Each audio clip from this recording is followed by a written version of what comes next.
Godfrey Morgan, A Californian Mystery. By Jules Verne. Chapter 1. In which the reader has the opportunity of buying an island in the Pacific Ocean. An island to sell, for cash, to the highest bidder.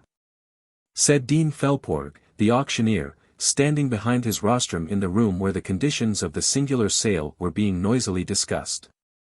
Island for sale. Island for sale. Repeated in shrill tones again and again. Gingrass, the crier, who was threading his way in and out of the excited crowd closely packed inside the largest saloon in the auction mart at number 10, Sacramento Street. The crowd consisted not only of a goodly number of Americans from the states of Utah, Oregon, and California, but also of a few Frenchmen, who formed quite a sixth of the population. Mexicans were there enveloped in their serapes. Chinamen in their large-sleeved tunics, pointed shoes, and conical hats, one or two Canucks from the coast, and even a sprinkling of Blackfeet, Grosvenors, or Flatheads, from the banks of the Trinity River. The scene is in San Francisco, the capital of California, but not at the period when the placer mining fever was raging, from 1849 to 1852. San Francisco was no longer what it had been then, a caravanserai, a terminus, an inn, where for a night there slept the busy men who were hastening to the gold fields west of the Sierra Nevada. At the end of some 20 years the old unknown Yerba Buena had given place to a town unique of its kind, peopled by 100,000 inhabitants, built under the shelter of a couple of hills, away from the shore. But stretching off to the farthest heights in the background, a city in short which has dethroned Lima, Santiago, Valparaiso, and every other rival, and which the Americans have made the Queen of the Pacific, the glory of the western coast. It was the 15th of May, and the weather was still cold. In California, subject as it is to the direct action of the polar currents, the first weeks of this month are somewhat similar to the last weeks of March in Central Europe. But the cold was hardly noticeable in the thick of the auction crowd. The bell with its incessant clangor had brought together an enormous throng, and quite a summer temperature caused the drops of perspiration to glisten on the foreheads of the spectators which the cold outside would have soon solidified. Do not imagine that all these folks had come to the auction room with the intention of buying. I might say that all of them had but come to see. Who was going to be mad enough, even if he were rich enough, to purchase an isle of the Pacific, which the government had in some eccentric moment decided to sell? Would the reserve price ever be reached? Could anybody be found to work up the bidding? If not, it would scarcely be the fault of the public crier, who tried his best to tempt buyers by his shoutings and gestures, and the flowery metaphors of his harangue. People laughed at him, but they did not seem much influenced by him. An island. An isle to sell, repeated Gingrass. But not to buy, answered an Irishman, whose pocket did not hold enough to pay for a single pebble. An island which at the valuation will not fetch $6 an acre, said the auctioneer. And which won't pay an eighth per cent, replied a big farmer, who was well acquainted with agricultural speculations. An isle which measures quite 64 miles round and has an area of 225,000 acres. Is it solid on its foundation? Asked a Mexican, an old customer at the liquor bars, whose personal solidity seemed rather doubtful at the moment. An isle with forests still virgin, repeated the crier, with prairies, hills, watercourses. Warranted? Asked a Frenchman, who seemed rather inclined to nibble. Yes. Warranted, added Felporg, much too old at his trade to be moved by the chaff of the public. For 2 years. To the end of the world. Beyond that? A freehold island. Repeated the crier, an island without a single noxious animal, no wild beasts, no reptiles. No birds, added a wag. No insects, inquired another. An island for the highest bidder, said Dean Felporg, beginning again. Come, gentlemen, come. Have a little courage in your pockets. Who wants an island in perfect state of repair, never been used, an island in the Pacific, that ocean of oceans? The valuation is a mere nothing. It is put at $1,100,000, is there anyone will bid? Who speaks first? You, sir, you, over there nodding your head like a porcelain mandarin. Here is an island. A really good island. Who says an island? Pass it round. Said a voice as if they were dealing with a picture or a vase. And the room shouted with laughter, but not a $50 was bid. However, if the lot could not be passed round, the map of the island was at the public disposal. The whereabouts of the portion of the globe under consideration could be accurately ascertained. There was neither surprise nor disappointment to be feared in that respect. Situation, orientation, outline, altitudes, levels, hydrography, climatology, lines of communication, all these were easily to be verified in advance. People were not buying a pig in a poke, and most undoubtedly there could be no mistake as to the nature of the goods on sale. Moreover, the innumerable journals of the United States, especially those of California, with their dailies, bi-weeklies, weeklies, bi-monthlies, monthlies, their reviews, magazines, bulletins, and had been for several months directing constant attention to the island whose sale by auction had been authorized by Act of Congress. The island was Spencer Island, which lies in the west-southwest of the Bay of San Francisco, about 460 miles from the Californian coast, in 32 degrees 15 minutes north latitude, and 145 degrees 18 minutes west longitude, reckoning from Greenwich. It would be impossible to imagine a more isolated position, quite out of the way of all maritime or commercial traffic, although Spencer Island was relatively, not very far off, and situated practically in American waters. But thereabouts the regular currents diverging to the north and south have formed a kind of lake of calms, which is sometimes known as the whirlpool of Fleurieu. It is in the center of this enormous eddy, which has hardly an appreciable movement, that Spencer Island is situated. And so it is sighted by very few ships. The main routes of the Pacific, which join the new to the old continent, and lead away to China or Japan, run in a more southerly direction. Sailing vessels would meet with endless calms in the whirlpool of Fleurieu. And steamers, which always take the shortest road, would gain no advantage by crossing it. Hence ships of neither class know anything of Spencer Island, which rises above the waters like the isolated summit of one of the submarine mountains of the Pacific. Truly, for a man wishing to flee from the noise of the world, seeking quiet in solitude, what could be better than this island, lost within a few hundred miles of the coast? For a voluntary Robinson Crusoe, it would be the very ideal of its kind. Only of course he must pay for it. And now, why did the United States desire to part with the island? Was it for some whim? No. A great nation cannot act on caprice in any matter, however simple. The truth was this: situated as it was, Spencer Island had for a long time been known as a station perfectly useless.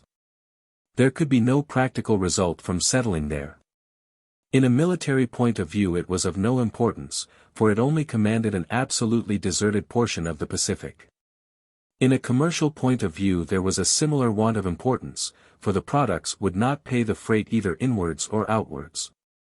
For a criminal colony it was too far from the coast. And to occupy it in any way, would be a very expensive undertaking. So it had remained deserted from time immemorial, and Congress, composed of eminently practical men, had resolved to put it up for sale, on one condition only, and that was, that its purchaser should be a free American citizen. There was no intention of giving away the island for nothing, and so the reserve price had been fixed at $1,100,000. This amount for a financial society dealing with such matters was a mere bagatelle, if the transaction could offer any advantages. But as we need hardly repeat, it offered none, and competent men attached no more value to this detached portion of the United States, than to one of the islands lost beneath the glaciers of the pole. In one sense, however, the amount was considerable. A man must be rich to pay for this hobby, for in any case it would not return him a halfpenny per cent. He would even have to be immensely rich, for the transaction was to be a cash one, and even in the United States it is as yet rare to find citizens with $1,100,000 in their pockets. Who would care to throw them into the water without hope of return? And Congress had decided not to sell the island under the price. $1,100,000, not a cent less, or Spencer Island would remain the property of the Union. It was hardly likely that anyone would be mad enough to buy it on the terms. Besides, it was expressly reserved that the proprietor, if one offered, should not become king of Spencer Island, but president of a republic. He would gain no right to have subjects, but only fellow citizens, who could elect him for a fixed time, and would be free from re-electing him indefinitely. Under any circumstances he was forbidden to play at monarchy. The Union could never tolerate the foundation of a kingdom, no matter how small, in American waters. This reservation was enough to keep off many an ambitious millionaire, many an aged nabob, who might like to compete with the kings of the Sandwich, the Marquesas, and the other archipelagos of the Pacific. In short, for one reason or other, nobody presented himself. Time was getting on, the crier was out of breath in his efforts to secure a buyer, the auctioneer orated without obtaining a single specimen of those nods which his estimable fraternity are so quick to discover. And the reserve price was not even mentioned. However, if the hammer was not wearied with oscillating above the rostrum, the crowd was not wearied with waiting around it. The joking continued to increase, and the chaff never ceased for a moment. One individual offered $2 for the island, costs included. Another said that a man ought to be paid that for taking it. And all the time the crier was heard with, "An island to sell. An island for sale." And there was no one to buy it. "Will you guarantee that there are flats there?" said Stumpy, the grocer of Merchant Street, alluding to the deposits so famous in alluvial gold mining. "No," answered the auctioneer, "but it is not impossible that there are, and the state abandons all its rights over the gold lands." "Haven't you got a volcano?" asked Oakhurst, the barkeeper of Montgomery Street. "No volcanoes," replied Dean Felporg, "if there were, we could not sell at this price." An immense shout of laughter followed. "An island to sell. An island for sale," yelled Gingrass, whose lungs tired themselves out to no purpose. "Only $1. Only a $half. Only a cent above the reserve," said the auctioneer for the last time, "and I will knock it down." Once. Twice. Perfect silence. "If nobody bids we must put the lot back." Once. Twice. $1,200,000. The four words rang through the room like 4 shots from a revolver. The crowd, suddenly speechless, turned towards the bold man who had dared to bid. It was William W. Kolderup, of San Francisco. How do you find this book? Any thoughts about the book or the author? Any suggestion for improvement? Please take a moment to share your thoughts in a comment. If you like it, share it with your friends who might enjoy it as well. Subscribe to keep in touch. Visit CompleteAudiobooks.com for more quality content. Chapter 2. How William W. Kolderup, of San Francisco, was at loggerheads with J.R. Taskinar, of Stockton. A man extraordinarily rich, who counted dollars by the million as other men do by the thousand, such was William W. Kolderup. People said he was richer than the Duke of Westminster, whose income is some $4 million a year, and who can spend his $10,000 a day, or $7 every minute, richer than Senator Jones, of Nevada, who has $35 million in the funds. Richer than Mr. McKay himself, whose annual $13,750,000 give him $1,560 per hour, or half a dollar to spend every second of his life.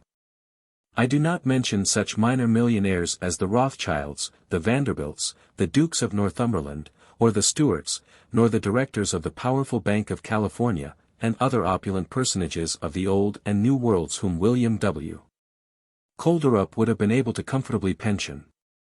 He could, without inconvenience, have given away $1 million just as you and I might give away a shilling. It was in developing the early placer mining enterprises in California that our worthy speculator had laid the solid foundations of his incalculable fortune. He was the principal associate of Captain Sutter, the Swiss, in the localities, where, in 1848, the first traces were discovered.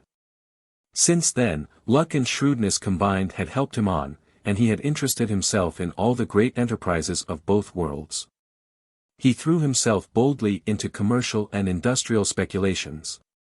His inexhaustible funds were the life of hundreds of factories, his ships were on every sea. His wealth increased not in arithmetical but in geometrical progression. People spoke of him as one of those few milliardaires who never know how much they are worth. In reality he knew almost to a dollar, but he never boasted of it. At this very moment when we introduce him to our readers with all the consideration such a many-sided man merits, William W. Kolderup had 2,000 branch offices scattered over the globe, 80,000 employees in America, Europe, and Australia, 300,000 correspondents, a fleet of 500 ships which continually plowed the ocean for his profit. And he was spending not less than $1 million a year in bill stamps and postages. In short, he was the honor and glory of opulent Frisco, the nickname familiarly given by the Americans to the Californian capital. A bid from William W. Kolderup could not but be a serious one. And when the crowd in the auction room had recognized who it was that by $100,000 had capped the reserve price of Spencer Island, there was an irresistible sensation, the chaffing ceased instantly, jokes gave place to interjections of admiration. And cheers resounded through the saloon. Then a deep silence succeeded to the hubbub, eyes grew bigger, and ears opened wider. For our part had we been there we would have had to hold our breath that we might lose nothing of the exciting scene which would follow should any one dare to bid against William W. Kolderup. But was it probable? Was it even possible? No. And at the outset it was only necessary to look at William W. Kolderup to feel convinced that he could never yield on a question where his financial gallantry was at stake. He was a big, powerful man, with huge head, large shoulders, well-built limbs, firmly knit, and tough as iron. His quiet but resolute look was not willingly cast downwards, his grey hair, brushed up in front, was as abundant as if he were still young. The straight lines of his nose formed a geometrically drawn right-angled triangle. No mustache. His beard cut in Yankee fashion bedecked his chin, and the two upper points met at the opening of the lips and ran up to the temples in pepper and salt whiskers, teeth of snowy whiteness were symmetrically placed on the borders of a clean-cut mouth. The head of one of those true kings of men who rise in the tempest and face the storm. No hurricane could bend that head, so solid was the neck which supported it. In these battles of the bidders each of its nods meant an additional $100,000. There was no one to dispute with him. $1,200,000, $1,200,000. Said the auctioneer, with that peculiar accent which men of his vocation find most effective. Going at $1,200,000, repeated Gingrass the crier. You could safely bid more than that, said Oakhurst, the barkeeper. William Kolderup will never give in. He knows no one will chance it, answered the grocer from Merchant Street. Repeated cries of "hush" told the two worthy tradesmen to be quiet. All wished to hear. All hearts palpitated.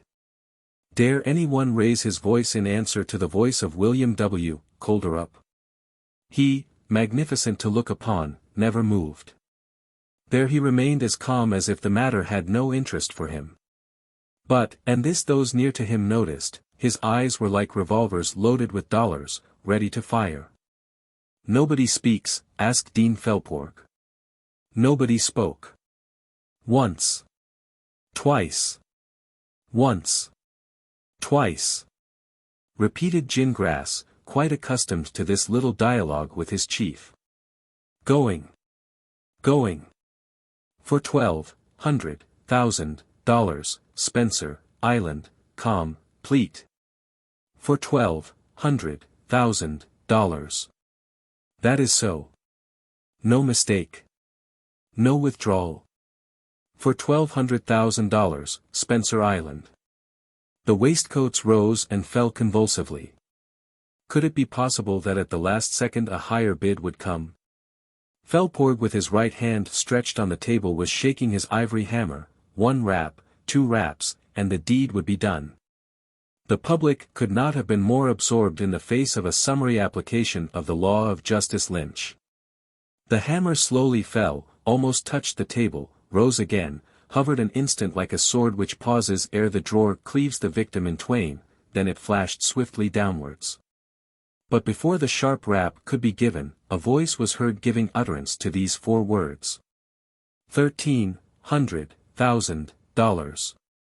There was a preliminary, ah, of general stupefaction, then a second, ah, of not less general satisfaction. Another bidder had presented himself. There was going to be a fight after all.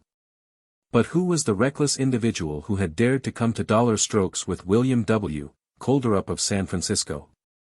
It was J.R. Taskinar of Stockton. J.R. Taskinar was rich, but he was more than proportionately fat. He weighed 490 pounds. If he had only run second in the last Fat Man show at Chicago, it was because he had not been allowed time to finish his dinner, and had lost about a dozen pounds. This colossus, who had had to have special chairs made for his portly person to rest upon, lived at Stockton, on the San Joaquin. Stockton is one of the most important cities in California, one of the depot centers for the mines of the South, the rival of Sacramento, the center for the mines of the North. There the ships embarked the largest quantity of Californian corn. Not only had the development of the mines and speculations in wheat furnished J.R. Taskinar with the occasion of gaining an enormous fortune, but petroleum, like another Pactolus, had run through his treasury. Besides, he was a great gambler, a lucky gambler, and he had found poker most prodigal of its favors to him.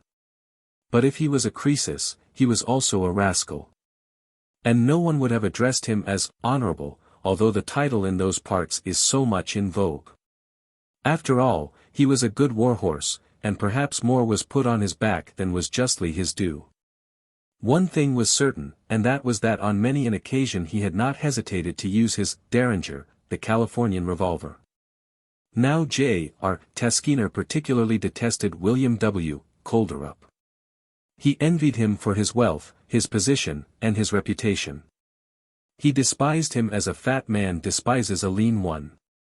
It was not the first time that the merchant of Stockton had endeavored to do the merchant of San Francisco out of some business or other, good or bad, simply owing to a feeling of rivalry. William W. Kolderup thoroughly knew his man, and on all occasions treated him with scorn enough to drive him to distraction. The last success which J.R. Taskinar could not forgive his opponent was that gained in the struggle over the state elections. Notwithstanding his efforts, his threats, and his libels, not to mention the millions of dollars squandered by his electoral courtiers, it was William W. Kolderup who sat in his seat in the Legislative Council of Sacramento. J.R. Taskinar had learnt, how, I cannot tell, that it was the intention of William W. Kolderup to acquire possession of Spencer Island. This island seemed doubtless as useless to him as it did to his rival. No matter. Here was another chance for fighting, and perhaps for conquering. J.R. Taskinar would not allow it to escape him. And that is why J.R. Taskinar had come to the auction room among the curious crowd who could not be aware of his designs, why at all points he had prepared his batteries, why before opening fire, he had waited till his opponent had covered the reserve. And why when William W. Kolderup had made his bid of $1,200,000. J.R. Taskinar at the moment when William W. Kolderup thought he had definitely secured the island, woke up with the words shouted in stentorian tones. $1,300,000. Everybody as we have seen turned to look at him. Fat Taskinar. The name passed from mouth to mouth. Yes. Fat Taskinar. He was known well enough. His corpulence had been the theme of many an article in the journals of the Union. I am not quite sure which mathematician it was who had demonstrated by transcendental calculations, that so great was his mass that it actually influenced that of our satellite and in an appreciable manner disturbed the elements of the lunar orbit. But it was not J.R. Taskinar's physical composition which interested the spectators in the room. It was something far different which excited them. It was that he had entered into direct public rivalry with William W. Kolderup. It was a fight of heroes, dollar versus dollar, which had opened, and I do not know which of the two coffers would turn out to be best lined. Enormously rich were both these mortal enemies. After the first sensation, which was rapidly suppressed, renewed silence fell on the assembly. You could have heard a spider weaving his web. It was the voice of Dean Felporg which broke the spell. For $1,300,000, Spencer Island, declaimed he, drawing himself up so as to better command the circle of bidders. William W. Kolderup had turned towards J.R. Taskinar. The bystanders moved back, so as to allow the adversaries to behold each other. The man of Stockton and the man of San Francisco were face to face, mutually staring, at their ease. Truth compels me to state that they made the most of the opportunity. Never would one of them consent to lower his eyes before those of his rival. $1,400,000, said William W. Kolderup. $1,500,000. Retorted J.R. Taskinar. $1,600,000. $1,700,000. Have you ever heard the story of the two mechanics of Glasgow, who tried which should raise the other highest up the factory chimney at the risk of a catastrophe? The only difference was that here the chimney was of ingots of gold. Each time after the capping bid of J.R. Taskinar, William W. Kolderup took a few moments to reflect before he bid again. On the contrary, Taskinar burst out like a bomb, and did not seem to require a second to think. $1,700,000, repeated the auctioneer.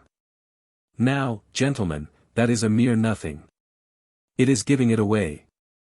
And one can well believe that, carried away by the jargon of his profession, he was about to add. The frame alone is worth more than that. When? $1,700,000, howled Gingrass, the crier. $1,800,000. Replied William W. Kolderup. $1,900,000, retorted J.R. Taskinar. 2 millions, quoth William W. Kolderup, and so quickly that this time he evidently had not taken the trouble to think. His face was a little pale when these last words escaped his lips, but his whole attitude was that of a man who did not intend to give in. J.R. Taskinar was simply on fire. His enormous face was like one of those gigantic railway bullseyes which, screened by the red, signal the stoppage of the train. But it was highly probable that his rival would disregard the block, and decline to shut off steam. This J.R. Taskinar felt. The blood mounted to his brows, and seemed apoplectically congested there. He wriggled his fat fingers, covered with diamonds of great price, along the huge gold chain attached to his chronometer. He glared at his adversary, and then shutting his eyes so as to open them with a more spiteful expression a moment afterwards. $2,400,000, he remarked, hoping by this tremendous leap to completely rout his rival. $2,700,000, replied William W. Kolderup in a peculiarly calm voice. $2,900,000. 3 millions. Yes. William W. Kolderup, of San Francisco, said $3 millions. Applause rang through the room, hushed, however, at the voice of the auctioneer, who repeated the bid, and whose oscillating hammer threatened to fall in spite of himself by the involuntary movement of his muscles. It seemed as though Dean Felporg, surfeited with the surprises of public auction sales, would be unable to contain himself any longer. All glances were turned on J.R. Taskinar. That voluminous personage was sensible of this, but still more was he sensible of the weight of these $3 millions, which seemed to crush him. He would have spoken, doubtless to bid higher, but he could not. He would have liked to nod his head, he could do so no more. After a long pause, however, his voice was heard, feeble it is true, but sufficiently audible. 3,500,000. 4 millions, was the answer of William W. Kolderup. It was the last blow of the bludgeon. J.R. Taskinar succumbed. The hammer gave a hard rap on the marble table and Spencer Island fell for $4 millions to William W. Kolderup, of San Francisco. I will be avenged, muttered J.R. Taskinar, and throwing a glance of hatred at his conqueror, he returned to the Occidental Hotel. But, hip, hip, hurrah, 3 times thrice, smote the ears of William W. Kolderup, then cheers followed him to Montgomery Street, and such was the delirious enthusiasm of the Americans that they even forgot to favor him with the customary bars of Yankee Doodle. Chapter 3. The Conversation of Fina Holony in Godfrey Morgan, with a piano accompaniment. William W. Kolderup had returned to his mansion in Montgomery Street. This thoroughfare is the Regent Street, the Broadway, the Boulevard des Italiens of San Francisco. Throughout its length, the great artery which crosses the city parallel with its quays is astir with life and movement. Trams there are innumerable. Carriages with horses, carriages with mules, men bent on business, hurrying to and fro over its stone pavements, past shops thronged with customers. Men bent on pleasure, crowding the doors of the bars, where at all hours are dispensed the Californian drinks. There is no need for us to describe the mansion of a Frisco nabob. With so many millions, there was proportionate luxury. More comfort than taste. Less of the artistic than the practical. One cannot have everything. So the reader must be contented to know that there was a magnificent reception room, and in this reception room a piano, whose chords were permeating the mansion's warm atmosphere when the opulent Kolderup walked in. "Good," he said. "She and he are there. A word to my cashier, and then we can have a little chat." And he stepped towards his office to arrange the little matter of Spencer Island, and then dismiss it from his mind. He had only to realize a few certificates in his portfolio and the acquisition was settled for. 6 lines to his broker, no more. Then William W. Kolderup devoted himself to another combination, which was much more to his taste. Yes. She and he were in the drawing-room, she, in front of the piano, he, half reclining on the sofa, listening vaguely to the pearly arpeggios which escaped from the fingers of the charmer. "Are you listening?" she said. "Of course." "Yes. But do you understand it?" "Do I understand it, Fina? Never have you played those, Auld Robin Gray, variations more superbly. But it is not Auld Robin Gray, Godfrey, it is, Happy Moments." "Oh. Ah. Yes. I remember," answered Godfrey, in a tone of indifference which it was difficult to mistake. The lady raised her 2 hands, held them suspended for an instant above the keys as if they were about to grasp another chord, and then with a half-turn on her music stool she remained for a moment looking at the too tranquil Godfrey, whose eyes did their best to avoid hers. Fina Holony was the goddaughter of William W. Kolderup. An orphan, he had educated her, and given her the right to consider herself his daughter, and to love him as her father. She wanted for nothing. She was young, handsome in her way, as people say, but undoubtedly fascinating, a blonde of 16 with the ideas of a woman much older, as one could read in the crystal of her blue-black eyes. Of course, we must compare her to a lily, for all beauties are compared to lilies in the best American society. She was then a lily, but a lily grafted into an eglantine. She certainly had plenty of spirit, but she had also plenty of practical common sense, a somewhat selfish demeanor, and but little sympathy with the illusions and dreams so characteristic of her sex and age. Her dreams were when she was asleep, not when she was awake. She was not asleep now, and had no intention of being so. "Godfrey," she continued. "Fina," answered the young man. "Where are you now?" "Near you, in this room." "Not near me, Godfrey. Not in this room. But far, far away, over the seas, is it not so?" And mechanically Fina's hand sought the keyboard and rippled along a series of sinking sevenths, which spoke of a plaintive sadness, unintelligible perhaps to the nephew of William W. Kolderup. For such was this young man, such was the relationship he bore towards the master of the house. The son of a sister of this buyer of islands, fatherless and motherless for a good many years, Godfrey Morgan, like Fina, had been brought up in the house of his uncle, in whom the fever of business had still left a place for the idea of marrying these two to each other. Godfrey was in his 23rd year. His education now finished, had left him with absolutely nothing to do. He had graduated at the university, but had found it of little use. For him life opened out but paths of ease. Go where he would, to the right or the left, whichever way he went, fortune would not fail him. Godfrey was of good presence, gentlemanly, elegant, never tying his cravat in a ring, nor starring his fingers, his wrists or his shirt front with those jeweled gimcracks so dear to his fellow citizens. I shall surprise no one in saying that Godfrey Morgan was going to marry Fina Hollaney. Was he likely to do otherwise? All the proprieties were in favor of it. Besides, William W. Kolderup desired the marriage.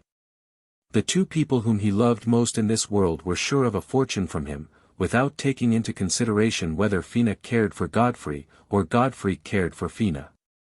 It would also simplify the bookkeeping of the commercial house. Ever since their births an account had been opened for the boy, another for the girl. It would then be only necessary to rule these off and transfer the balances to a joint account for the young couple. The worthy merchant hoped that this would soon be done, and the balances struck without error or omission. But it is precisely that there had been an omission and perhaps an error that we are about to show.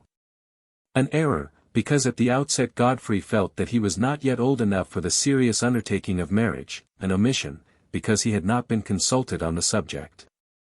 In fact, when he had finished his studies Godfrey had displayed a quite premature indifference to the world, in which he wanted for nothing, in which he had no wish remaining unratified, and nothing whatever to do. The thought of traveling round the world was always present to him. Of the old and new continents he knew but one spot, San Francisco, where he was born, and which he had never left except in a dream. What harm was there in a young man making the tour of the globe twice or thrice, especially if he were an American? Would it do him any good? Would he learn anything in the different adventures he would meet with in a voyage of any length? If he were not already satiated with a life of adventure, how could he be answered? Finally, how many millions of leagues of observation and instruction were indispensable for the completion of the young man's education? Things had reached this pass. For a year or more Godfrey had been immersed in books of voyages of recent date, and had passionately devoured them. He had discovered the Celestial Empire with Marco Polo, America with Columbus, the Pacific with Cook, the South Pole with Dumont d'Urville. He had conceived the idea of going where these illustrious travelers had been without him. In truth, he would not have considered an exploring expedition of several years to cost him too dear at the price of a few attacks of Malay pirates, several ocean collisions, and a shipwreck or two on a desert island where he could live the life of a Selkirk or a Robinson Crusoe. A Crusoe. To become a Crusoe. What young imagination has not dreamt of this in reading as Godfrey had often, too often done, the adventures of the imaginary heroes of Daniel Defoe and de Weiss? Yes. The nephew of William W. Kolderup was in this state when his uncle was thinking of binding him in the chains of marriage. To travel in this way with Fina, then become Mrs. Morgan, would be clearly impossible. He must go alone or leave it alone. Besides, once his fancy had passed away, would not she be better disposed to sign the settlements? Was it for the good of his wife that he had not been to China or Japan, not even to Europe? Decidedly not. And hence it was that Godfrey was now absent in the presence of Fina, indifferent when she spoke to him, deaf when she played the airs which used to please him, and Fina, like a thoughtful, serious girl, soon noticed this. To say that she did not feel a little annoyance mingled with some chagrin, is to do her a gratuitous injustice. But accustomed to look things in the face, she had reasoned thus. If we must part, it had better be before marriage than afterwards. And thus it was that she had spoken to Godfrey in these significant words. No. You are not near me at this moment, you are beyond the seas. Godfrey had risen. He had walked a few steps without noticing Fina, and unconsciously his index finger touched one of the keys of the piano. A loud C-sharp of the octave below the staff, a note dismal enough, answered for him. Fina had understood him, and without more discussion was about to bring matters to a crisis, when the door of the room opened. William W. Kolderup appeared, seemingly a little preoccupied as usual. Here was the merchant who had just finished one negotiation and was about to begin another. "Well," said he, "there is nothing more now than for us to fix the date." "The date?" answered Godfrey, with a start. "What date, if you please, uncle?" "The date of your wedding," said William W. Kolderup. "Not the date of mine, I suppose." "Perhaps that is more urgent," said Fina. "Hey, what?" exclaimed the uncle, "what does that matter? We are only talking of current affairs, are we not?" "Godfather will," answered the lady. "It is not of a wedding that we are going to fix the date today, but of a departure." "A departure?" "Yes, the departure of Godfrey," continued Fina, "of Godfrey who, before he gets married, wants to see a little of the world." "You want to go away, you?" said William W. Kolderup, stepping towards the young man and raising his arms as if he were afraid that this rascal of a nephew would escape him. "Yes, I do, uncle," said Godfrey gallantly. "And for how long?" "For 18 months, or 2 years, or more, if you will let me, and Fina will wait for me." "Wait for you? An intended who intends until he gets away," exclaimed William W. Kolderup. "You must let Godfrey go," pleaded Fina. "I have thought it carefully over. I am young, but really Godfrey is younger. Travel will age him, and I do not think it will change his taste. He wishes to travel, let him travel. The need of repose will come to him afterwards, and he will find me when he returns." "What?" exclaimed William W. Kolderup, "you consent to give your bird his liberty?" "Yes, for the 2 years he asks." "And you will wait for him?" "Uncle will, if I could not wait for him I could not love him." And so saying Fina returned to the piano, and whether she willed it or no, her fingers softly played a portion of the then fashionable Depart du Fiancé, which was very appropriate under the circumstances. But Fina, without perceiving it perhaps, was playing in minor, whereas it was written in a major, and all the sentiment of the melody was transformed, and its plaintiveness chimed in well with her hidden feelings. But Godfrey stood embarrassed, and said not a word. His uncle took him by the head and turning it to the light looked fixedly at him for a moment or two. In this way he questioned him without having to speak, and Godfrey was able to reply without having occasion to utter a syllable. And the lamentations of the Depart du Fiancé continued their sorrowful theme, and then William W. Kolderup, having made the turn of the room, returned to Godfrey, who stood like a criminal before the judge. Then raising his voice, "You are serious?" he asked. "Quite serious," interrupted Fina, while Godfrey contented himself with making a sign of affirmation. "You want to try traveling before you marry Fina? Well, you shall try it, my nephew." He made 2 or 3 steps and stopping with crossed arms before Godfrey, asked, "Where do you want to go to?" "Everywhere." "And when do you want to start?" "When you please, Uncle Will." "All right," replied William W. Kolderup, fixing a curious look on his nephew. Then he muttered between his teeth, "The sooner the better." At these last words came a sudden interruption from Fina. The little finger of her left hand touched a G hashtag, and the fourth had, instead of falling on the keynote, rested on the sensible, like Ralph in the Huguenots, when he leaves at the end of his duet with Valentine. Perhaps Fina's heart was nearly full, she had made up her mind to say nothing. It was then that William W. Kolderup, without noticing Godfrey, approached the piano. "Fina," said he gravely, "you should never remain on the sensible." And with the tip of his large finger he dropped vertically on to one of the keys and a natural, resounded through the room. Chapter 4. In which T. Artelett, otherwise Tartelett, is duly introduced to the reader. If T. Artelett had been a Parisian, his compatriots would not have failed to nickname him Tartelett, but as he had already received this title we do not hesitate to describe him by it. If Tartelett was not a Frenchman he ought to have been one. In his Itinéraire de Paris à Jerusalem, Chateaubriand tells of a little man, powdered and frizzed in the old-fashioned style, with a coat of apple green, a waistcoat of drauget, shirt frill and cuffs of muslin, who scraped a violin and made the Iroquois dance Madeleine Friquet. The Californians are not Iroquois, far from it, but Artelett was none the less professor of dancing and deportment in the capital of their state. If they did not pay him for his lessons, as they had his predecessor in beaver skins and bear hams, they did so in dollars. If in speaking of his pupils he did not talk of the bucks and their squaws, it was because his pupils were highly civilized, and because in his opinion he had contributed considerably to their civilization. Artelett was a bachelor, and aged about 45 at the time we introduce him to our readers. But for a dozen years or so his marriage with a lady of somewhat mature age had been expected to take place. Under present circumstances it is perhaps advisable to give 2 or 3 lines concerning his age, appearance, and position in life.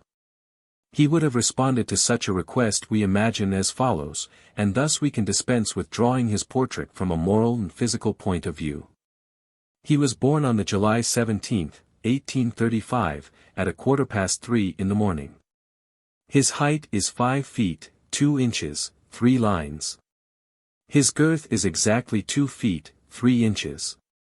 His weight, increased by some 6 pounds during the last year, is 151 pounds, 2 ounces. He has an oblong head. His hair, very thin above the forehead, is gray chestnut, his forehead is high, his face oval, his complexion fresh-colored. His eyes, sight excellent, a grayish-brown, eyelashes and eyebrows clear chestnut, eyes themselves somewhat sunk in their orbits beneath the arches of the brows. His nose is of medium size, and has a slight indentation towards the end of the left nostril. His cheeks and temples are flat and hairless. His ears are large and flat. His mouth, of middling size, is absolutely free from bad teeth. His lips, thin and slightly pinched, are covered with a heavy mustache and imperial. His chin is round and also shaded with a many-tinted beard. A small mole ornaments his plump neck, in the nape. Finally, when he is in the bath it can be seen that his skin is white and smooth. His life is calm and regular. Without being robust, thanks to his great temperance, he has kept his health uninjured since his birth. His lungs are rather irritable, and hence he has not contracted the bad habit of smoking. He drinks neither spirits, coffee, liqueurs, nor neat wine. In a word, all that could prejudicially affect his nervous system is vigorously excluded from his table. Light beer, and weak wine and water are the only beverages he can take without danger. It is on account of his carefulness that he has never had to consult a doctor since his life began.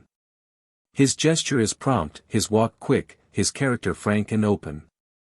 His thoughtfulness for others is extreme, and it is on account of this that in the fear of making his wife unhappy, he has never entered into matrimony. Such would have been the report furnished by Artelett, but desirable as he might be to a lady of a certain age, the projected union had hitherto failed. The professor remained a bachelor, and continued to give lessons in dancing and deportment. It was in this capacity that he entered the mansion of William W. Kolderup. As time rolled on his pupils gradually abandoned him, and he ended by becoming one more in the machinery of the wealthy establishment. After all, he was a brave man, in spite of his eccentricities. Everybody liked him. He liked Godfrey, he liked Fina, and they liked him.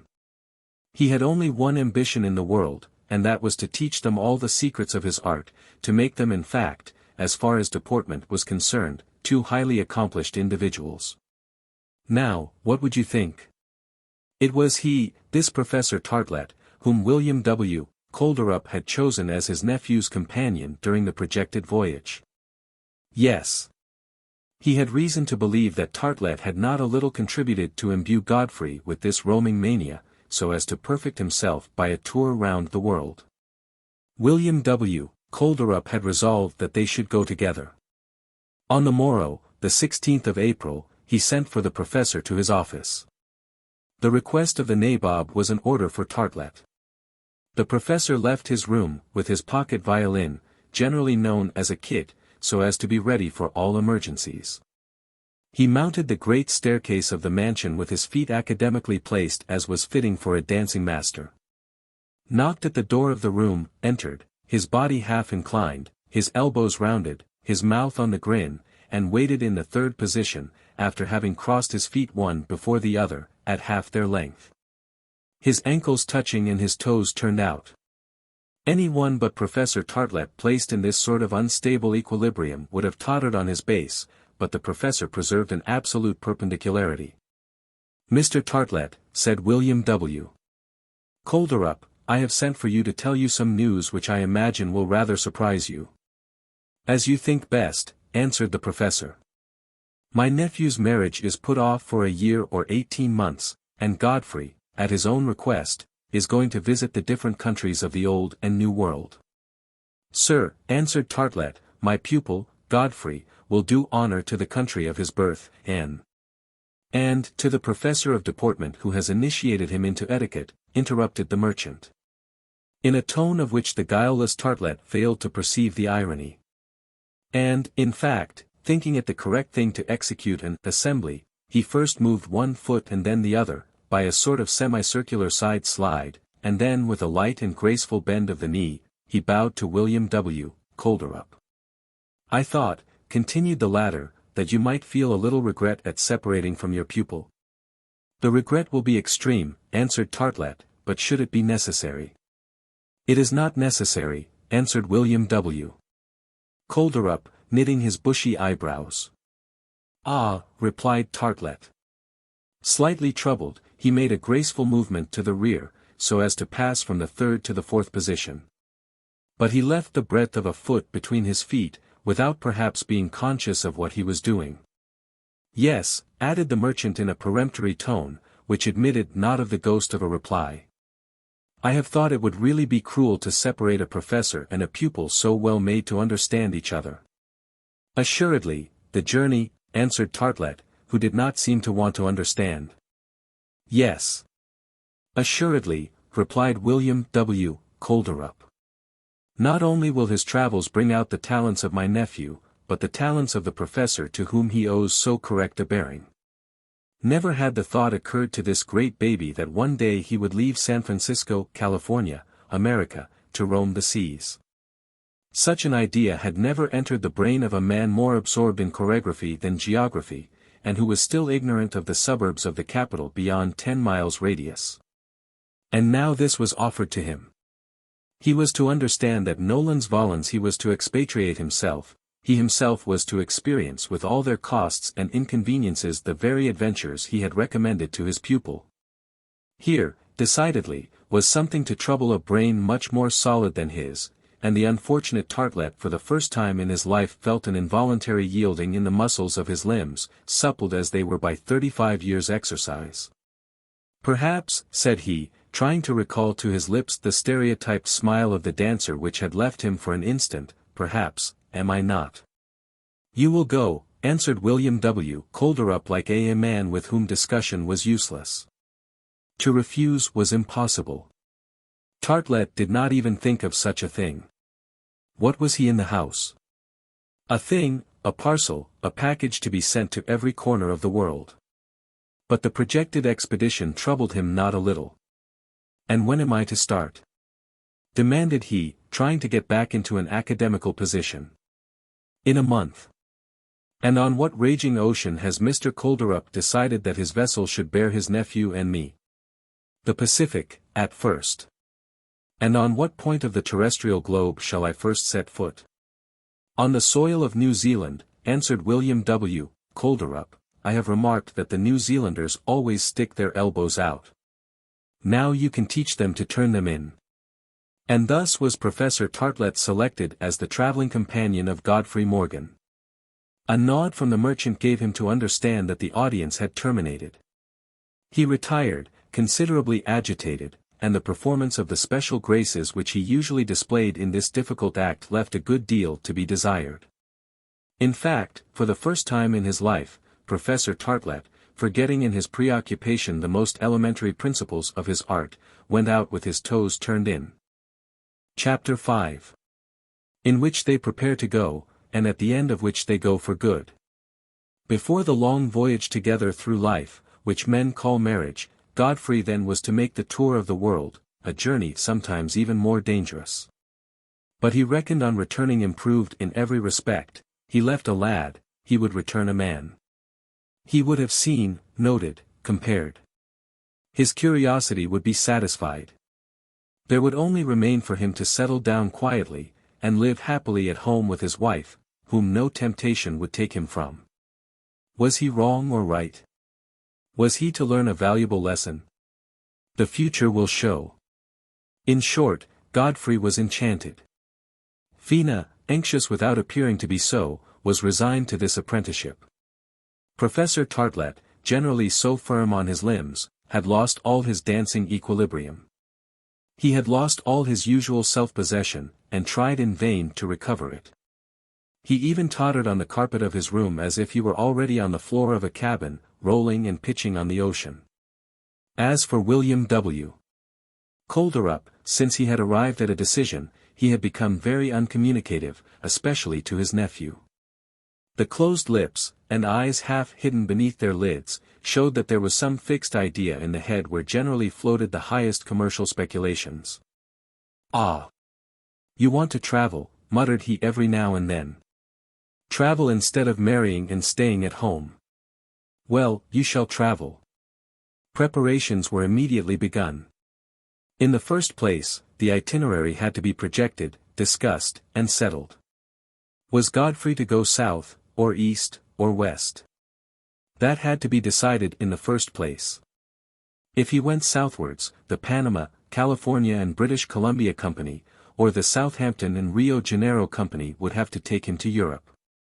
If he went eastwards, the Union Pacific Railway would take him in a few days to New York, and thence the Cunard, Inman, White Star, Hamburg American, or French transatlantic companies would land him on the shores of the Old World. If he went westwards, the Golden Age steam transoceanic would render it easy for him to reach Melbourne, and thence he could get to the Isthmus of Suez by the boats of the Peninsular and Oriental Company.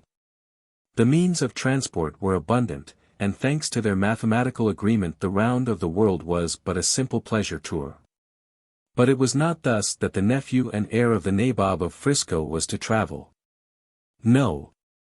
William W. Kolderup possessed for the requirements of his business quite a fleet of steam and sailing vessels. He had decided that one of these ships should be put at the disposal of Godfrey Morgan, as if he were a prince of the blood, traveling for his pleasure, at the expense of his father's subjects.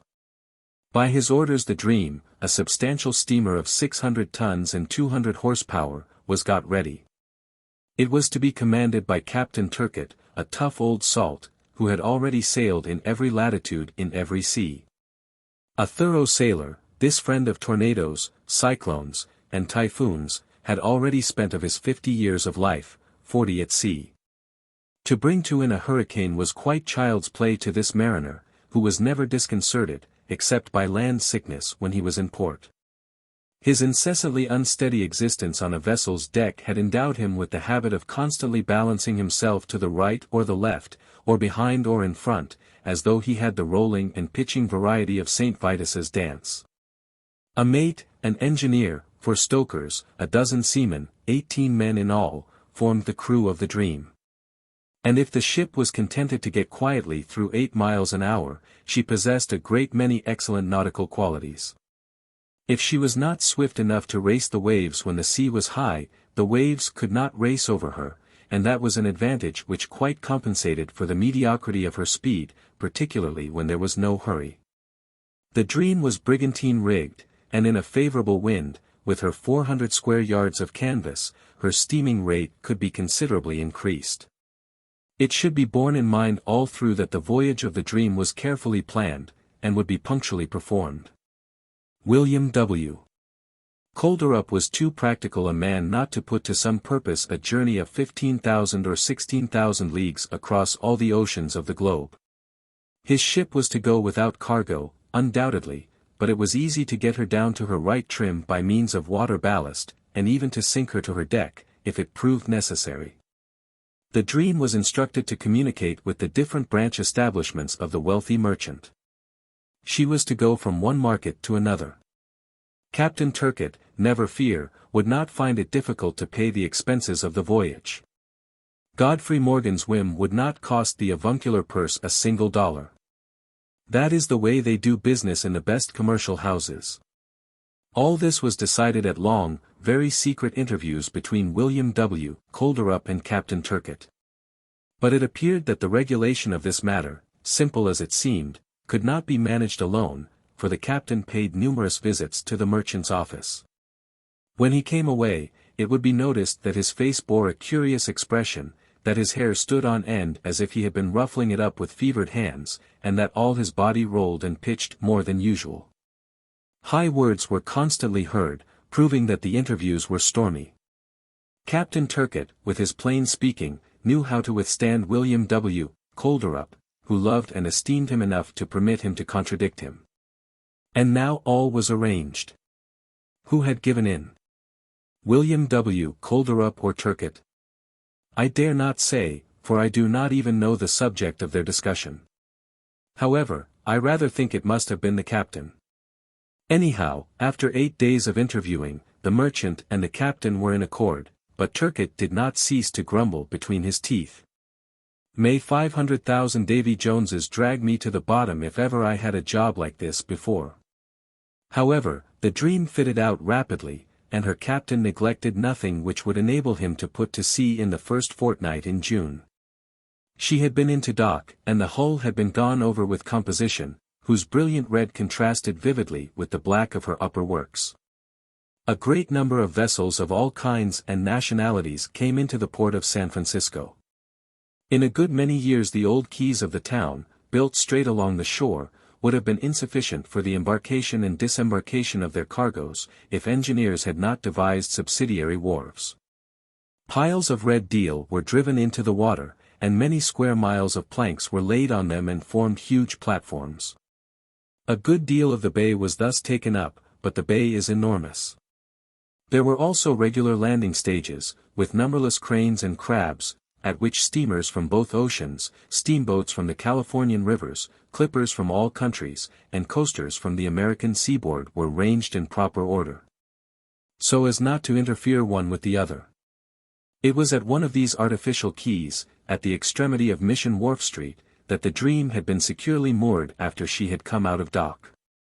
Nothing was neglected, and the steamer would start under the most favorable conditions. Provisioning, outfit, all were minutely studied.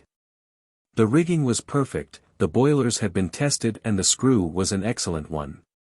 A steam launch was even carried, to facilitate communication with the shore, and this would probably be of great service during the voyage. Everything was ready on the 10th of June. They had only to put to sea. The men shipped by Captain Turcotte to work the sails or drive the engine were a picked crew, and it would have been difficult to find a better one. Quite a stock of live animals, agoutis, sheep, goats, poultry, and were stowed between decks. The material wants of the travelers were likewise provided for by numerous cases of preserved meats of the best brands. The route the Dream was to follow had doubtless been the subject of the long conferences which William W. Kolderup had had with his captain. All knew that they were first bound for Auckland, in New Zealand, unless want of coal necessitated by the persistence of contrary winds obliged them to refill perhaps at one of the islands of the Pacific or some Chinese port. All this detail mattered little to Godfrey once he was on the sea, and still less to Artelett, whose troubled spirit exaggerated from day to day the dangers of navigation. There was only one formality to be gone through, the formality of being photographed. An engaged man could not decently start on a long voyage round the world without taking with him the image of her he loved, and in return leaving his own image behind him. Godfrey in tourist costume accordingly handed himself over to Messrs. Stevenson and Company. Photographers of Montgomery Street, and Fina, in her walking dress, confided in like manner to the Sun the task of fixing her charming but somewhat sorrowing features on the plate of those able operators.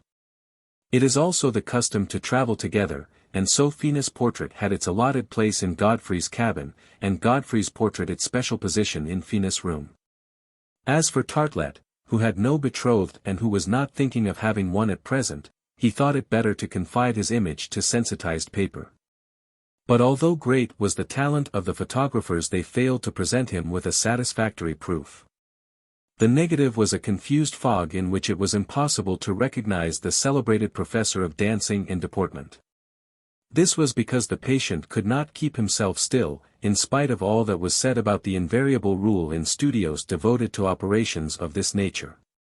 They tried other means, even the instantaneous process. Impossible. Artelett pitched and rolled in anticipation as violently as the captain of the dream. The idea of obtaining a picture of the features of this remarkable man had thus to be abandoned. Irreparable would be the misfortune if, but far from us be the thought, if in imagining he was leaving the new world for the old world, Artelett had left the new world for the other world from which nobody returns. On the 9th of June all was ready. The dream was complete. Her papers, bills of lading, charter party, assurance policy, were all in order, and 2 days before the shipbroker had sent on the last signatures. On that day a grand farewell breakfast was given at the mansion in Montgomery Street.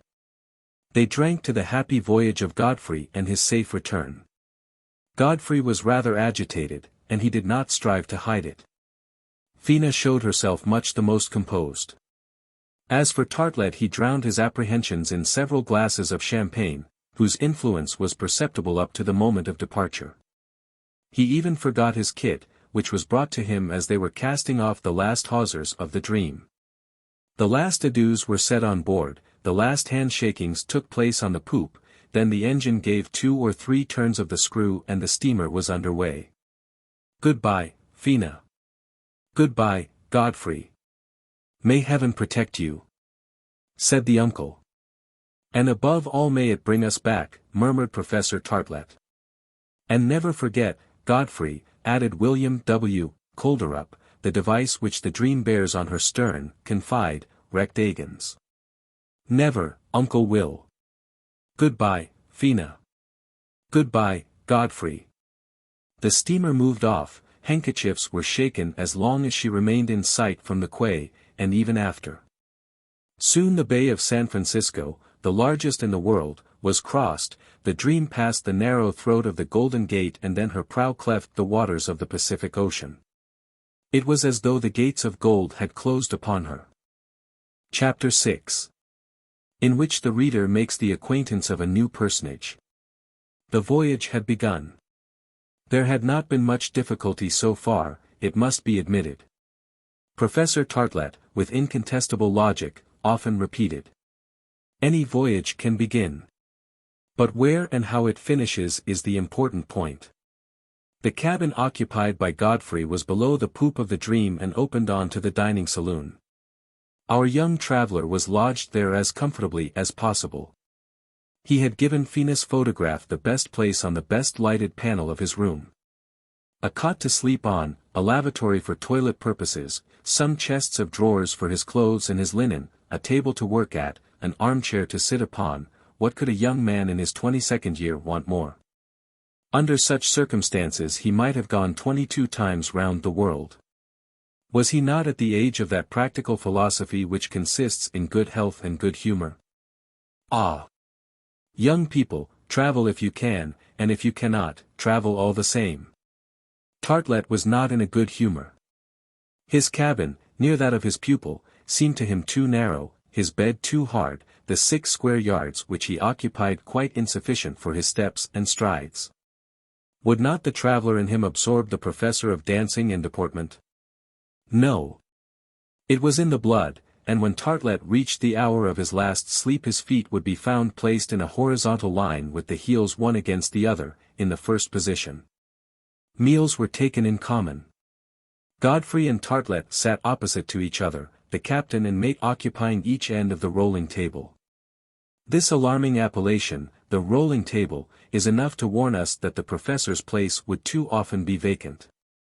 At the start, in the lovely month of June, there was a beautiful breeze from the northeast, and Captain Turcotte was able to set his canvas so as to increase his speed.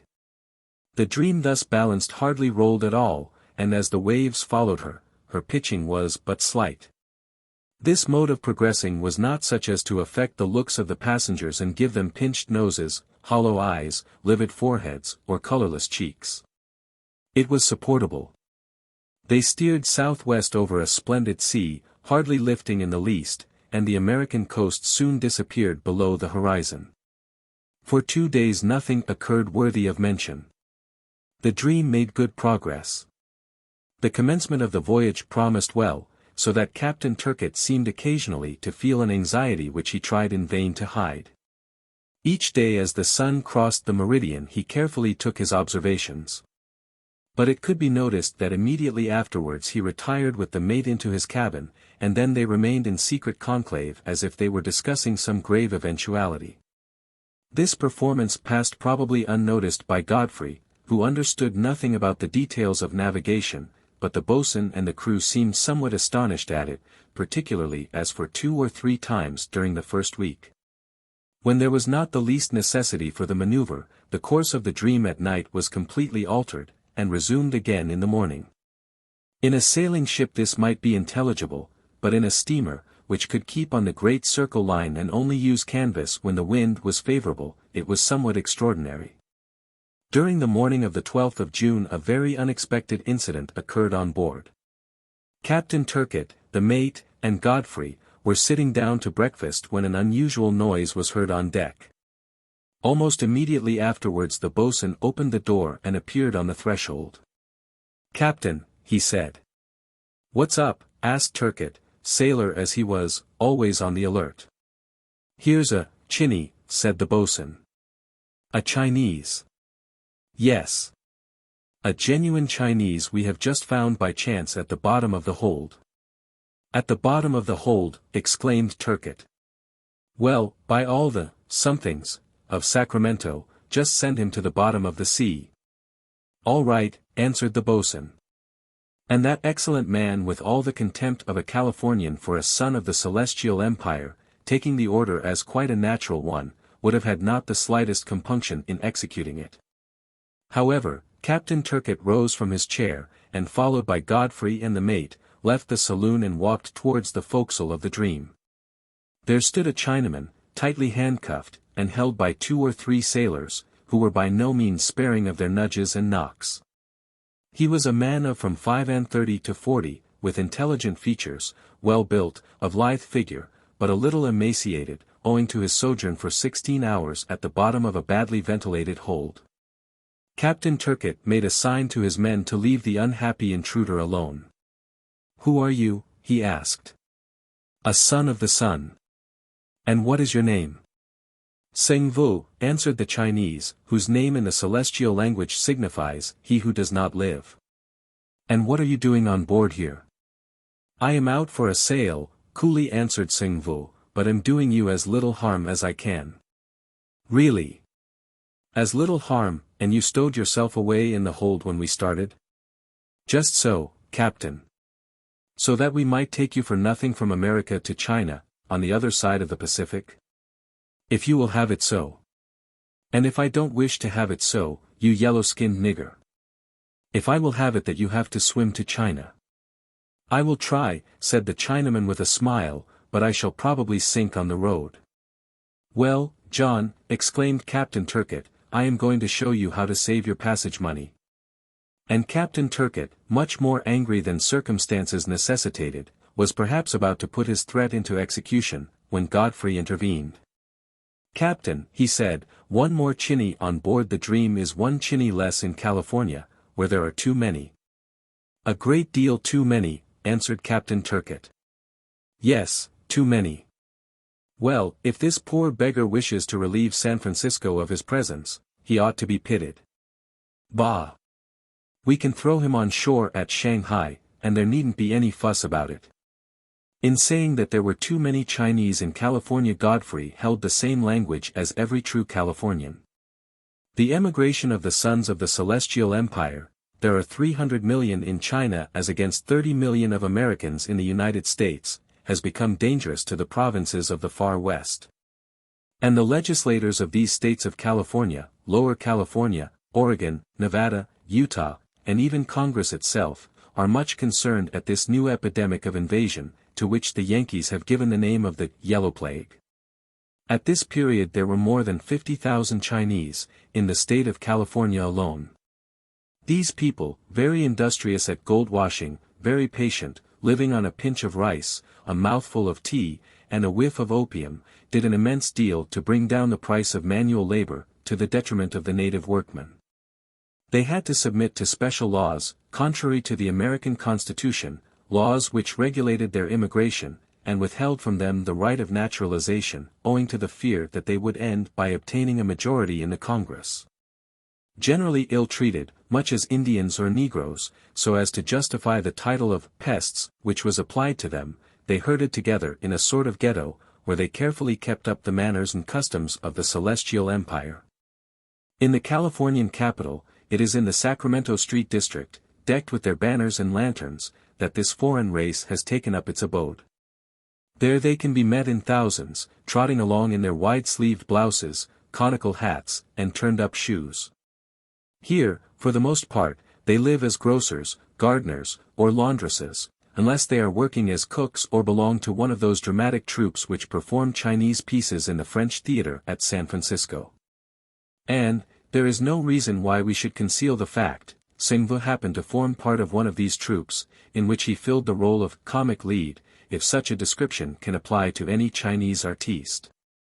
As a matter of fact they are so serious, even in their fun, that the Californian romancer, Bret Harte, has told us that he never saw a genuine Chinaman laugh. And has even confessed that he is unable to say whether one of the national pieces he witnessed was a tragedy or a farce. In short, Singvu was a comedian. The season had ended, crowned with success, perhaps out of proportion to the gold pieces he had amassed, he wished to return to his country otherwise than as a corpse. For Chinamen always like to get buried at home, and there are special steamers who carry dead celestials and nothing else. At all risks, therefore, he had secretly slipped on board the Dream. Loaded with provisions, did he hope to get through, incognito, a passage of several weeks, and then to land on the coast of China without being seen? It is just possible. At any rate, the case was hardly one for a death penalty. So Godfrey had good reason to interfere in favor of the intruder, and Captain Turcotte, who pretended to be angrier than he really was, gave up the idea of sending Singvu overboard to battle with the waves of the Pacific. Singvu, however, did not return to his hiding place in the hold, though he was rather an incubus on board. Phlegmatic, methodic, and by no means communicative, he carefully avoided the seamen, who had always some prank to play off on him, and he kept to his own provisions. He was thin enough in all conscience, and his additional weight but imperceptibly added to the cost of navigating the Dream. If Singvu got a free passage, it was obvious that his carriage did not cost William W. Kolderup very much. His presence on board put into Captain Turcotte's head an idea which his mate probably was the only one to understand thoroughly. He will bother us a bit, this confounded Chinny, after all, so much the worse for him. Whatever made him stow himself away on board the Dream, answered the mate. To get to Shanghai, replied Captain Turcotte. Bless John and all John's sons too. Chapter 7. In which it will be seen that William W. Kolderup was probably right in insuring his ship. During the following days, the 13th, 14th, and 15th of June, the barometer slowly fell, without an attempt to rise in the slightest degree, and the weather became variable, hovering between rain and wind or storm. The breeze strengthened considerably, and changed to southwesterly. It was a headwind for the Dream, and the waves had now increased enormously, and lifted her forward. The sails were all furled, and she had to depend on her screw alone. Under half steam, however, so as to avoid excessive laboring. Godfrey bore the trial of the ship's motion without even losing his good humor for a moment. Evidently he was fond of the sea. But Artelett was not fond of the sea, and it served him out. It was pitiful to see the unfortunate professor of deportment deporting himself no longer, the professor of dancing contrary to every rule of his art. Remain in his cabin, with the seas shaking the ship from stem to stern, he could not. Air, he gasped. And so he never left the deck. A roll sent him rolling from one side to the other, a pitch sent him pitching from one end to the other. He clung to the rails, he clutched the ropes, he assumed every attitude that is absolutely condemned by the principles of the modern choregraphic art. Ah! Why could he not raise himself into the air by some balloon-like movement, and escape the eccentricities of that moving plane? A dancer of his ancestors had said that he only consented to set foot to the ground so as not to humiliate his companions, but Artelett would willingly never have come down at all on the deck, whose perpetual agitation threatened to hurl him into the abyss. What an idea it was for the rich William W. Kolderup to send him here. "Is this bad weather likely to last?" asked he of Captain Turcotte 20 times a day. "Dunno. Barometer is not very promising," was the invariable answer of the captain, knitting his brows. "Shall we soon get there?" "Soon, Mr. Artelett." Soon.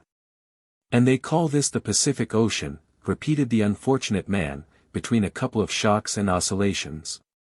It should be stated that, not only did Professor Artelett suffer from seasickness, but also that fear had seized him as he watched the great seething waves breaking into foam level with the bulwarks of the Dream, and heard the valves, lifted by the violent beats, letting the steam off through the waste pipes, as he felt the steamer tossing like a cork on the mountains of water. "No," said he with a lifeless look at his pupil, "it is not impossible for us to capsize." "Take it quietly, Artelett," replied Godfrey. "A ship was made to float. There are reasons for all this." "I tell you there are none." And, thinking thus, the professor had put on his life-belt. He wore it night and day, tightly buckled round his waist. He would not have taken it off for untold gold. Every time the sea gave him a moment's respite he would replenish it with another puff. In fact, he never blew it out enough to please him. We must make some indulgence for the terrors of Artelett. To those unaccustomed to the sea, its rolling is of a nature to cause some alarm, and we know that this passenger in spite of himself had not even till then risked his safety on the peaceable waters of the Bay of San Francisco.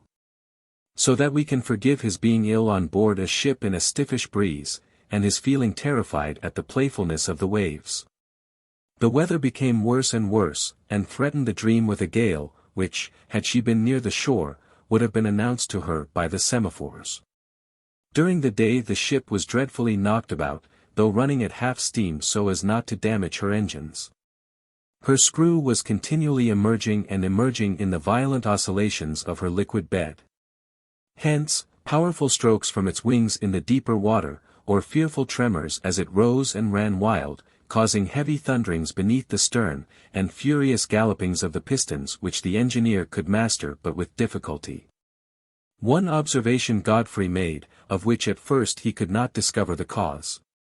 This was, that during the night the shocks experienced by the steamer were infinitely less violent than during the day. Was he then to conclude that the wind then fell, and that a calm set in after sundown? This was so remarkable that, on the night between the 21st and 22nd of June, he endeavored to find out some explanation of it. The day had been particularly stormy, the wind had freshened, and it did not appear at all likely that the sea would fall at night, lashed so capriciously as it had been for so many hours. Towards midnight then Godfrey dressed, and, wrapping himself up warmly, went on deck. The men on watch were forward, Captain Turcotte was on the bridge. The force of the wind had certainly not diminished. The shock of the waves, which should have dashed on the bows of the Dream, was, however, very much less violent. But in raising his eyes towards the top of the funnel, with its black canopy of smoke, Godfrey saw that the smoke, instead of floating from the bow aft, was, on the contrary, floating from aft forwards, and following the same direction as the ship. "Has the wind changed?" he said to himself. And extremely glad at the circumstance he mounted the bridge. Stepping up to Turcotte. "Captain," he said. The latter, enveloped in his oilskins, had not heard him approach, and at first could not conceal a movement of annoyance in seeing him close to him. "You, Mr. Godfrey, you, on the bridge?" "Yes, I, Captain. I came to ask." "What?" answered Captain Turcott sharply. If the wind has not changed. No, Mr. Godfrey, no. And, unfortunately, I think it will turn to a storm. But we now have the wind behind us. Wind behind us, yes, wind behind us, replied the captain, visibly disconcerted at the observation. But it is not my fault. What do you mean? I mean that in order not to endanger the vessel's safety I have had to put her about and run before the storm. That will cause us a most lamentable delay, said Godfrey. Very much so, answered Captain Turcott, but when day breaks, if the sea falls a little, I shall resume our westerly route.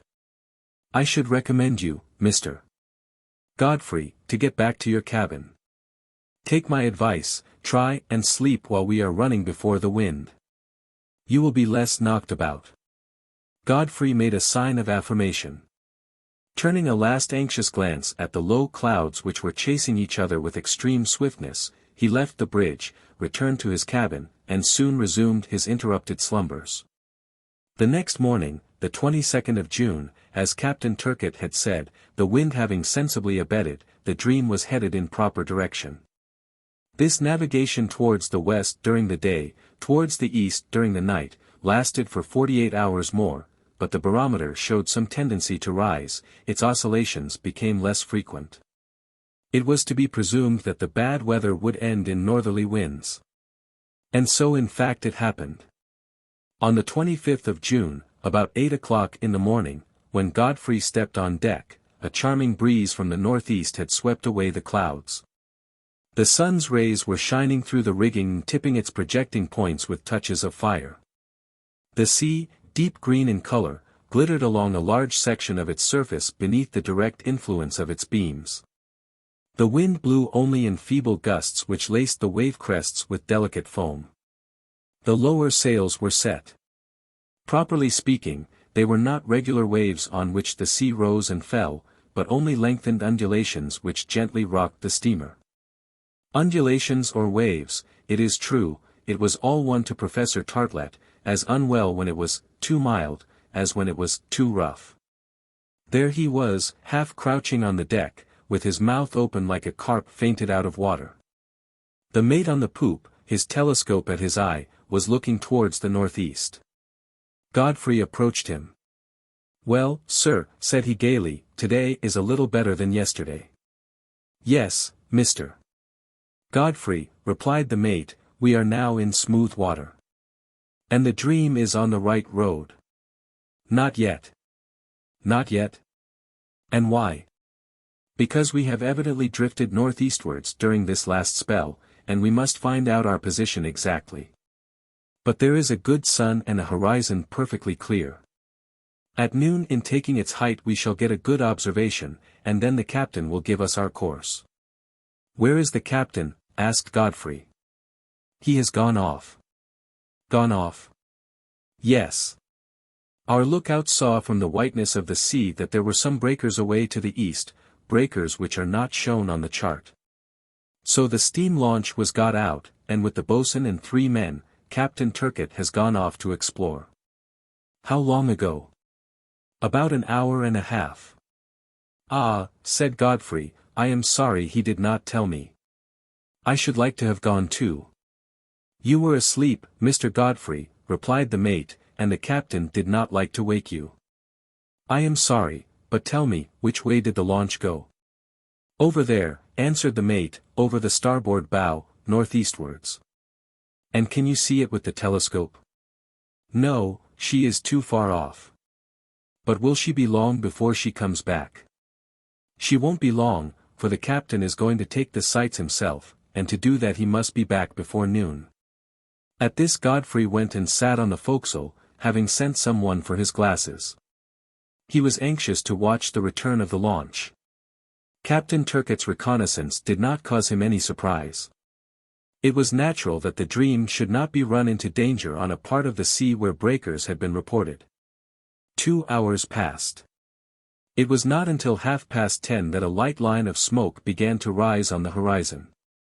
It was evidently the steam launch which, having finished the reconnaissance, was making for the ship. It amused Godfrey to follow her in the field of his glasses. He saw her little by little reveal herself in clearer outline, he saw her grow on the surface of the sea, and then give definite shape to her smoke wreath, as it mingled with a few curls of steam on the clear depth of the horizon. She was an excellent little vessel, of immense speed, and as she came along at full steam, she was soon visible to the naked eye. Towards 11 o'clock, the wash from her bow as she tore through the waves was perfectly distinct, and behind her the long furrow of foam gradually growing wider and fainter like the tail of a comet. At 11:15, Captain Turcotte hailed and boarded the Dream. "Well, Captain, what news?" asked Godfrey, shaking his hand. "Ah! Good morning, Mr. Godfrey. And the breakers?" "Only show," answered Captain Turcotte. "We saw nothing suspicious, our men must have been deceived, but I am rather surprised at that, all the same." "We are going ahead then," said Godfrey. "Yes, we are going on now, but I must first take an observation." "Shall we get the launch on board?" asked the mate. "No," answered the captain, "we may want it again. Leave it in tow." The captain's orders were executed, and the launch, still under steam, dropped round to the stern of the Dream. 3/4 of an hour afterwards, Captain Turcotte, with his sextant in his hand, took the sun's altitude, and having made his observation, he gave the course. That done, having given a last look at the horizon, he called the mate, and taking him into his cabin, the two remained there in a long consultation. The day was a very fine one. The sails had been furled, and the Dream steamed rapidly without their help. The wind was very slight, and with the speed given by the screw there would not have been enough to fill them. Godfrey was thoroughly happy. This sailing over a beautiful sea, under a beautiful sky, could anything be more cheering, could anything give more impulse to thought, more satisfaction to the mind? And it is scarcely to be wondered at that Professor Tartlett also began to recover himself a little. The state of the sea did not inspire him with immediate inquietude, and his physical being showed a little reaction. He tried to eat, but without taste or appetite. Godfrey would have had him take off the lifebelt which encircled his waist, but this he absolutely refused to do. Was there not a chance of this conglomeration of wood and iron, which men call a vessel, gaping asunder at any moment? The evening came, a thick mist spread over the sky, without descending to the level of the sea. The night was to be much darker than would have been thought from the magnificent daytime. There was no rock to fear in these parts, for Captain Turcotte had just fixed his exact position on the charts. But collisions are always possible, and they are much more frequent on foggy nights. The lamps were carefully put into place as soon as the sun set. The white one was run up the mast, and the green light to the right and the red one to the left gleamed in the shrouds. If the Dream was run down, at the least it would not be her fault, that was one consolation. To founder even when one is in order is to founder nevertheless, and if any one on board made this observation it was of course Professor Tartlett. However, the worthy man, always on the roll and the pitch, had regained his cabin, Godfrey his. The one with the assurance, the other in the hope that he would pass a good night, for the Dream scarcely moved on the crest of the lengthened waves. Captain Turcotte, having handed over the watch to the mate, also came under the poop to take a few hours' rest. All was in order. The steamer could go ahead in perfect safety, although it did not seem as though the thick fog would lift. In about 20 minutes Godfrey was asleep, and the sleepless Tartlett, who had gone to bed with his clothes on as usual, only betrayed himself by distant sighs. All at once, at about 1 in the morning, Godfrey was awakened by a dreadful clamor. He jumped out of bed, slipped on his clothes, his trousers, his waistcoat and his sea boots. Almost immediately a fearful cry was heard on deck, "We are sinking! We are sinking!" In an instant Godfrey was out of his cabin and in the saloon. There he cannonied against an inert mass which he did not recognize. It was Professor Tartlett. The whole crew were on deck, hurrying about at the orders of the mate and captain. "A collision?" asked Godfrey. I don't know, this beastly fog," answered the mate, "but we are sinking." "Sinking?" exclaimed Godfrey. And in fact the Dream, which had doubtless struck on a rock, was sensibly foundering. The water was creeping up to the level of the deck. The engine fires were probably already out below. To the sea! To the sea, Mr. Morgan, exclaimed the captain. There is not a moment to lose. You can see the ship settling down. It will draw you down in the eddy. And Artelett? I'll look after him, we are only half a cable from the shore. But you?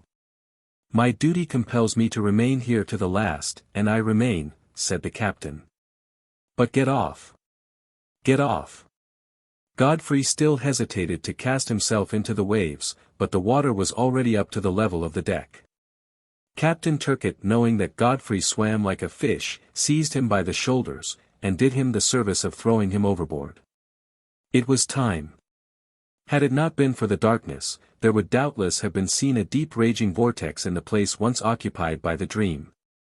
But Godfrey, in a few strokes in the calm water, was able to get swiftly clear of the whirlpool, which would have dragged him down like the maelstrom. All this was the work of a minute. A few minutes afterwards, amid shouts of despair, the lights on board went out one after the other. Doubt existed no more, the Dream had sunk head downwards. As for Godfrey, he had been able to reach a large lofty rock away from the surf. There, shouting vainly in the darkness, hearing no voice in reply to his own, not knowing if he should find himself on an isolated rock or at the extremity of a line of reefs, and perhaps the sole survivor of the catastrophe, he waited for the dawn. Chapter 8. Which leads Godfrey to bitter reflections on the mania for traveling. 3 long hours had still to pass before the sun reappeared above the horizon. These were such hours that they might rather be called centuries. The trial was a rough one to begin with, but, we repeat, Godfrey had not come out for a simple promenade. He himself put it very well when he said he had left behind him quite a lifetime of happiness and repose, which he would never find again in his search for adventures. He tried his utmost therefore to rise to the situation. He was, temporarily, under shelter. The sea after all could not drive him off the rock which lay anchored alone amid the spray of the surf. Was there any fear of the incoming tide soon reaching him? No, for on reflection he concluded that the wreck had taken place at the highest tide of the new moon. But was the rock isolated? Did it command a line of breakers scattered on this portion of the sea? What was this coast which Captain Turcotte had thought he saw in the darkness? To which continent did it belong? It was only too certain that the Dream had been driven out of her route during the storm of the preceding days. The position of the ship could not have been exactly fixed. How could there be a doubt of this when the captain had 2 hours before affirmed that his charts bore no indication of breakers in these parts? He had even done better and had gone himself to reconnoiter these imaginary reefs which his lookouts had reported they had seen in the east. It nevertheless had been only too true, and Captain Turcotte's reconnaissance would have certainly prevented the catastrophe if it had only been pushed far enough. But what was the good of returning to the past? The important question in face of what had happened, a question of life or death, was for Godfrey to know if he was near to some land. In what part of the Pacific there would be time later on to determine. Before everything he must think as soon as the day came of how to leave the rock, which in its biggest part could not measure more than 20 yards square. But people do not leave one place except to go to another. And if this other did not exist, if the captain had been deceived in the fog, if around the breakers there stretched a boundless sea, if at the extreme point of view the sky and the water seemed to meet all round the horizon. The thoughts of the young man were thus concentrated on this point. All his powers of vision did he employ to discover through the black night if any confused mass, any heap of rocks or cliffs, would reveal the neighborhood of land to the eastward of the reef. Godfrey saw nothing. Not a smell of earth reached his nose, not a sensation of light reached his eyes, not a sound reached his ears. Not a bird traversed the darkness. It seemed that around him there was nothing but a vast desert of water. Godfrey did not hide from himself that the chances were 1,000 to 1 that he was lost. He no longer thought of making the tour of the world, but of facing death, and calmly and bravely his thoughts rose to that providence which can do all things for the feeblest of its creatures, though the creatures can do nothing of themselves. And so Godfrey had to wait for the day to resign himself to his fate, if safety was impossible, and, on the contrary, to try everything, if there was any chance of life. Calmed by the very gravity of his reflections, Godfrey had seated himself on the rock. He had stripped off some of his clothes which had been saturated by the sea water, his woolen waistcoat and his heavy boots, so as to be ready to jump into the sea if necessary. However, was it possible that no one had survived the wreck? What? Not one of the men of the dream carried to shore. Had they all been sucked in by the terrible whirlpool which the ship had drawn round herself as she sank? The last to whom Godfrey had spoken was Captain Turcotte, resolved not to quit his ship while one of his sailors was still there. It was the captain himself who had hurled him into the sea at the moment the dream was disappearing. But the others, the unfortunate Artelett, and the unhappy Chinese, surprised without doubt, and swallowed up, the one in the poop, the other in the depths of the hold, what had become of them? Of all those on board the dream, was he the only one saved? And had the steam launch remained at the stern of the steamer? Could not a few passengers or sailors have saved themselves therein, and found time to flee from the wreck? But was it not rather to be feared that the launch had been dragged down by the ship under several fathoms of water? Godfrey then said to himself, that if in this dark night he could not see, he could at least make himself heard. There was nothing to prevent his shouting and hailing in the deep silence. Perhaps the voice of one of his companions would respond to his. Over and over again then did he call, giving forth a prolonged shout which should have been heard for a considerable distance round. Not a cry answered to his. He began again, many times, turning successively to every point of the horizon. Absolute silence. Alone. Alone, he murmured. Not only had no cry answered to his, but no echo had sent him back the sound of his own voice. Had he been near a cliff, not far from a group of rocks, such as generally border the shore, it was certain that his shouts, repelled by the obstacles, would have returned to him. Either eastwards of the reef, therefore, stretched a low-lying shore ill-adapted for the production of an echo, or there was no land in his vicinity, the bed of breakers on which he had found refuge was isolated. 3 hours were passed in these anxieties. Godfrey, quite chilled, walked about the top of the rock, trying to battle with the cold. At last a few pale beams of light tinged the clouds in the zenith. It was the reflection of the first coloring of the horizon. Godfrey turned to this side, the only one towards which there could be land, to see if any cliff outlined itself in the shadow. With its early rays the rising sun might disclose its features more distinctly. But nothing appeared through the misty dawn. A light fog was rising over the sea, which did not even admit of his discovering the extent of the breakers. He had, therefore, to satisfy himself with illusions. If Godfrey were really cast on an isolated rock in the Pacific, it was death to him after a brief delay, death by hunger, by thirst, or if necessary, death at the bottom of the sea as a last resource. However, he kept constantly looking, and it seemed as though the intensity of his gaze increased enormously, for all his will was concentrated therein. At length the morning mist began to fade away. Godfrey saw the rocks which formed the reef successively defined in relief on the sea, like a troop of marine monsters. It was a long and irregular assemblage of dark boulders, strangely worn, of all sizes and forms, whose direction was almost west and east. The enormous block on the top of which Godfrey found himself emerged from the sea on the western edge of the bank scarcely 30 fathoms from the spot where the dream had gone down. The sea hereabouts appeared to be very deep, for of the steamer nothing was to be seen, not even the ends of her masts. Perhaps by some undercurrent she had been drawn away from the reefs. A glance was enough for Godfrey to take in this state of affairs. There was no safety on that side.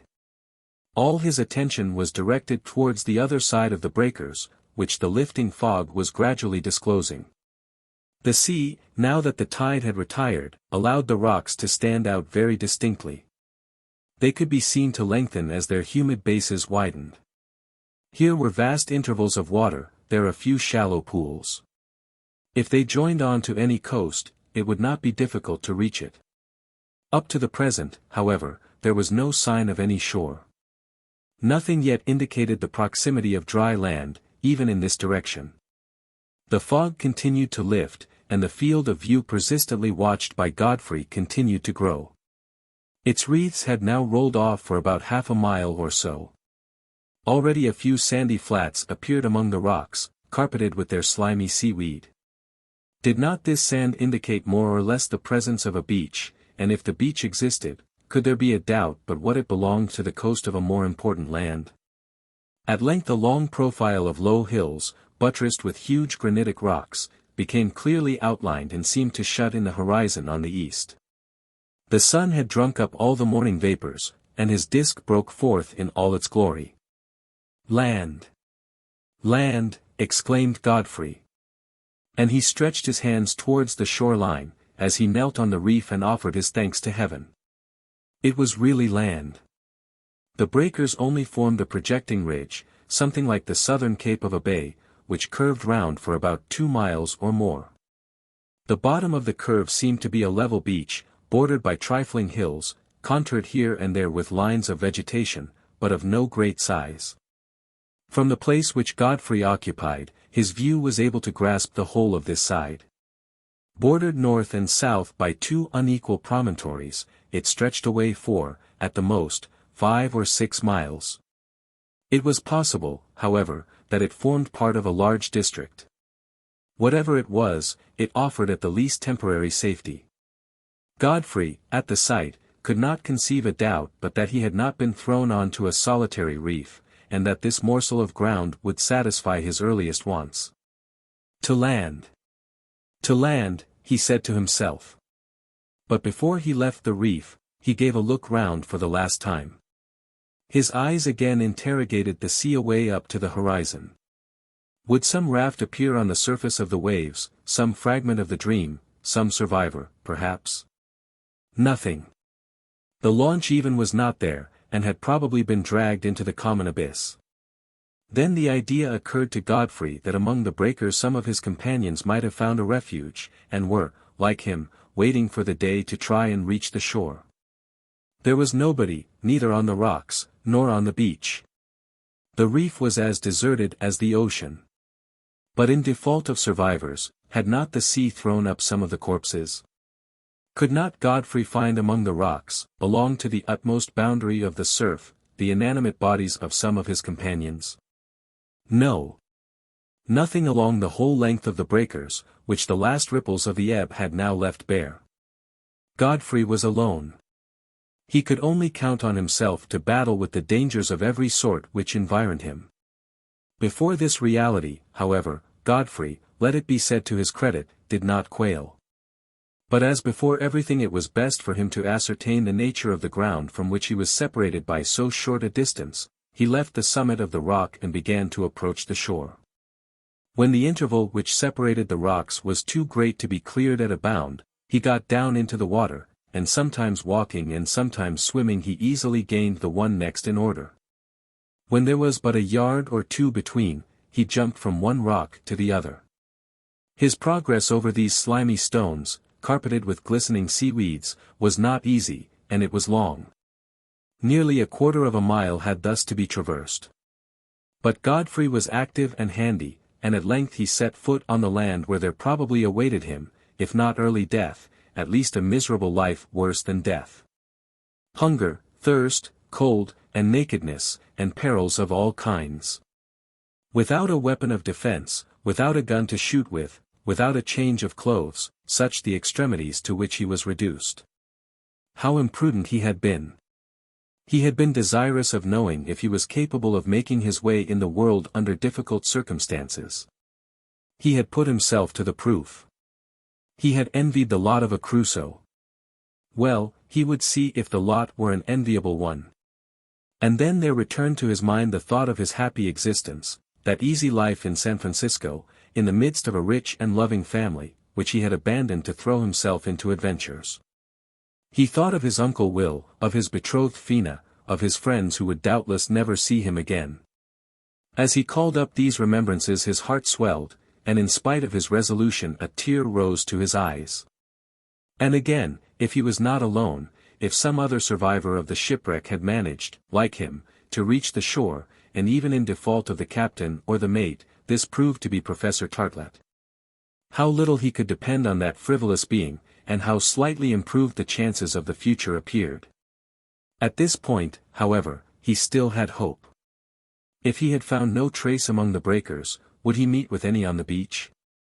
Who else but he had already touched the shore, seeking a companion who was seeking him? Godfrey took another long look from north to south. He did not notice a single human being. Evidently this portion of the earth was uninhabited. In any case there was no sign, not a trace of smoke in the air, not a vestige. "Let us get on," said Godfrey to himself.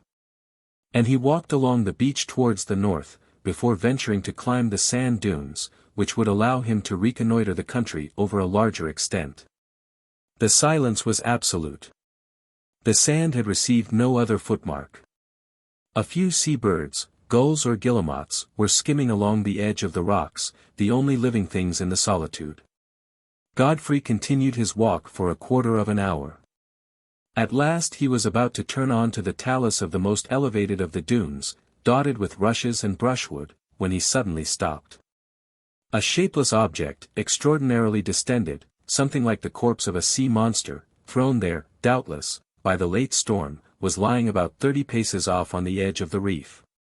Godfrey hastened to run towards it. The nearer he approached the more rapidly did his heart beat. In truth, in this stranded animal he seemed to recognize a human form. Godfrey was not 10 paces away from it, when he stopped as if rooted to the soil, and exclaimed, "Tartelett!" It was the professor of dancing and deportment. Godfrey rushed towards his companion, who perhaps still breathed.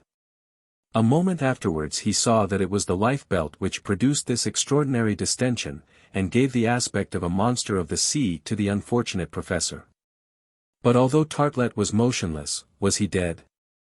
Perhaps this natatory clothing had kept him above water, while the surf had borne him to shore. Godfrey set to work. He knelt down by Tartelett, he unloosed the lifebelt and rubbed him vigorously. He noticed at last a light breath on the half-opened lips. He put his hand on his heart. The heart still beat. Godfrey spoke to him. Tartelett shook his head, then he gave utterance to a hoarse exclamation, followed by incoherent words. Godfrey shook him violently. Tartelett then opened his eyes, passed his left hand over his brow, lifted his right hand and assured himself that his precious kit and bow, which he tightly held, had not abandoned him. "Tartelett! My dear Tartelett!" shouted Godfrey, lightly raising his head. The head with his mass of tumbled hair gave an affirmative nod. "It is I. I. Godfrey." "Godfrey?" asked the professor. And then he turned over, and rose onto his knees, and looked about, and smiled, and rose to his feet. He had discovered that at last he was on a solid base. He had gathered that he was no longer on the ship's deck, exposed to all the uncertainties of its pitches and its rolls. The sea had ceased to carry him. He stood on firm ground. And then Professor Tartelett recovered the aplomb which he had lost since his departure. His feet placed themselves naturally, with their toes turned out, in the regulation position, his left hand seized his kit, his right hand grasped his bow. Then, while the strings, vigorously attacked, gave forth a humid sound of melancholy sonorousness, these words escaped his smiling lips. "In place, miss." The good man was thinking of Fina. Chapter 9. In which it is shown that Crusoes do not have everything as they wish. That done, the professor and his pupil rushed into one another's arms. "My dear Godfrey," exclaimed Tartelett. "My good Tartelett," replied Godfrey. "At last we are arrived in port," observed the professor in the tone of a man who had had enough of navigation and its accidents. He called it arriving in port. Godfrey had no desire to contradict him. "Take off your life-belt," he said. "It suffocates you and hampers your movements." Do you think I can do so without inconvenience? Asked Artelett. Without any inconvenience, answered Godfrey. Now put up your fiddle, and let us take a look round. Come on, replied the professor, but if you don't mind, Godfrey, let us go to the first restaurant we see. I am dying of hunger, and a dozen sandwiches washed down with a glass or two of wine will soon set me on my legs again. Yes. To the first restaurant, answered Godfrey, nodding his head, and even to the last, if the first does not suit us. And, continued Artelett, we can ask some fellow as we go along the road to the telegraph office so as to send a message off to your uncle Kolderup. That excellent man will hardly refuse to send on some necessary cash for us to get back to Montgomery Street, for I have not got a cent with me. Agreed, to the first telegraph office, answered Godfrey, or if there isn't one in this country, to the first post office. Come on, Artelett. The professor took off his swimming apparatus, and passed it over his shoulder like a hunting horn, and then both stepped out for the edge of the dunes which bordered the shore. What more particularly interested Godfrey, whom the encounter with Artelett had imbued with some hope, was to see if they too were the only survivors of the dream. A quarter of an hour after the explorers had left the edge of the reef they had climbed a dune about 60 or 80 feet high, and stood on its crest. Thence they looked on a large extent of coast, and examined the horizon in the east, which till then had been hidden by the hills on the shore. 2 or 3 miles away in that direction a second line of hills formed the background, and beyond them nothing was seen of the horizon. Towards the north the coast trended off to a point, but it could not be seen if there was a corresponding cape behind. On the south a creek ran some distance into the shore, and on this side it looked as though the ocean closed the view. Whence this land in the Pacific was probably a peninsula, and the isthmus which joined it to the continent would have to be sought for towards the north or northeast. The country, however, far from being barren, was hidden beneath an agreeable mantle of verdure, long prairies, amid which meandered many limpid streams, and high and thick forests, whose trees rose above one another to the very background of hills. It was a charming landscape. But of houses forming town, village, or hamlet, not one was in sight. Of buildings grouped and arranged as a farm of any sort, not a sign. Of smoke in the sky, betraying some dwelling hidden among the trees, not a trace. Not a steeple above the branches, not a windmill on an isolated hill. Not even in default of houses a cabin, a hut, an ajupa, or a wigwam. No. Nothing. If human beings inhabited this unknown land, they must live like troglodytes, below, and not above the ground. Not a road was visible, not a footpath, not even a track. It seemed that the foot of man had never trod either a rock of the beach or a blade of the grass on the prairies. I don't see the town, remarked Artelett, who, however, remained on tiptoe. That is perhaps because it is not in this part of the province, answered Godfrey. But a village? There's nothing here. Where are we then? I know nothing about it. What? You don't know. But Godfrey, we had better make haste and find out. Who is to tell us? What will become of us then? Exclaimed Artelett, rounding his arms and lifting them to the sky. Become a couple of Crusoes. At this answer the professor gave a bound such as no clown had ever equaled. Crusoes. They. A Crusoe. He. Descendants of that Selkirk who had lived for long years on the island of Juan Fernandez. Imitators of the imaginary heroes of Daniel Defoe and de Weiss whose adventures they had so often read. Abandoned, far from their relatives, their friends. Separated from their fellow men by thousands of miles, destined to defend their lives perhaps against wild beasts, perhaps against savages who would land there, wretches without resources, suffering from hunger, suffering from thirst. Without weapons, without tools, almost without clothes, left to themselves. No, it was impossible. Don't say such things, Godfrey, exclaimed Artelett. No. Don't joke about such things. The mere supposition will kill me. You are laughing at me, are you not?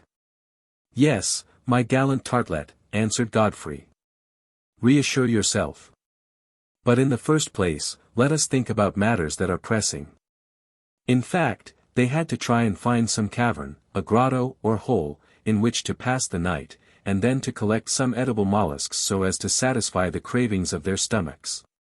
Godfrey and Artelett then commenced to descend the talus of the dunes in the direction of the reef. Godfrey showed himself very ardent in his researches, and Artelett considerably stupefied by his shipwreck experiences. The first looked before him, behind him, and all around him, the second hardly saw 10 paces in front of him. "If there are no inhabitants on this land, are there any animals?" asked Godfrey. He meant to say domestic animals, such as furred and feathered game, not wild animals which abound in tropical regions, and with which they were not likely to have to do. Several flocks of birds were visible on the shore, bitterns, curlews, barnacle geese, and teal, which hovered and chirped and filled the air with their flutterings and cries, doubtless protesting against the invasion of their domain. Godfrey was justified in concluding that where there were birds there were nests, and where there were nests there were eggs. The birds congregated here in such numbers, because rocks provided them with thousands of cavities for their dwelling places. In the distance a few herons and some flocks of snipe indicated the neighborhood of a marsh. Birds then were not wanting, the only difficulty was to get at them without firearms. The best thing to do now was to make use of them in the egg state, and consume them under that elementary but nourishing form. But if the dinner was there, how were they to cook it? How were they to set about lighting a fire? An important question, the solution of which was postponed. Godfrey and Artelett returned straight towards the reef, over which some seabirds were circling. An agreeable surprise there awaited them.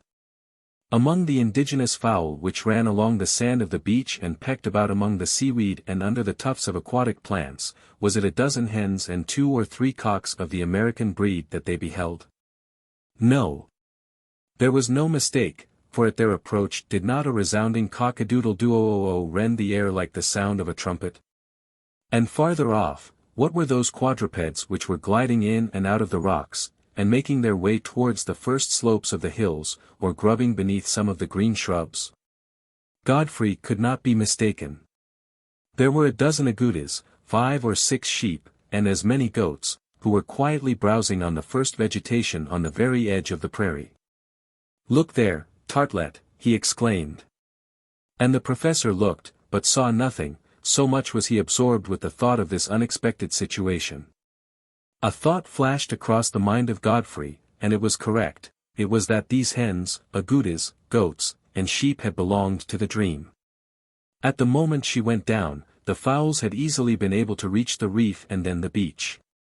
As for the quadrupeds, they could easily have swum ashore. "And so," remarked Godfrey, "what none of our unfortunate companions have been able to do, these simple animals, guided by their instinct, have done. And of all those on board the Dream, none have been saved but a few beasts." "Including ourselves," answered Artelett naively. As far as he was concerned, he had come ashore unconsciously, very much like one of the animals. It mattered little. It was a very fortunate thing for the 2 shipwrecked men that a certain number of these animals had reached the shore. They would collect them, fold them, and with the special fecundity of their species, if their stay on this land was a lengthy one, it would be easy to have quite a flock of quadrupeds, and a yard full of poultry. But on this occasion, Godfrey wished to keep to such alimentary resources as the coast could furnish, either in eggs or shellfish. Professor Artelett and he set to work to forage among the interstices of the stones, and beneath the carpet of seaweeds, and not without success. They soon collected quite a notable quantity of mussels and periwinkles, which they could eat raw. A few dozen eggs of the barnacle geese were also found among the higher rocks which shut in the bay on the north. They had enough to satisfy a good many. And, hunger pressing, Godfrey and Artelett hardly thought of making difficulties about their first repast. "And the fire?" said the professor. "Yes. The fire," said Godfrey. It was the most serious of questions, and it led to an inventory being made of the contents of their pockets. Those of the professor were empty or nearly so. They contained a few spare strings for his kit, and a piece of rosin for his bow. How would you get a light from that, I should like to know? Godfrey was hardly better provided. However, it was with extreme satisfaction that he discovered in his pocket an excellent knife, whose leather case had kept it from the sea-water. This knife, with blade, gimlet, hook, and saw, was a valuable instrument under the circumstances. But besides this tool, Godfrey and his companion had only their 2 hands. And as the hands of the professor had never been used except in playing his fiddle, and making his gestures, Godfrey concluded that he would have to trust to his own. He thought, however, of utilizing those of Artelett for procuring a fire by means of rubbing 2 sticks of wood rapidly together. A few eggs cooked in the embers would be greatly appreciated at their second meal at noon. While Godfrey then was occupied in robbing the nests in spite of the proprietors, who tried to defend their progeny in the shell, the professor went off to collect some pieces of wood which had been dried by the sun at the foot of the dunes. These were taken behind a rock sheltered from the wind from the sea. Artelett then chose 2 very dry pieces, with the intention of gradually obtaining sufficient heat by rubbing them vigorously and continuously together. What simple Polynesian savages commonly did, why should not the professor, so much their superior in his own opinion, be able to do? Behold him then, rubbing and rubbing, in a way to dislocate the muscles of his arm and shoulder. He worked himself into quite a rage, poor man. But whether it was that the wood was not right, or its dryness was not sufficient, or the professor held it wrongly, or had not got the peculiar turn of hand necessary for operations of this kind, if he did not get much heat out of the wood, he succeeded in getting a good deal out of himself. In short, it was his own forehead alone which smoked under the vapors of his own perspiration. When Godfrey returned with his collection of eggs, he found Artelett in a rage, in a state to which his choregraphic exercises had never doubtless provoked him. "Doesn't it do?" he asked. "No, Godfrey, it does not do," replied the professor. "And I begin to think that these inventions of the savages are only imaginations to deceive the world."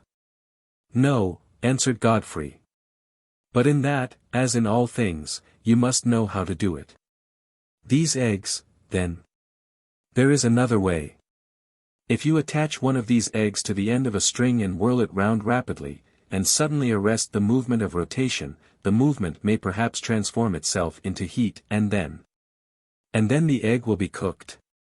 "Yes, if the rotation has been swift enough and the stoppage sudden enough." "But how do you produce the stoppage without breaking the egg?" "Now, there is a simpler way, dear Artelett. Behold."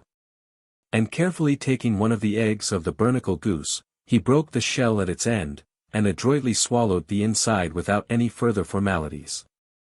Artelett could not make up his mind to imitate him, and contented himself with the shellfish. It now remained to look for a grotto or some shelter in which to pass the night. "It is an unheard of thing," observed the professor, "that Crusoes cannot at the least find a cavern, which, later on, they can make their home." "Let us look," said Godfrey. It was unheard of.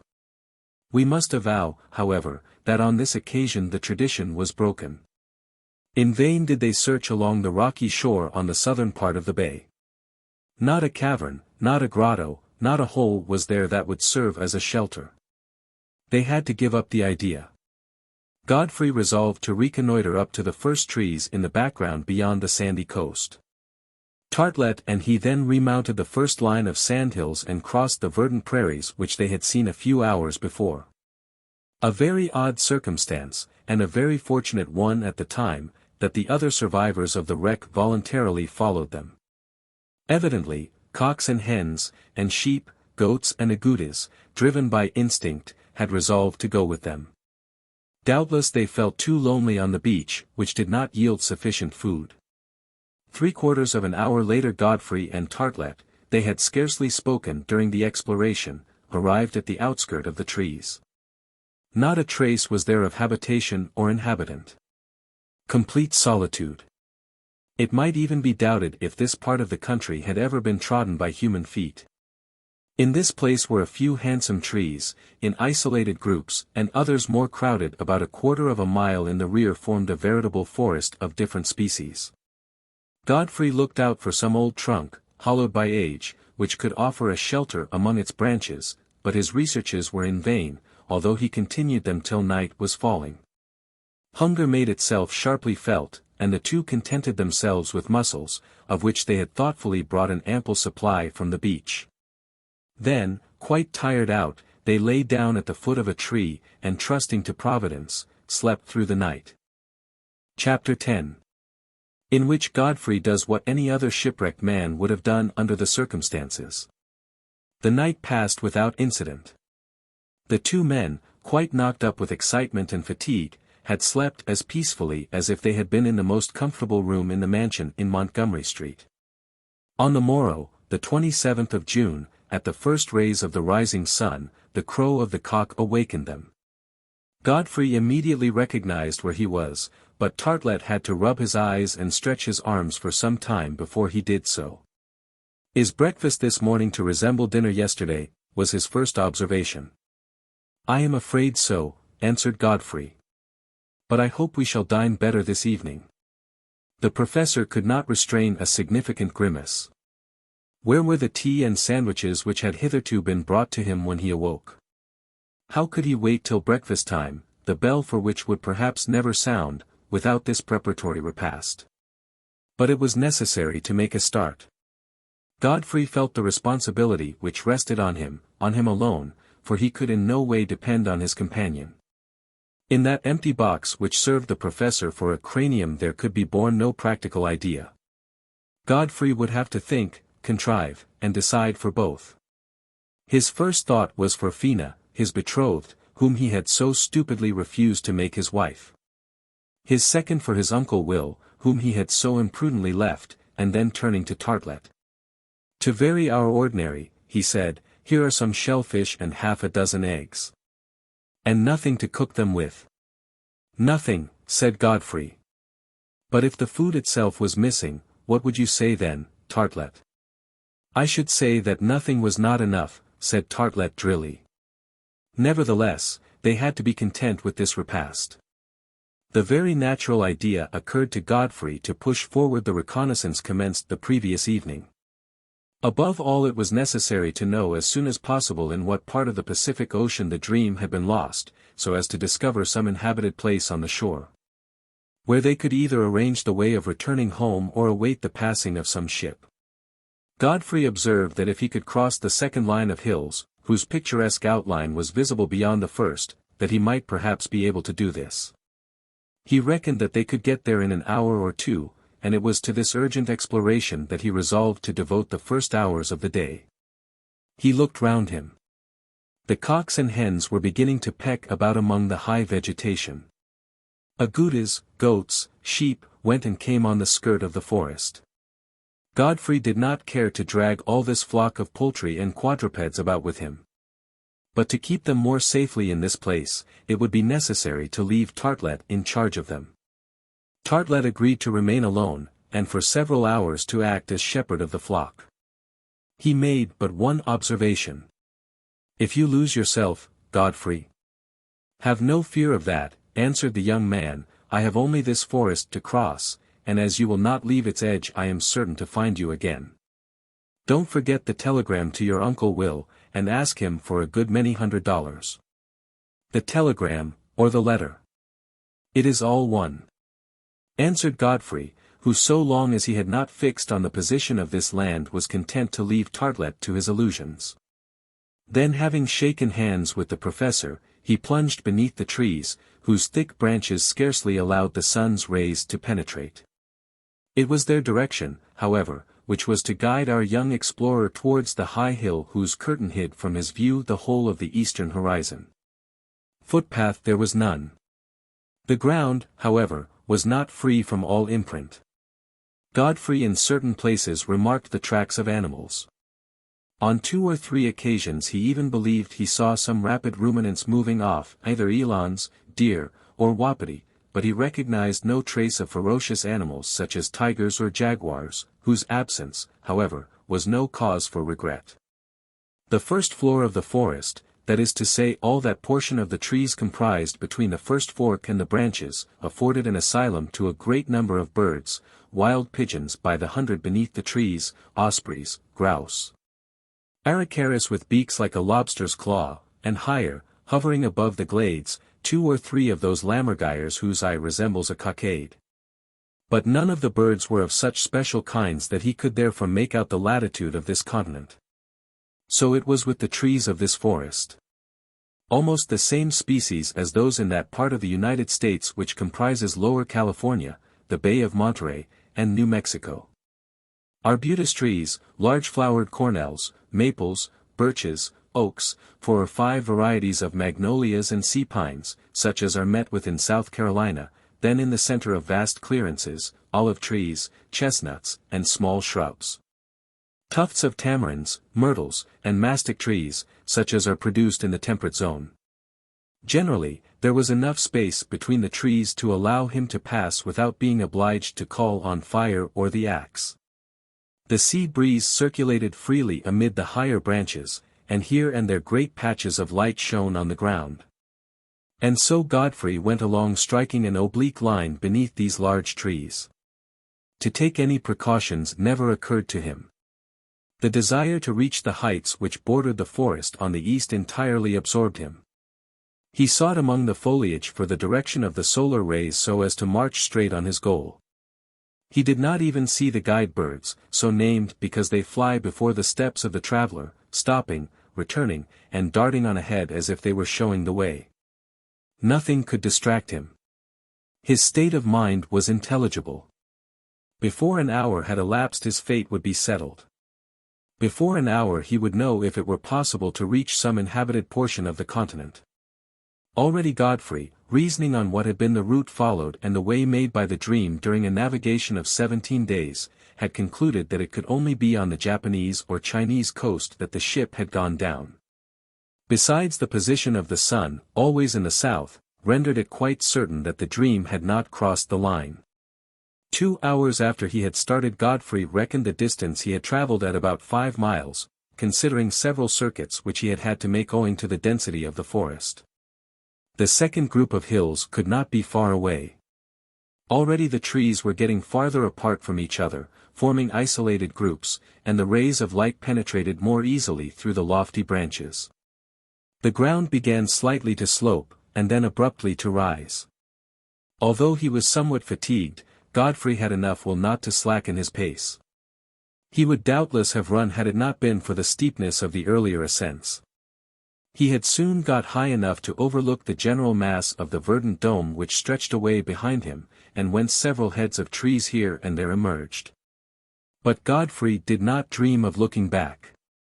His eyes never quitted the line of the denuded ridge, which showed itself about 400 or 500 feet before and above him. That was the barrier which all the time hid him from the eastern horizon.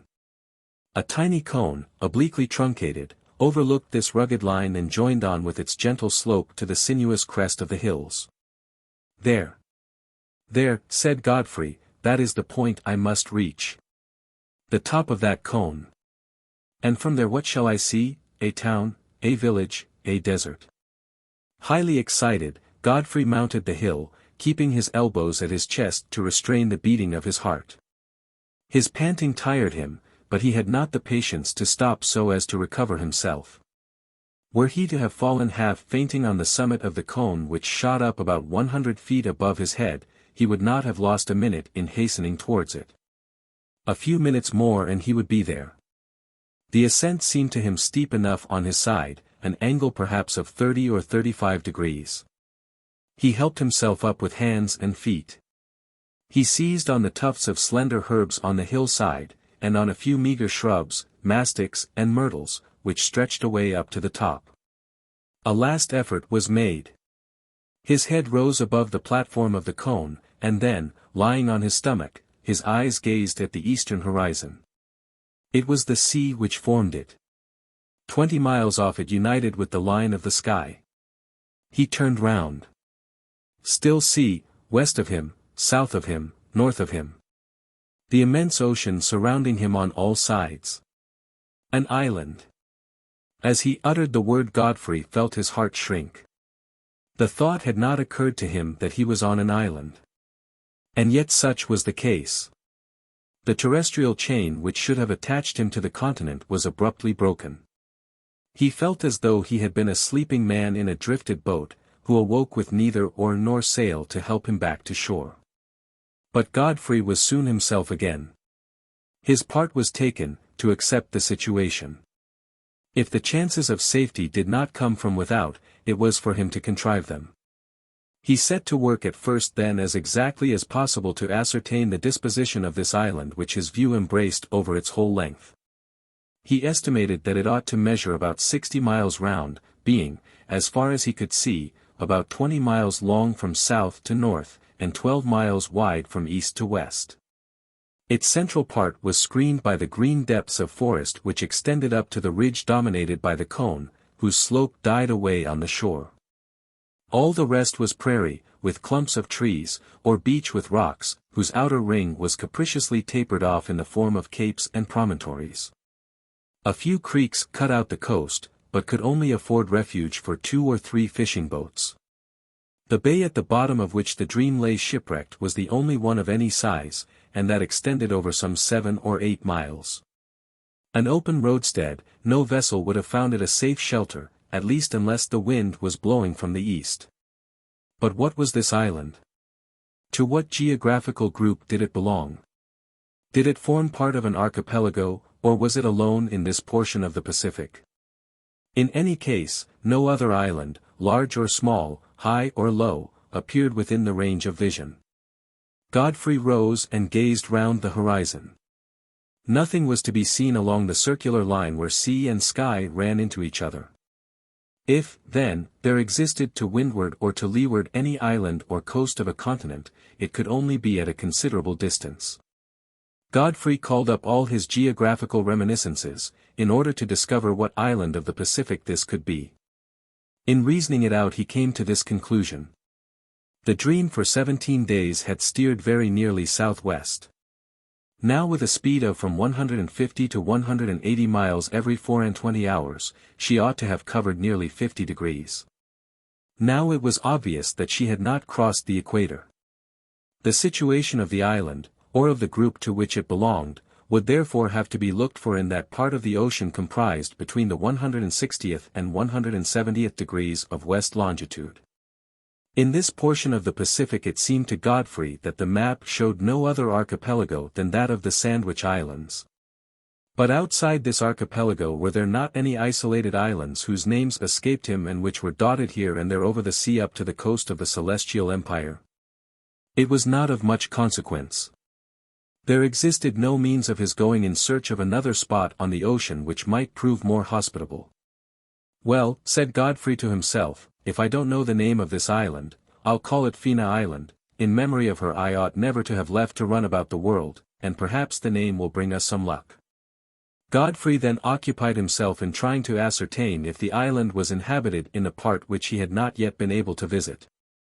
From the top of the cone he saw nothing which betrayed the presence of aborigines, neither habitations on the prairie nor houses on the skirt of the trees, not even a fisherman's hut on the shore. But if the island was deserted, the sea which surrounded it was none the less so, for not a ship showed itself within the limits of what, from the height of the cone, was a considerable circuit. Godfrey having finished his exploration had now only to get down to the foot of the hill and retake the road through the forest so as to rejoin Artelett. But before he did so his eyes were attracted by a sort of cluster of trees of huge stature, which rose on the boundary of the prairie towards the north. It was a gigantic group, it exceeded by a head all those which Godfrey had previously seen. Perhaps, he said, it would be better to take up our quarters over there, more especially as if I am not mistaken I can see a stream which should rise in the central chain and flow across the prairie. This was to be looked into on the morrow. Towards the south the aspect of the island was slightly different. Forests and prairies rapidly gave place to the yellow carpet of the beach, and in places the shore was bounded with picturesque rocks. But what was Godfrey's surprise, when he thought he saw a light smoke, which rose in the air beyond this rocky barrier. "Are there any of our companions?" he exclaimed. "But no, it is not possible. Why should they have got so far from the bay since yesterday, and round so many miles of reef? Is it a village of fishermen, or the encampment of some indigenous tribe? Godfrey watched it with the closest attention. Was this gentle vapor which the breeze softly blew towards the west a smoke? Could he be mistaken? Anyhow it quickly vanished, a few minutes afterwards nothing could be seen of it. It was a false hope. Godfrey took a last look in its direction, and then seeing nothing, glided down the slope, and again plunged beneath the trees. An hour later he had traversed the forest and found himself on its skirt. There Artelett awaited him with his 2-footed and 4-footed flock. And how was the obstinate professor occupying himself? In the same way. A bit of wood was in his right hand, another piece in his left, and he still continued his efforts to set them alight. He rubbed and rubbed with a constancy worthy of a better fate. "Well," he shouted as he perceived Godfrey some distance off, "and the telegraph office?" "It is not open," answered Godfrey, who dared not yet tell him anything of the situation. "And the post?" "It is shut. But let us have something to eat. I am dying with hunger. We can talk presently." And this morning Godfrey and his companion had again to content themselves with a too meagre repast of raw eggs and shellfish. "Wholesome diet," repeated Godfrey to Artelett, who was hardly of that opinion and picked his food with considerable care. Chapter 11. In which the question of lodging is solved as well as it could be. The day was already far advanced. Godfrey resolved to defer till the morrow the task of proceeding to a new abode. But to the pressing questions which the professor propounded on the results of his exploration he ended by replying that it was an island, Fina Island, on which they both had been cast. And that they must think of the means of living before dreaming of the means of departing. "An island," exclaimed Artelett. "Yes. It is an island. Which the sea surrounds." "Naturally. But what is it?" "I have told you, Fina Island, and you understand why I gave it that name." "No, I do not understand," answered Artelett, making a grimace, "and I don't see the resemblance. Miss Fina is surrounded by land, not water." After this melancholy reflection, he prepared to pass the night with as little discomfort as possible. Godfrey went off to the reef to get a new stock of eggs and mollusks, with which he had to be contented, and then, tired out, he came back to the tree and soon fell asleep, while Artelett, whose philosophy would not allow him to accept such a state of affairs, gave himself over to the bitterest meditations. On the morrow, the 28th of June, they were both afoot before the cock had interrupted their slumbers. To begin with, a hasty breakfast, the same as the day before. Only water from a little brook was advantageously replaced by a little milk given by one of the goats. Ah! Worthy Artelett! Where were the mint julep, the port wine sangaree, the sherry cobbler, the sherry cocktail, which he hardly drank, but which were served him at all hours in the bars and taverns of San Francisco? How he envied the poultry, the agoutis, and the sheep, who cheerfully quenched their thirst without the addition of such saccharine or alcoholic mixtures to their water from the stream. To these animals no fire was necessary to cook their food. Roots and herbs and seeds sufficed, and their breakfast was always served to the minute on their tablecloth of green. "Let us make a start," said Godfrey. And behold the two on their way, followed by a procession of domestic animals, who refused to be left behind. Godfrey's idea was to explore, in the north of the island, that portion of the coast on which he had noticed the group of gigantic trees in his view from the cone. But to get there he resolved to keep along the shore.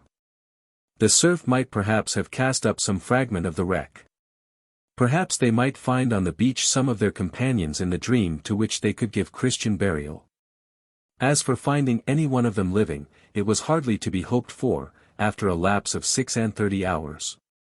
The first line of hills was surmounted, and Godfrey and his companion reached the beginning of the reef, which looked as deserted as it had when they had left it. There they renewed their stock of eggs and mollusks, in case they should fail to find even such meager resources away to the north.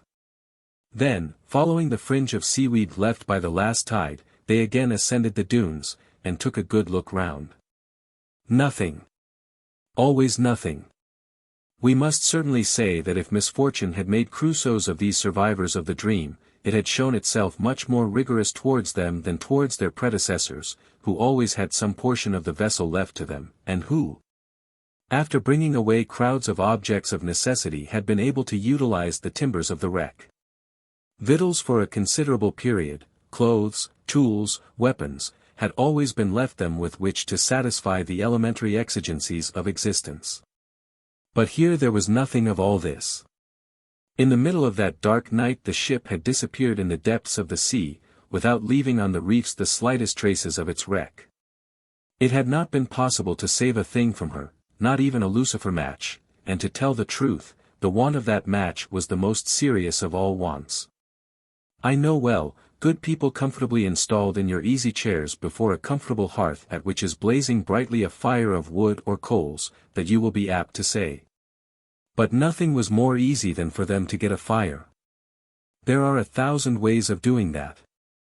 2 pebbles. A little dry moss. A little burnt rag, and how do you burn the rag? The blade of a knife would do for a steel, or 2 bits of wood rubbed briskly together in Polynesian fashion. Well, try it. It was about this that Godfrey was thinking as he walked, and this it was that occupied his thoughts more than anything else. Perhaps he too, poking his coke fire and reading his traveller's tales, had thought the same as you good people. But now he had to put matters to the test, and he saw with considerable disquietude the want of a fire, that indispensable element which nothing could replace. He kept on ahead, then, lost in thought, followed by Artelett, who by his shouts and gestures, kept together the flock of sheep, agoutis, goats, and poultry. Suddenly his look was attracted by the bright colors of a cluster of small apples which hung from the branches of certain shrubs, growing in hundreds at the foot of the dunes. He immediately recognized them as manzanillas, which serve as food to the Indians in certain parts of California. At last, he exclaimed, there is something which will be a change from our eggs and mussels.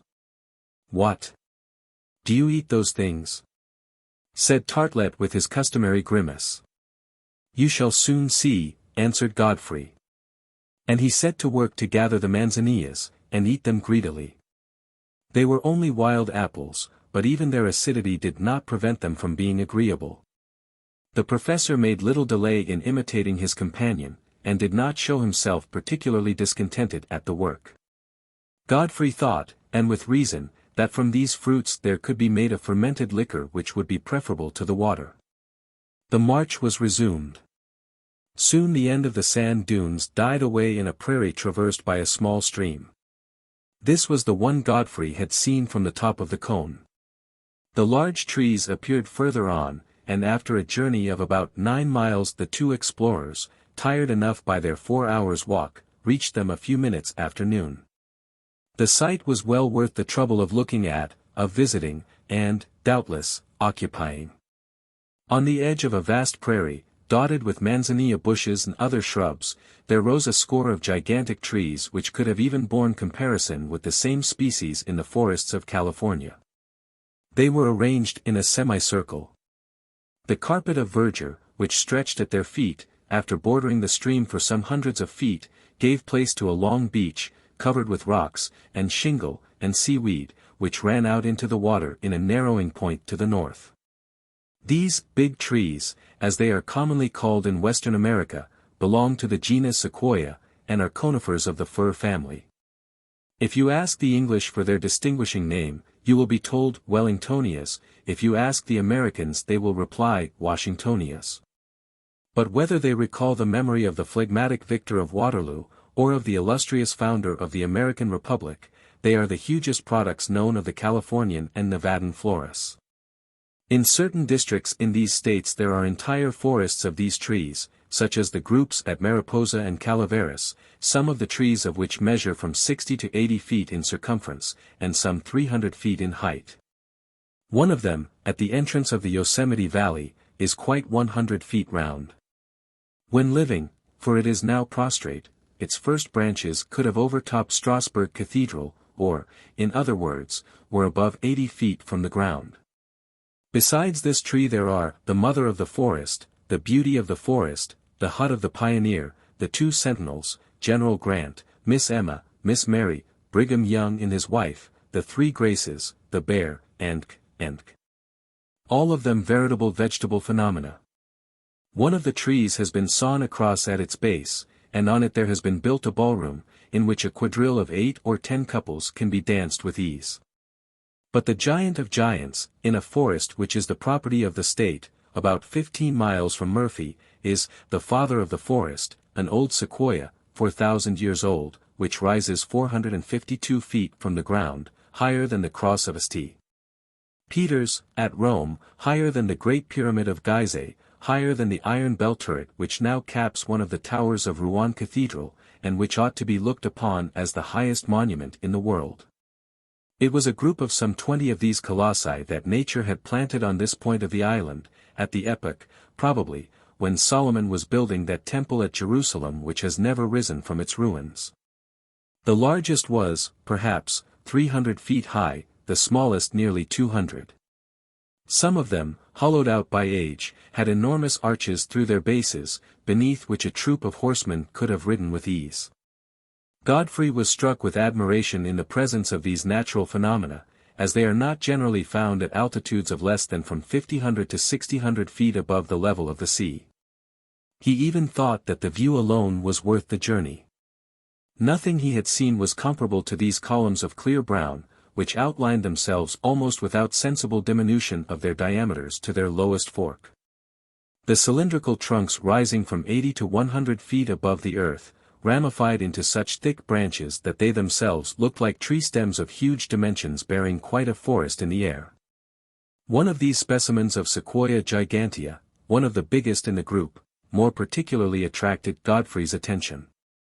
Gazing at its base, it displayed an opening of from 4 to 5 feet in width, and 10 feet high, which gave entrance to its interior.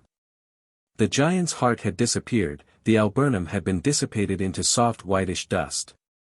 But if the tree did not depend so much on its powerful roots as on its solid bark, it could still keep its position for centuries. In default of a cavern or a grotto, said Godfrey, here is a ready-made dwelling. A wooden house, a tower, such as there is in no inhabited land. Here we can be sheltered and shut in. Come along, Artelett. Come. And the young man, catching hold of his companion, dragged him inside the sequoia. The base was covered with a bed of vegetable dust, and in diameter could not be less than 20 feet. As for the height to which its vault extended, the gloom prevented even an estimate. For not a ray of light found its way through the bark wall. Neither cleft nor fault was there through which the wind or rain could come. Our two Crusoes would therein find themselves in a position to brave with impunity the inclemency of the weather. No cave could be firmer, or drier, or compacter. In truth, it would have been difficult to have anywhere found a better. Artelett, what do you think of our natural house? Asked Godfrey. Yes, but the chimney, answered Artelett. Before we talk about the chimney, replied Godfrey, let us wait till we have got the fire. This was only logical. Godfrey went to reconnoiter the neighborhood. As we have said, the prairie extended to this enormous mass of sequoias which formed its edge. The small stream meandering through the grassy carpet gave a healthy freshness to its borders, and thereon grew shrubs of different kinds. Myrtles, mastic bushes, and among others a quantity of manzanillas, which gave promise of a large crop of their wild apples. Farther off, on ground that grew gradually higher, were scattered several clumps of trees, made up of oaks and beeches, sycamores and nettle trees, but trees of great stature as they were. They seemed but simple underwood by the side of the mammoths, whose huge shadows the sun was throwing even into the sea. Across the prairie lay minor lines of bushes, and vegetable clumps and verdant thickets, which Godfrey resolved to investigate on the following day. If the sight pleased him, it did not displease the domestic animals. Agoutis, goats, and sheep had soon taken possession of this domain, which offered them roots to nibble at, and grass to browse on far beyond their needs. As for the fowls, they were greedily pecking away at the seeds and worms in the banks of the rivulet. Animal life was already manifesting itself in such goings and comings, such flights and gambols, such bleatings and gruntings and cluckings as had doubtless never been heard of in these parts before. Then Godfrey returned to the clump of sequoias, and made a more attentive examination of the tree in which he had chosen to take up his abode. It appeared to him that it would be difficult, if not impossible, to climb into the first branches, at least by the exterior, for the trunk presented no protuberances. Inside it the ascent might be easier, if the tree were hollow up to the fork. In case of danger it would be advisable to seek refuge among the thick boughs borne by the enormous trunk. But this matter could be looked into later on. When he had finished his inquiries the sun was low on horizon, and it seemed best to put off till tomorrow the preparations for their definitely taking up their abode. But, after a meal with dessert composed of wild apples, what could they do better than pass the night on a bed of the vegetable dust which covered the ground inside the sequoia? And this, under the keeping of Providence, was what was done, but not until after Godfrey, in remembrance of his uncle, William W. Kolderup, had given to the giant the name of Will Tree, just as its prototypes in the forests of California and the neighboring states bear the names of the great citizens of the American Republic. Chapter 12. Which ends with a thunderbolt.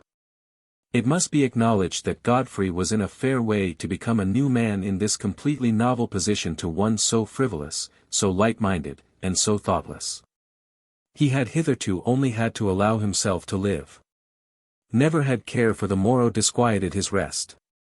In the opulent mansion in Montgomery Street, where he slept his 10 hours without a break, not the fall of a rose leaf had ever troubled his slumbers. It was so no longer. On this unknown land he found himself thoroughly shut off from the rest of the world, left entirely to his own resources. Obliged to face the necessities of life under conditions in which a man even much more practical might have been in great difficulty. Doubtless when it was found that the dream did not return, a search for him would be made. But what were these two? Less than a needle in a hayrick or a sand grain on the sea bottom. The incalculable fortune of Uncle Kolderup could not do everything. When Godfrey had found his fairly acceptable shelter, his sleep in it was by no means undisturbed. His brain travelled as it had never done before. Ideas of all kinds were associated together, those of the past which he bitterly regretted, those of the present of which he sought the realization, those of the future which disquieted him more than all. But in these rough trials, the reason and, in consequence, the reasoning which naturally flows from it, were little by little freed from the limbo in which they had hitherto slept. Godfrey was resolved to strive against his ill luck, and to do all he could to get out of his difficulties. If he escaped, the lesson would certainly not be lost on him for the future. At daybreak he was astir, with the intention of proceeding to a more complete installation. The question of food, above all that of fire, which was connected with it, occupied the first place. Then there were tools or arms to make, clothes to procure, unless they were anxious of soon appearing attired in Polynesian costume. Artelett still slumbered. You could not see him in the shadow, but you could hear him. That poor man, spared from the wreck, remained as frivolous at 45 as his pupil had formerly been. He was again in no sense. He even might be considered an incubus, for he had to be cared for in all ways. But he was a companion. He was worth more in that than the most intelligent dog, although he was probably of less use. He was a creature able to talk, although only at random, to converse, if the matter were never serious, to complain, and this he did most frequently. As it was, Godfrey was able to hear a human voice. That was worth more than the parrots in Robinson Crusoe. Even with a Artelett he would not be alone, and nothing was so disheartening as the thought of absolute solitude. Crusoe before Friday, Crusoe after Friday, what a difference, thought he. However, on this morning, that of June 29th, Godfrey was not sorry to be alone, so as to put into execution his project of exploring the group of sequoias. Perhaps he would be fortunate enough to discover some fruit, some edible root, which he could bring back, to the extreme satisfaction of the professor. And so he left Artelett to his dreams, and set out. A light fog still shrouded the shore and the sea, but already it had commenced to lift in the north and east under the influence of the solar rays, which little by little were condensing it. The day promised to be fine. Godfrey, after having cut himself a substantial walking stick, went for 2 miles along that part of the beach which he did not know, and whose return formed the outstretched point of Fina Island. There he made a first meal of shellfish, mussels, clams, and especially some capital little oysters which he found in great abundance. If it comes to the worst, he said to himself, we need never die of hunger. Here are thousands of dozens of oysters to satisfy the calls of the most imperious stomach. If Artelett complains, it is because he does not like mollusks. Well, he will have to like them. Decidedly, if the oyster did not absolutely replace bread and meat, it furnished an aliment in no whit less nutritive and in a condition capable of being absorbed in large quantities. But as this mollusk is of very easy digestion, it is somewhat dangerous in its use, to say nothing of its abuse.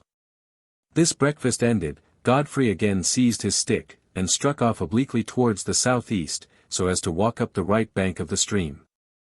In this direction, he would cross the prairie up to the groups of trees observed the night before beyond the long lines of shrubs and underwood, which he wished to carefully examine.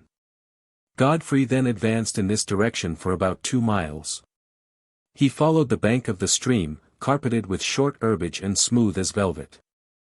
Flocks of aquatic birds noisily flew round this being, who, new to them, had come to trouble their domain. Fish of many kinds were seen darting about in the limpid waters of the brook, here about some 4 or 5 yards wide. It was evident that there would be no difficulty in catching these fish, but how to cook them? Always this insoluble question. Fortunately, when Godfrey reached the first line of shrubs he recognized 2 sorts of fruits or roots. One sort had to pass through the fiery trial before being eaten, the other was edible in its natural state. Of these 2 vegetables the American Indians make constant use. The first was a shrub of the kind called camas, which thrives even in lands unfit for culture. With these onion-like roots, should it not be found preferable to treat them as potatoes, there is made a sort of flour very rich and glutinous. But either way, they have to be subjected to a certain cooking, or drying. The other bush produces a species of bulb of oblong form, bearing the indigenous name of yamph, and if it possesses less nutritive principles than the camas, it is much the better for one thing, it can be eaten raw. Godfrey, highly pleased at his discovery, at once satisfied his hunger on a few of these excellent roots, and not forgetting Artelett's breakfast, collected a large bundle, and throwing it over his shoulder, retook the road to Wooltree. That he was well received on his arrival with the crop of yamps need not be insisted on. The professor greedily regaled himself, and his pupil had to caution him to be moderate. "Ah," he said. "We have got some roots today. Who knows whether we shall have any tomorrow?" "Without any doubt," replied Godfrey, "tomorrow and the day after, and always. There is only the trouble of going and fetching them." "Well, Godfrey, and the camas?" "Of the camas we will make flour and bread when we have got a fire." "Fire," exclaimed the professor, shaking his head. "Fire. And how shall we make it?" "I don't know yet, but somehow or other we will get at it." "May heaven hear you, my dear Godfrey. And when I think that there are so many fellows in this world who have only got to rub a bit of wood on the sole of their boot to get it, it annoys me. No. Never would I have believed that ill luck would have reduced me to this state. You need not take 3 steps down Montgomery Street, before you will meet with a gentleman, cigar in mouth, who thinks it a pleasure to give you a light and hear. Here we are not in San Francisco, Artelett, nor in Montgomery Street. And I think it would be wiser for us not to reckon on the kindness of those we meet. But, why is cooking necessary for bread and meat? Why did not nature make us so that we might live upon nothing? That will come, perhaps, answered Godfrey with a good-humored smile. Do you think so? I think that our scientists are probably working out the subject. Is it possible? And how do they start on their research as to this new mode of alimentation? On this line of reasoning, answered Godfrey, as the functions of digestion and respiration are connected, the endeavor is to substitute one for the other. Hence the day when chemistry has made the elements necessary for the food of man capable of assimilation by respiration, the problem will be solved. There is nothing wanted beyond rendering the air nutritious. You will breathe your dinner instead of eating it, that is all. Ah! Is it not a pity that this precious discovery is not yet made, exclaimed the professor. How cheerfully would I breathe half a dozen sandwiches and a silver side of beef, just to give me an appetite. And Artelett plunged into a semi-sensuous reverie, in which he beheld succulent atmospheric dinners, and at them unconsciously opened his mouth and breathed his lungs full. Oblivious that he had scarcely the wherewithal to feed upon in the ordinary way. Godfrey roused him from his meditation, and brought him back to the present. He was anxious to proceed to a more complete installation in the interior of Wooltree. The first thing to do was to clean up their future dwelling place. It was at the outset necessary to bring out several bushels of that vegetable dust which covered the ground and in which they sank almost up to their knees. 2 hours' work hardly sufficed to complete this troublesome task, but at length the chamber was clear of the pulverulent bed, which rose in clouds at the slightest movement. The ground was hard and firm, as if floored with joists, the large roots of the sequoia ramifying over its surface. It was uneven but solid. 2 corners were selected for the beds, and of these several bundles of herbage, thoroughly dried in the sun, were to form the materials. As for other furniture, benches, stools, or tables, it was not impossible to make the most indispensable things, for Godfrey had a capital knife, with its saw and gimlet. The companions would have to keep inside during rough weather, and they could eat and work there. Daylight did not fail them, for it streamed through the opening. Later on, if it became necessary to close this aperture for greater safety, Godfrey could try and pierce 1 or 2 embrasures in the bark of the sequoia to serve as windows. As for discovering to what height the opening ran up into the trunk, Godfrey could not do so without a light. All that he could do was to find out with the aid of a pole 10 or 12 feet long, held above his head, that he could not touch the top. The question, however, was not an urgent one. It would be solved eventually. The day passed in these labors, which were not ended at sunset. Godfrey and Artelett, tired as they were, found their novel bedclothes formed of the dried herbage, of which they had an ample supply, most excellent.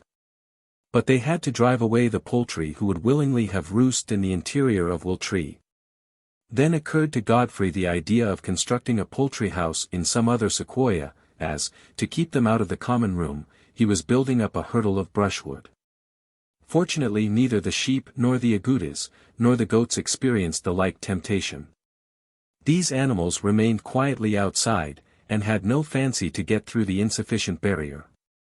The following days were employed in different jobs, in fitting up the house or bringing in food. Eggs and shellfish were collected, yam roots and manzanilla apples were brought in, and oysters, for which each morning they went to the bank or the shore. All this took time, and the hours passed away quickly. The dinner things consisted now of large bivalve shells, which served for dishes or plates.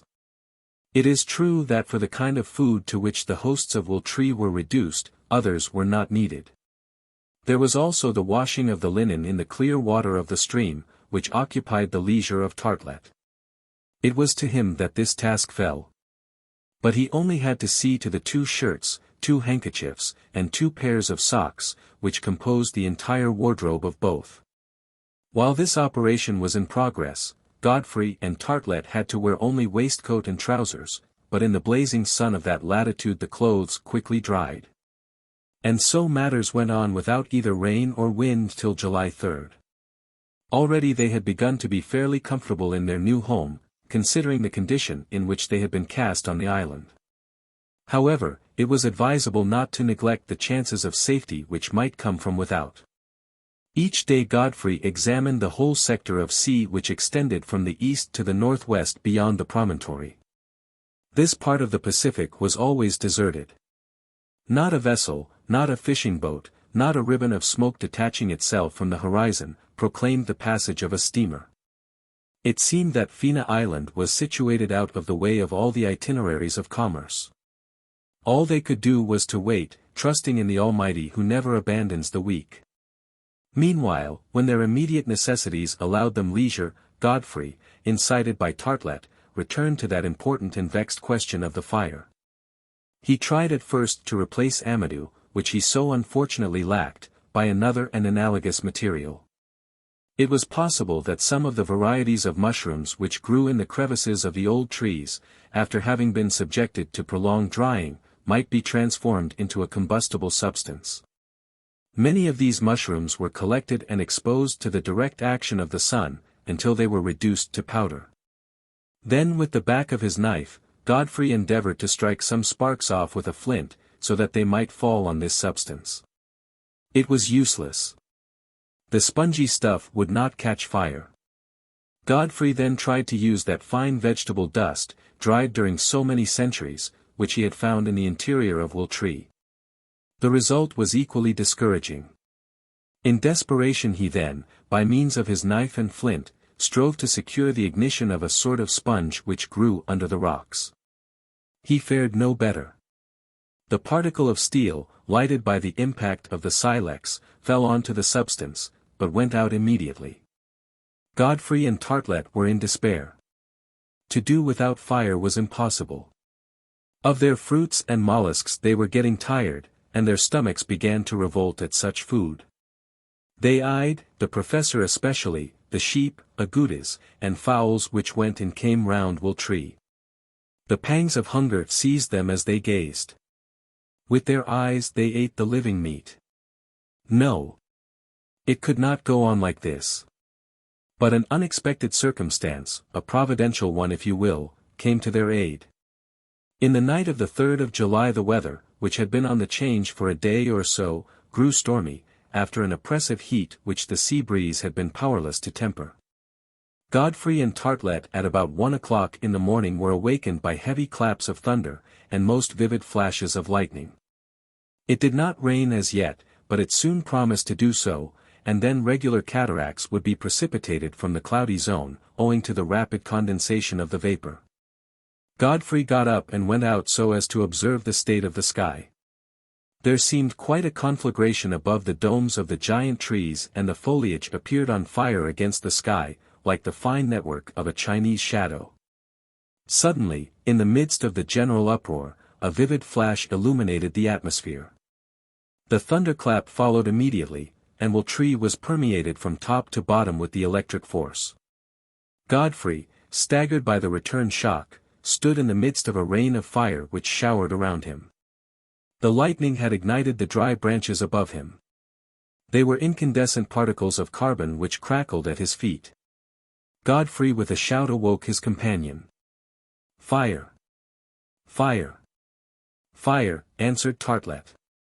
"Blessed be heaven which sends it to us." Instantly they possessed themselves of the flaming twigs, of which some still burned, while others had been consumed in the flames.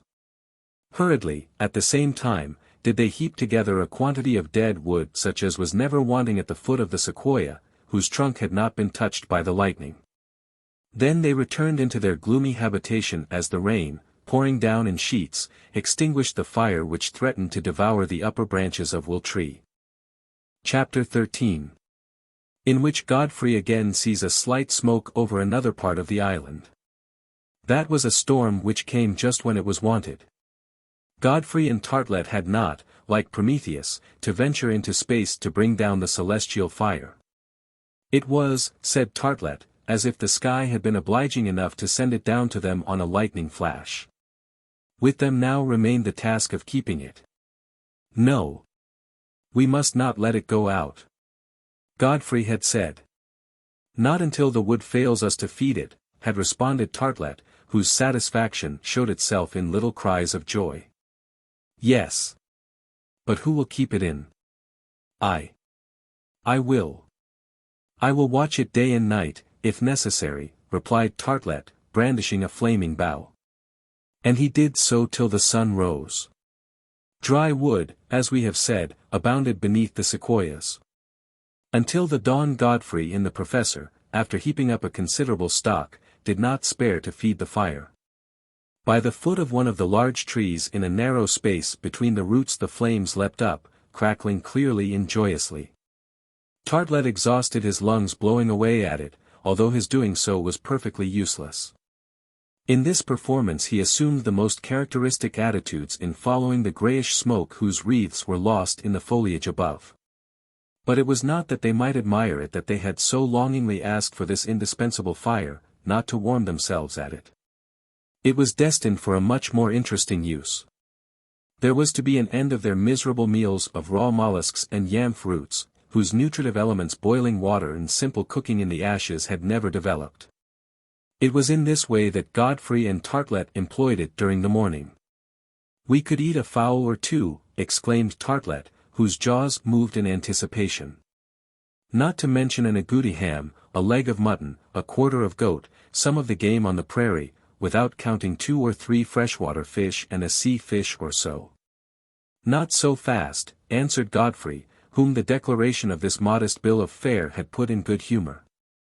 "We need not risk indigestion to satisfy a fast. We must look after our reserves, Artelett.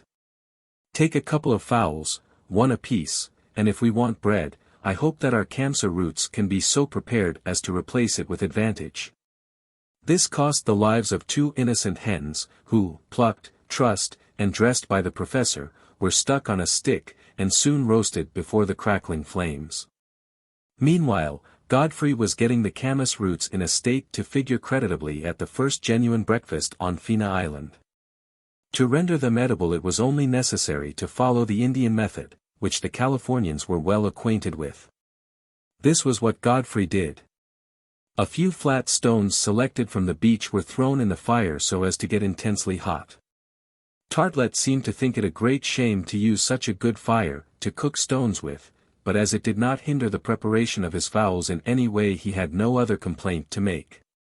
While the stones were getting warm Godfrey selected a piece of ground about a yard square from which he tore up the grass, then with his hands armed with large scalloped shells he dug the soil to the depth of about 10 inches. That done he laid at the bottom of the cavity a fire of dry wood, which he so arranged as to communicate to the earth heaped up at its bottom some considerable heat.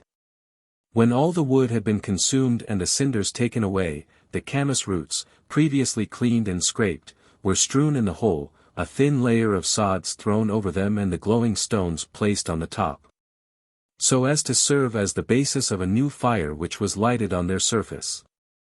In fact, it was a kind of oven which had been prepared, and in a very short time, about half an hour or so, the operation was at an end. Beneath the double layer of stones and sods lay the roots cooked by this violent heating.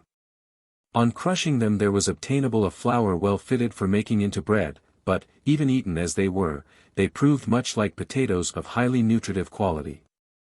It was thus that this time the roots were served, and we leave our readers to imagine what a breakfast our 2 friends made on the chickens which they devoured to the very bones, and on the excellent camas roots, of which they had no need to be sparing. The field was not far off where they grew in abundance. They could be picked up in hundreds by simply stooping down for them. The repast over, Godfrey set to work to prepare some of the flour, which keeps for any length of time, and which could be transformed into bread for their daily wants. The day was passed in different occupations. The fire was kept up with great care.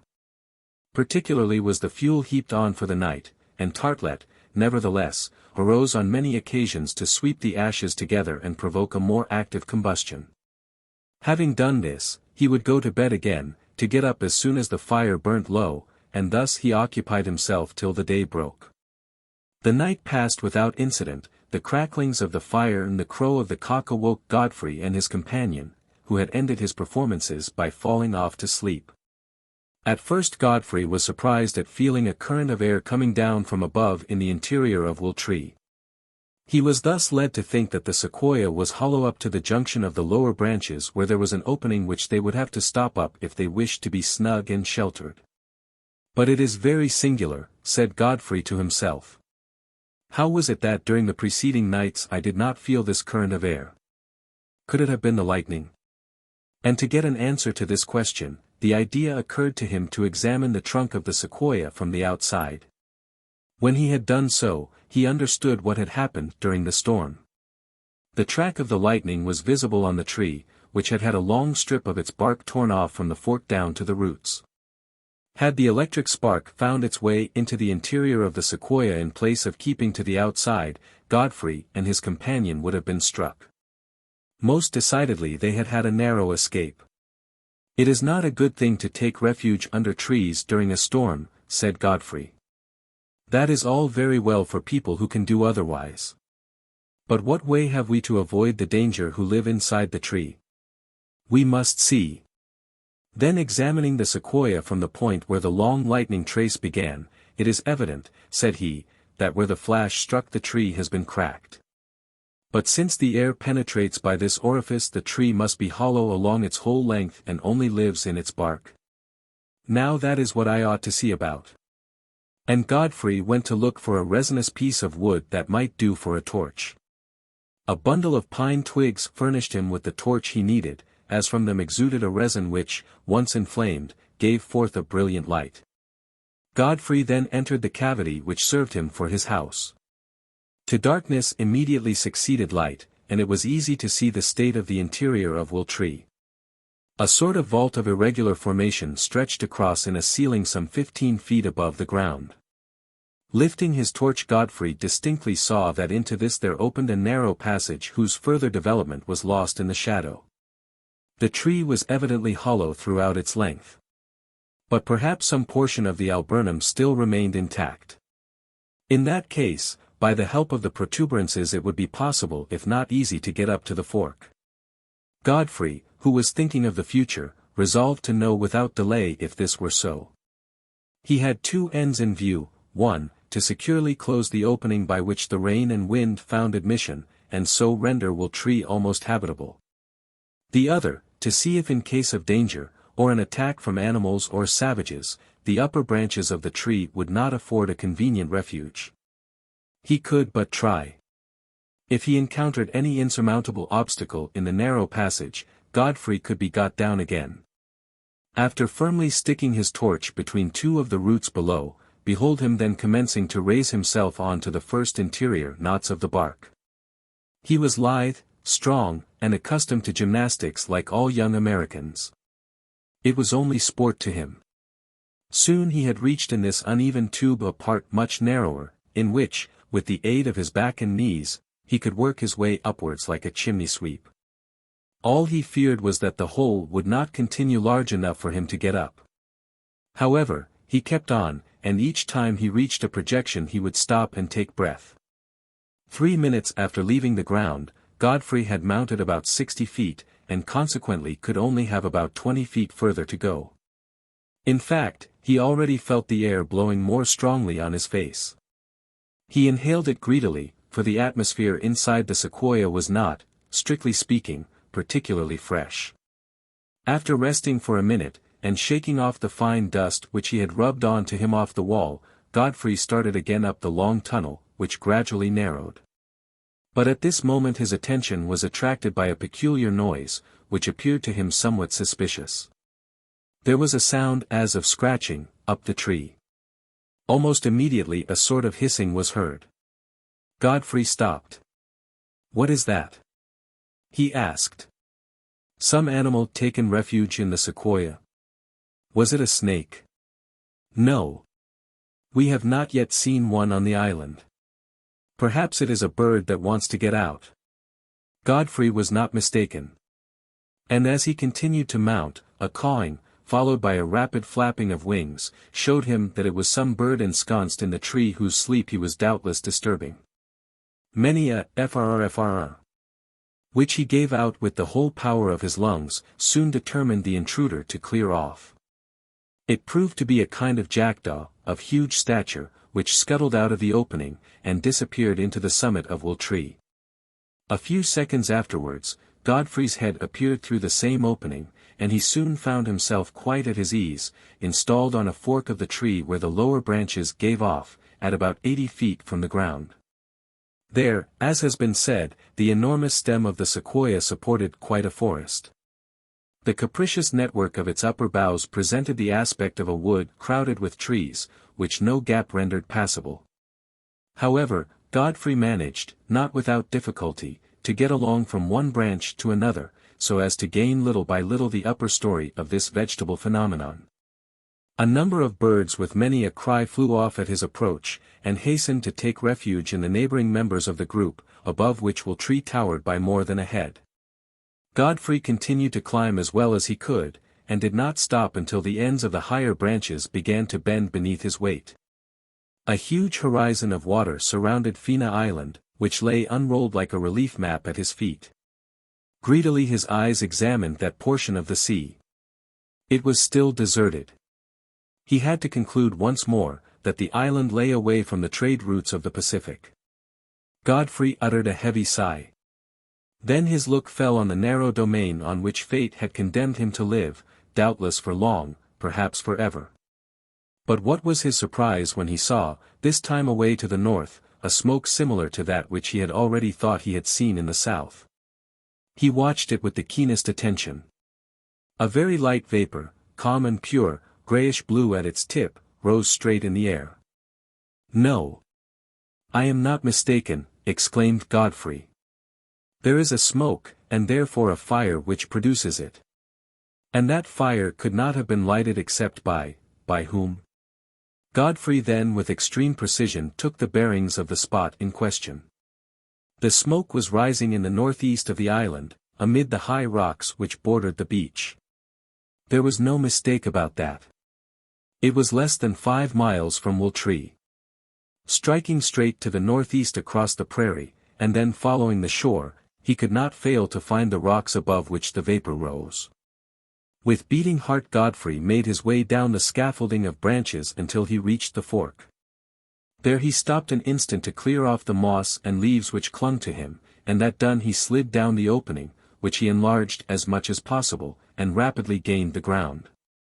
A word to Artelett not to be uneasy at his absence, and Godfrey hastened off in the northeasterly direction so as to reach the shore. It was a 2 hours' walk across the verdant prairie, through clumps of scattered trees, or hedges of spiny shrubs, and then along the beach. At length the last chain of rocks was reached. But the smoke which Godfrey had seen from the top of the tree he searched for in vain when he had reached the ground. As he had taken the bearings of the spot with great care, he came towards it without any mistake. There Godfrey began his search. He carefully explored every nook and corner of this part of the shore. He called. No one answered to his shout. No human being appeared on the beach. Not a rock gave him a trace of a newly lighted fire, nor of a fire now extinct, which could have been fed by sea herbs and dry algae thrown up by the tide. "But it is impossible that I should have been mistaken," repeated Godfrey to himself. "I am sure it was smoke that I saw. And besides..." As Godfrey could not admit that he had been the dupe of a delusion, he began to think that there must exist some well of heated water, or kind of intermittent geyser, which he could not exactly find, but which had given forth the vapor. There was nothing to show that in the island there were not many of such natural wells, and the apparition of the column of smoke could be easily explained by so simple a geological phenomenon. Godfrey left the shore and returned towards Wooltree, observing the country as he went along a little more carefully than he had done as he came. A few ruminants showed themselves, amongst others some wapiti, but they dashed past with such speed that it was impossible to get near them. In about 4 hours Godfrey got back.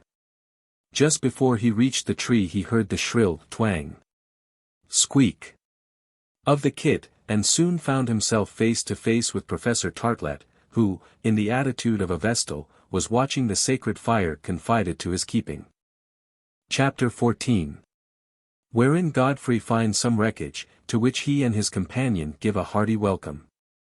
To put up with what you cannot avoid is a philosophical principle, that may not perhaps lead you to the accomplishment of great deeds, but is assuredly eminently practical.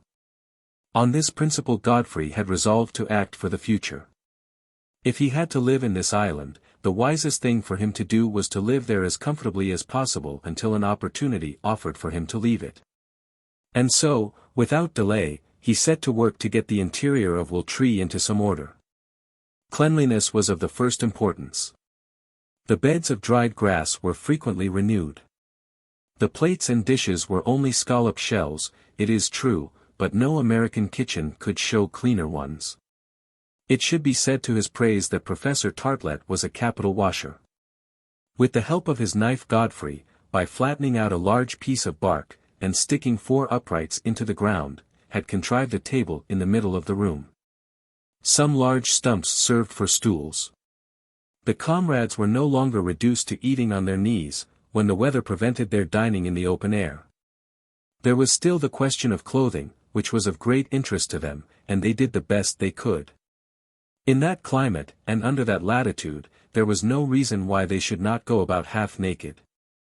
But, at length, trousers, waistcoat, and linen shirt were all worn out. How could they replace them? Were the sheep and the goats to provide them with skins for clothing, after furnishing them with flesh for food? It looked like it. Meanwhile, Godfrey had the few garments he possessed frequently washed. It was on Tartlett, transformed into a laundress, that this task fell, and he acquitted himself of it to the general satisfaction. Godfrey busied himself specially in providing food, and in arranging matters generally. He was, in fact, the caterer. Collecting the edible roots and the manzanilla fruit occupied him some hours every day. And so did fishing with plaited rushes, sometimes in the waters of the stream, and sometimes in the hollows of the rocks on the beach when the tide had gone out. The means were primitive, no doubt, but from time to time a fine crustacean or a succulent fish figured on the table of Wooltree, to say nothing of the mollusks, which were easily caught by hand. But we must confess that the pot, of all the pieces in the battery of the cook undoubtedly the most essential, the simple iron pot, was wanting. Its absence could not but be deeply felt. Godfrey knew not how to replace the vulgar pipkin, whose use is universal. No hash, no stew, no boiled meat, no fish, nothing but roasts and grills. No soup appeared at the beginning of a meal. Constantly and bitterly did Tartlett complain, but how to satisfy the poor man? Godfrey was busied with other cares. In visiting the different trees of the group he had found a second sequoia of great height, of which the lower part, hollowed out by the weather, was very rugged and uneven. Here he devised his poultry house, and in it the fowls took up their abode. The hens soon became accustomed to their home, and settled themselves to set on eggs placed in the dried grass, and chickens began to multiply. Every evening the broods were driven in and shut up, so as to keep them from birds of prey, who, aloft in the branches, watched their easy victims, and would, if they could, have ended by destroying them. As for the agoutis, the sheep, and the goats, it would have been useless then to have looked out a stable or a shelter for them. When the bad weather came, there would be time enough to see to that. Meanwhile they prospered on the luxuriant pasturage of the prairie, with its abundance of sainfoin and edible roots, of which the porcine representatives showed genuine appreciation. A few kids had been dropped since the arrival in the island, and as much milk as possible was left to the goats with which to nourish their little ones. From all this it resulted that the surroundings of Wooltree were quite lively. The well-fed domestic animals came during the warm hours of the day to find there a refuge from the heat of the sun. No fear was there of their wandering abroad, or of their falling a prey to wild beasts, of which Fina Island seemed to contain not a single specimen. And so things went on, with a present fairly comfortable perhaps, but a future very disquieting, when an unexpected incident occurred which bettered the position considerably. It was on the 29th of July. Godfrey was strolling in the morning along that part of the shore which formed the beach of the large bight to which he had given the name of Dream Bay. He was exploring it to see if it was as rich in shellfish as the coast on the north. Perhaps he still hoped that he might yet come across some of the wreck, of which it seemed to him so strange that the tide had as yet brought in not a single fragment. On this occasion he had advanced to the northern point which terminated in a sandy spit, when his attention was attracted by a rock of curious shape, rising near the last group of algae and seaweeds. A strange presentiment made him hasten his steps. What was his surprise, and his joy, when he saw that what he had taken for a rock was a box, half buried in the sand. Was it one of the packages of the dream? Had it been here ever since the wreck? Was it not rather all that remained of another and more recent catastrophe? It was difficult to say. In any case, no matter whence it came or what it held, the box was a valuable prize. Godfrey examined it outwardly. There was no trace of an address, not even a name, not even one of those huge initials cut out of thin sheet metal which ornament the boxes of the Americans. Perhaps he would find inside it some paper which would indicate the origin, or nationality, or name of the proprietor. Anyhow, it was apparently hermetically sealed, and there was hope that its contents had not been spoiled by their sojourn in the sea-water. It was a very strong wooden box, covered with thick leather, with copper corner plates at the angles, and large straps all over it. Impatient as he was to view the contents of the box, Godfrey did not think of damaging it, but of opening it after destroying the lock. As to transporting it from the bottom of Dream Bay to Wiltshire, its weight forbade it, and he never gave that a thought. Well, said Godfrey to himself, we must empty it where it is, and make as many journeys as may be necessary to take away all that is inside. It was about 4 miles from the end of the promontory to the group of sequoias. It would therefore take some time to do this, and occasion considerable fatigue. Time did not press, however. As for the fatigue, it was hardly worth thinking about. What did the box contain? Before returning to Wiltshire, Godfrey had a try at opening it. He began by unbuckling the straps, and once they were off he very carefully lifted the leather shield which protected the lock. But how was he to force it? It was a difficult job. Godfrey had no lever with which to bring his strength to bear. He had to guard against the risk of breaking his knife, and so he looked about for a heavy stone with which he could start the staple. The beach was strewn with lumps of hard silex in every form which could do for a hammer. Godfrey picked out one as thick as his wrist, and with it he gave a tremendous whack on the plate of copper. To his extreme surprise, the bolt shot through the staple immediately gave way. Either the staple was broken by the blow, or the lock was not turned. Godfrey's heart beat high as he stooped to lift up the box lid. It rose unchecked, and in truth had Godfrey had to get it to pieces he would not have done so without trouble. The trunk was a regular strong box. The interior was lined with sheet zinc, so that the sea-water had failed to penetrate. The objects it contained, however delicate they might be, would be found in a perfect state of preservation. And what objects! As he took them out, Godfrey could not restrain exclamations of joy. Most assuredly the box must have belonged to some highly practical traveler, who had reckoned on getting into a country where he would have to trust to his own resources. In the first place there was linen, shirts, tablecloths, sheets, counterpanes, then clothes, woolen jerseys, woolen socks, cotton socks, cloth trousers, velveteen trousers, knitted waistcoats, waistcoats of good heavy stuffs. Then 2 pairs of strong boots, and hunting shoes and felt hats. Then came a few kitchen and toilet utensils. And an iron pot, the famous pot which was wanted so badly, a kettle, a coffee pot, a teapot, some spoons, some forks, some knives, a looking-glass, and brushes of all kinds, and, what was by no means to be despised, 3 cans, containing about 15 pints of brandy and tafia, and several pounds of tea and coffee. Then, in the third place, came some tools, an auger, a gimlet, a handsaw, an assortment of nails and brads, a spade, a shovel, a pickaxe, a hatchet, an adze, and. In the fourth place, there were some weapons, 2 hunting knives in their leather sheaths, a carbine and 2 muskets, 3 6-shooter revolvers, a dozen pounds of powder, many thousand caps, and an important stock of lead and bullets. All the arms seeming to be of English make. There was also a small medicine chest, a telescope, a compass, and a chronometer.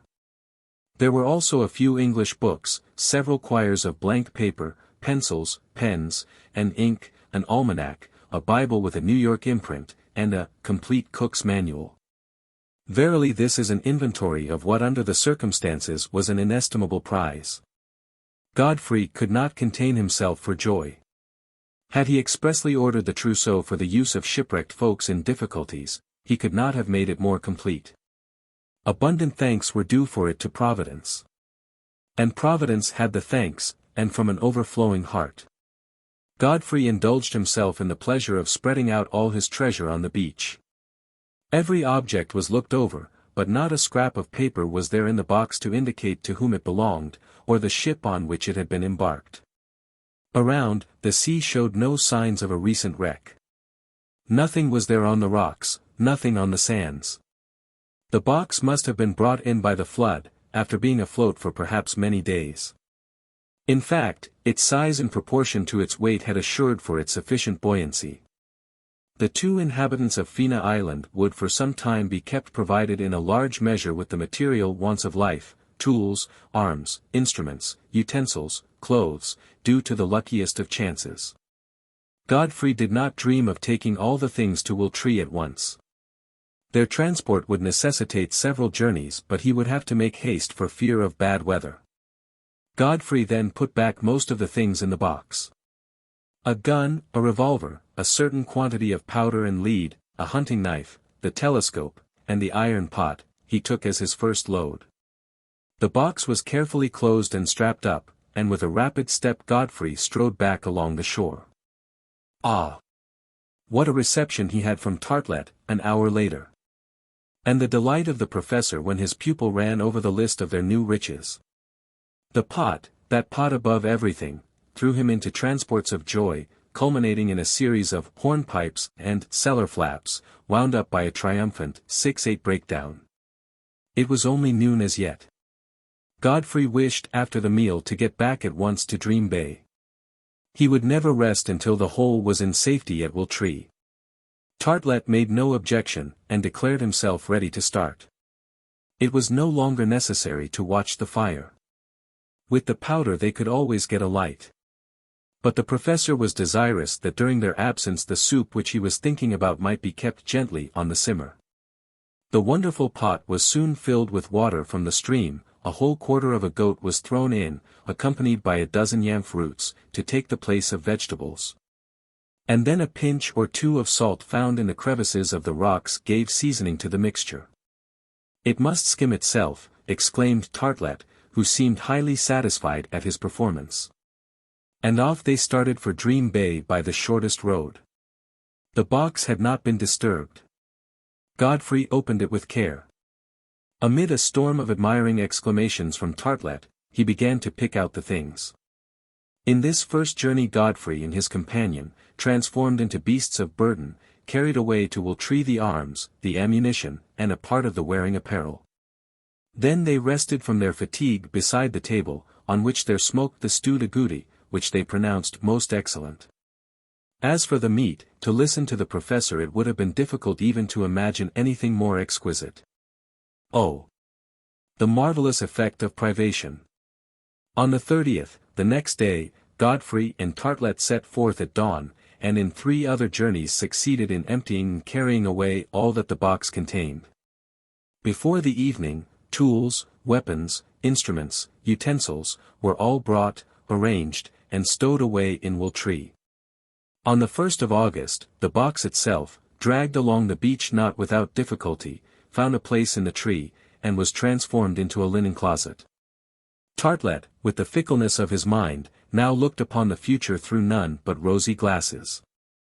We can hardly feel astonished then that on this day, with his kit in his hand, he went out to find his pupil, and said to him in all seriousness, as if he were in the drawing-room of Kolderup's mansion. "Well, Godfrey, my boy. Don't you think it is time to resume our dancing lessons?" Chapter 15. In which there happens what happens at least once in the life of every Crusoe, real or imaginary. And now the future looked less gloomy. But if Artelett saw in the possession of the instruments, the tools, and the weapons only the means of making their life of isolation a little more agreeable, Godfrey was already thinking of how to escape from Fina Island. Could he not now construct a vessel strong enough to enable them to reach if not some neighboring land, at least some ship passing within sight of the island? Meanwhile the weeks which followed were principally spent in carrying out not these ideas, but those of Artelett. The wardrobe at Wooltree was now replenished, but it was decided to use it with all the discretion which the uncertainty of the future required. Never to wear any of the clothes unless necessity compelled him to do so, was the rule to which the professor was forced to submit. "What is the good of that?" grumbled he. "It is a great deal too stingy, my dear Godfrey. Are we savages, that we should go about half naked?" "I beg your pardon, Tartelett," replied Godfrey, "we are savages, and nothing else." "As you please, but you will see that we shall leave the island before we have worn the clothes." "I know nothing about it, Tartelett, and it is better to have than to want. But on Sunday now, surely on Sunday, we might dress up a little." "Very well, on Sundays then, and perhaps on public holidays," answered Godfrey, who did not wish to anger his frivolous companion, "but as today is Monday we shall have to wait a whole week before we come out in our best." We need hardly mention that from the moment he arrived on the island Godfrey had not omitted to mark each day as it passed. By the aid of the calendar he found in the box he was able to verify that the day was really Monday. Each performed his daily task according to his ability. It was no longer necessary for them to keep watch by day and night over a fire which they had now the means of relighting. Tartelett therefore abandoned, not without regret, a task which suited him so well. Henceforwards he took charge of the provisioning with yamf and camas roots, of that in short which formed the daily bread of the establishment, so that the professor went every day and collected them. Up to the lines of shrubs with which the prairie was bordered behind Wool Tree. It was 1 or 2 miles to walk, but he accustomed himself to it. Between whiles he occupied his time in collecting oysters or other mollusks, of which they consumed a great quantity. Godfrey reserved for himself the care of the domestic animals and the poultry. The butchering trade was hardly to his taste, but he soon overcame his repugnance. Thanks to him, boiled meats appeared frequently on the table, followed by an occasional joint of roast meat to afford a sufficiently varied bill of fare. Game abounded in the woods of Fina Island, and Godfrey proposed to begin his shooting when other more pressing cares allowed him time. He thought of making good use of the guns, powder, and bullets in his arsenal, but he in the first place wished to complete his preparations. His tools enabled him to make several benches inside and outside Wool Tree. The stools were cut out roughly with the axe, the table made a little less roughly became more worthy of the dishes and dinner things with which Professor Tartelett adorned it. The beds were arranged in wooden boxes and their litter of dry grass assumed a more inviting aspect. If mattresses and paillasses were still wanting, counterpanes at least were not. The various cooking utensils stood no longer on the ground, but had their places on planks fixed along the walls. Stores, linen, and clothes were carefully put away in cavities hollowed out in the bark of the sequoia. From strong pegs were suspended the arms and instruments, forming quite a trophy on the walls. Godfrey was also desirous of putting a door to the house, so that the other living creatures, the domestic animals, should not come during the night and trouble their sleep. As he could not cut out boards with his only saw, the handsaw, he used large and thick pieces of bark, which he got off very easily. With these he made a door sufficiently massive to close the opening into Wool Tree, at the same time he made 2 little windows, one opposite to the other, so as to let light and air into the room. Shutters allowed him to close them at night, but from the morning to the evening it was no longer necessary to take refuge in flaring resinous torches which filled the dwelling with smoke. What Godfrey would think of to yield them light during the long nights of winter he had as yet no idea. He might take to making candles with the mutton fat, or he might be contented with resinous torches more carefully prepared. We shall see. Another of his anxieties was how to construct a chimney in Wool Tree. While the fine weather lasted, the fire outside among the roots of the sequoia sufficed for all the wants of the kitchen, but when the bad weather came and the rain fell in torrents, and they would have to battle with the cold, whose extreme rigor during a certain time they reasonably feared, they would have to have a fire inside their house, and the smoke from it must have some vent. This important question therefore had to be settled. One very useful work which Godfrey undertook was to put both banks of the river in communication with each other on the skirt of the sequoia trees. He managed, after some difficulty, to drive a few stakes into the river bed, and on them he fixed a staging of planks, which served for a bridge. They could thus get away to the northern shore without crossing the ford, which led them a couple of miles out of their road.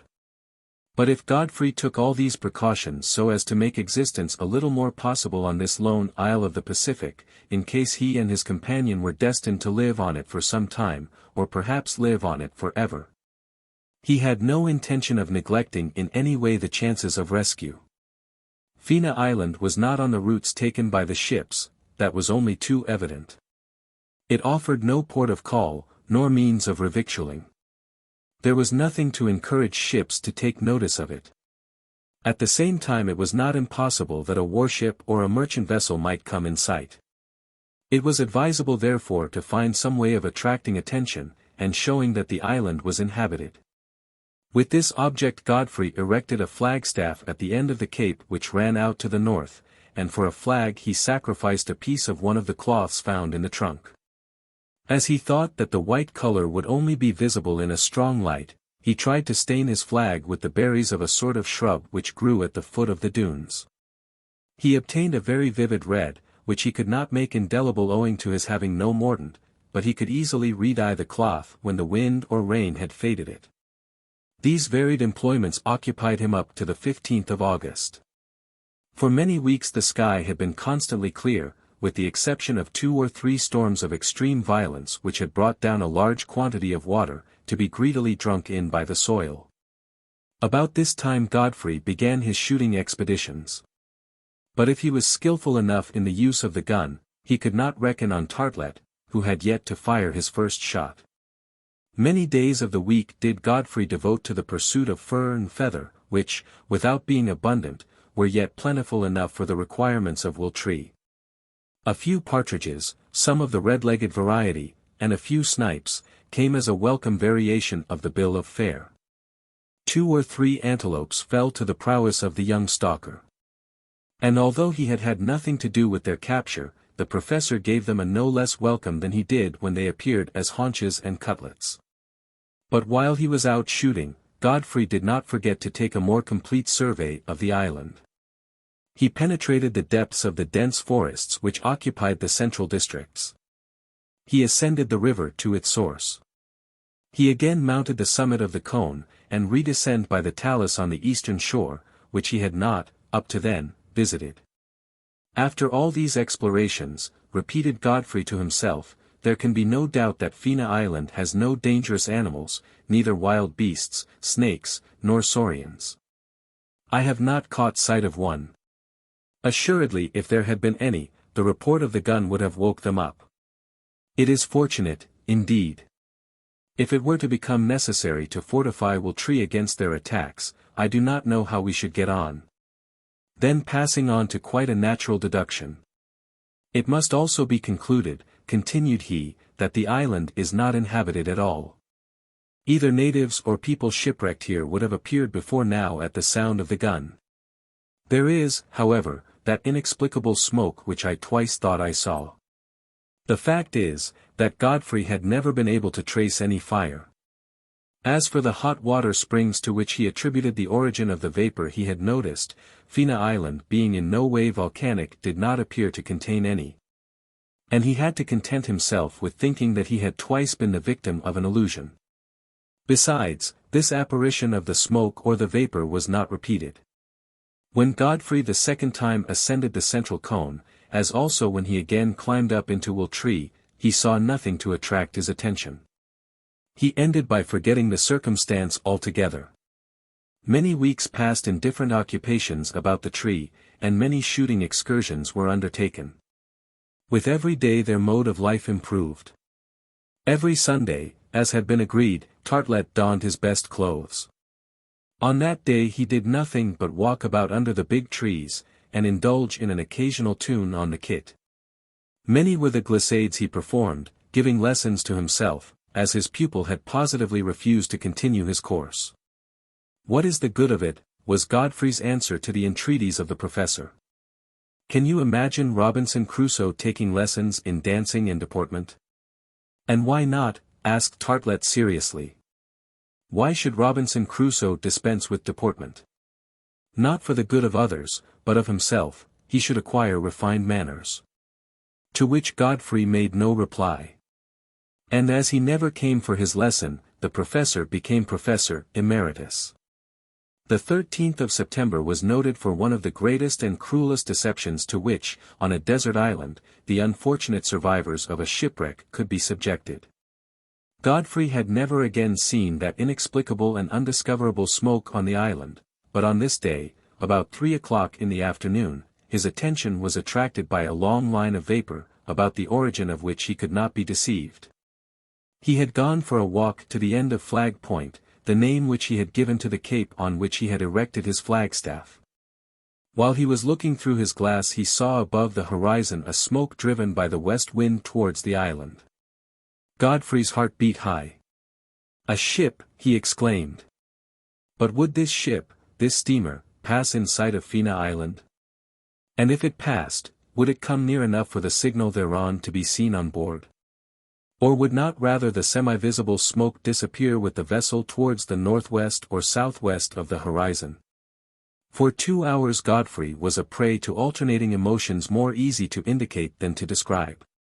The smoke got bigger and bigger.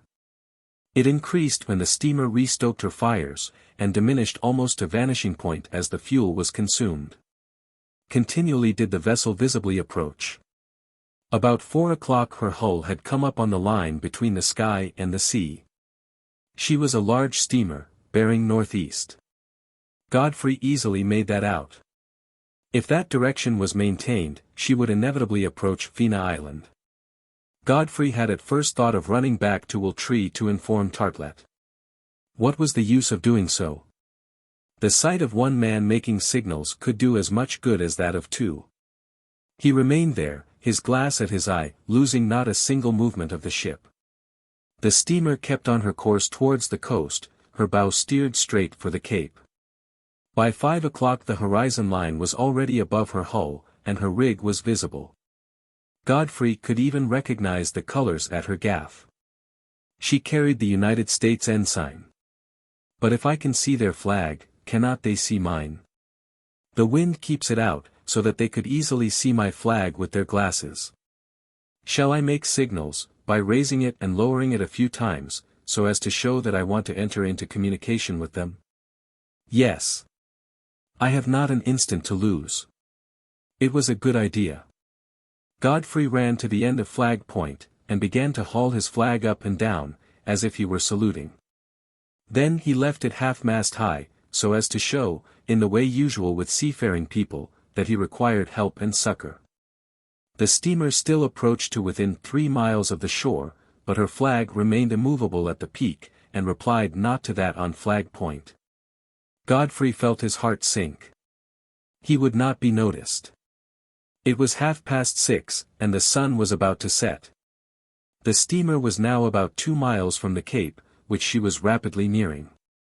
At this moment the sun disappeared below the horizon.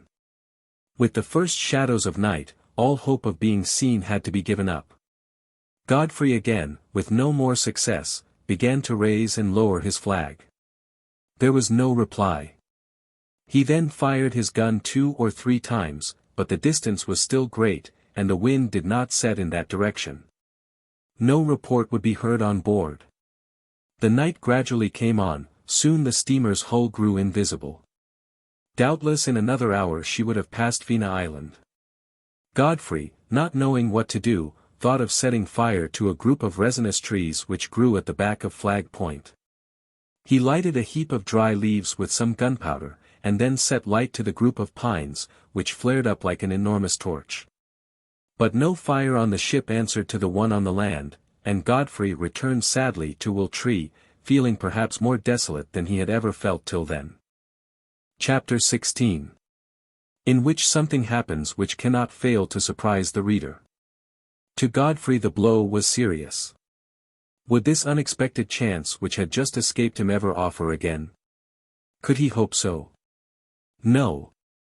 The indifference of the steamer as she passed in sight of the island, without even taking a look at it, was obviously shared in by all the vessels venturing in this deserted portion of the Pacific. Why should they put into port more than she had done? The island did not possess a single harbor. Godfrey passed a sorrowful night. Every now and then jumping up as if he heard a cannon out at sea, he would ask himself if the steamer had not caught sight of the huge fire which still burnt on the coast, and if she were not endeavoring to answer the signal by a gunshot. Godfrey listened. It was only an illusion of his overexcited brain. When the day came, he had come to look upon the apparition of the ship as but a dream, which had commenced about 3 o'clock on the previous afternoon. But no. He was only too certain that a ship had been in sight of Fina Island, maybe within 2 miles of it, and certainly she had not put in. Of this deception Godfrey said not a word to Artelett. What was the good of talking about it? Besides, his frivolous mind could not see more than 24 hours ahead. He was no longer thinking of the chances of escaping from the island which might offer. He no longer imagined that the future had great things in store for them. San Francisco was fading out of his recollection. He had no sweetheart waiting for him, no Uncle Will to return to. If at this end of the world he could only commence a course of lessons on dancing, his happiness would be complete, were it only with one pupil. If the professor dreamt not of immediate danger, such as to compromise his safety in this island, bare, as it was, of wild beasts and savages, he was wrong. This very day his optimism was to be put to a rude test. About 4 o'clock in the afternoon Artelett had gone, according to his custom, to collect some oysters and mussels, on that part of the shore behind Flag Point, when Godfrey saw him coming back as fast as his legs could carry him to Will-Tree. His hair stood on end round his temples. He looked like a man in flight, who dared not turn his head to the right or to the left. "What is the matter?" shouted Godfrey, not without alarm, running to meet his companion. "There. There," answered Artelett, pointing with his finger towards the narrow strip of sea visible to the north between the trees.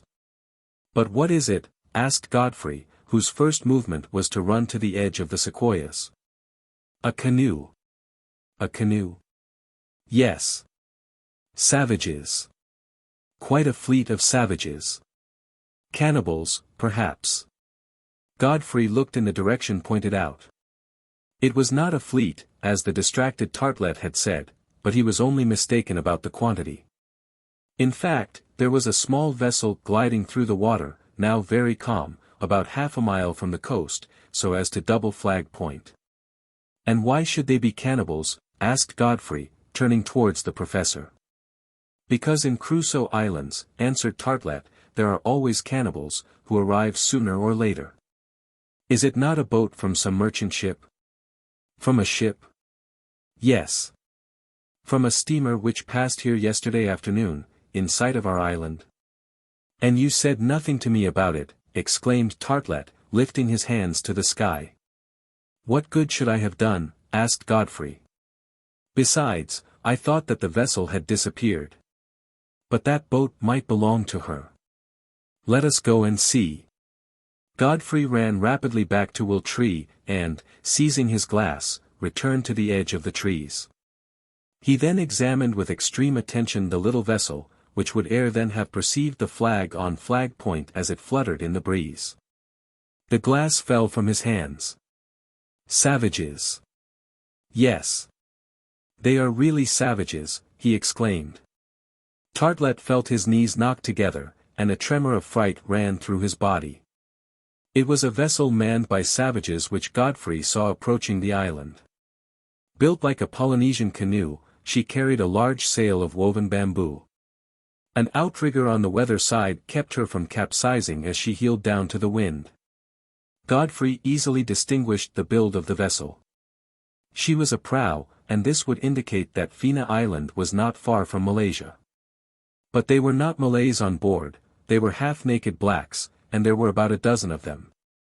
The danger of being found was thus great. Godfrey regretted that he had hoisted the flag, which had not been seen by the ship, but would be by these black fellows. To take it down now would be too late. It was, in truth, very unfortunate. The savages had probably come to the island thinking it was uninhabited, as indeed it had been before the wreck of the Dream. But there was the flag, indicating the presence of human beings on the coast. How were they to escape them if they landed? Godfrey knew not what to do. Anyhow, his immediate care must be to watch if they set foot on the island. He could think of other things afterwards. With his glass at his eye he followed the prow. He saw it turn the point of the promontory, then run along the shore and then approach the mouth of the small stream, which, 2 miles up, flowed past Wool Tree. If the savages intended to paddle up the river, they would soon reach the group of sequoias, and nothing could hinder them. Godfrey and Artelett ran rapidly back to their dwelling. They first of all set about guarding themselves against surprise, and giving themselves time to prepare their defense. At least that is what Godfrey thought of. The ideas of the professor took quite a different turn. "Ah," he exclaimed. "It is destiny. This is as it was written. We could not escape it. You cannot be a Crusoe without a canoe coming to your island, without cannibals appearing one day or another. Here we have been for only 3 months, and there they are already." Assuredly, neither Defoe, nor de Weiss exaggerated matters. You can make yourself a Crusoe, if you like. Worthy Artelett, folks do not make themselves Crusoes, they become Crusoes, and you are not sure that you are wise in comparing your position with that of the heroes of the 2 English and Swiss romances. The precautions taken by Godfrey as soon as he returned to Wool Tree were as follows. The fire burning among the roots of the sequoia was extinguished, and the embers scattered broadcast, so as to leave no trace. Cocks, hens, and chickens were already in their house for the night, and the entrance was hidden with shrubs and twigs as much as possible. The other animals, the goats, agoutis, and sheep, were driven on to the prairie, but it was unlucky that there was no stable to shut them up in. All the instruments and tools were taken into the tree. Nothing was left outside that could indicate the presence or the passage of human beings. Then the door was closely shut, after Godfrey and Artelett had gone in. The door made of the sequoia bark was indistinguishable from the bark of the trunk, and might perhaps escape the eyes of the savages, who would not look at it very closely. It was the same with the 2 windows, in which the lower boards were shut. Then all light was extinguished in the dwelling, and our friends remained in total darkness. How long that night was!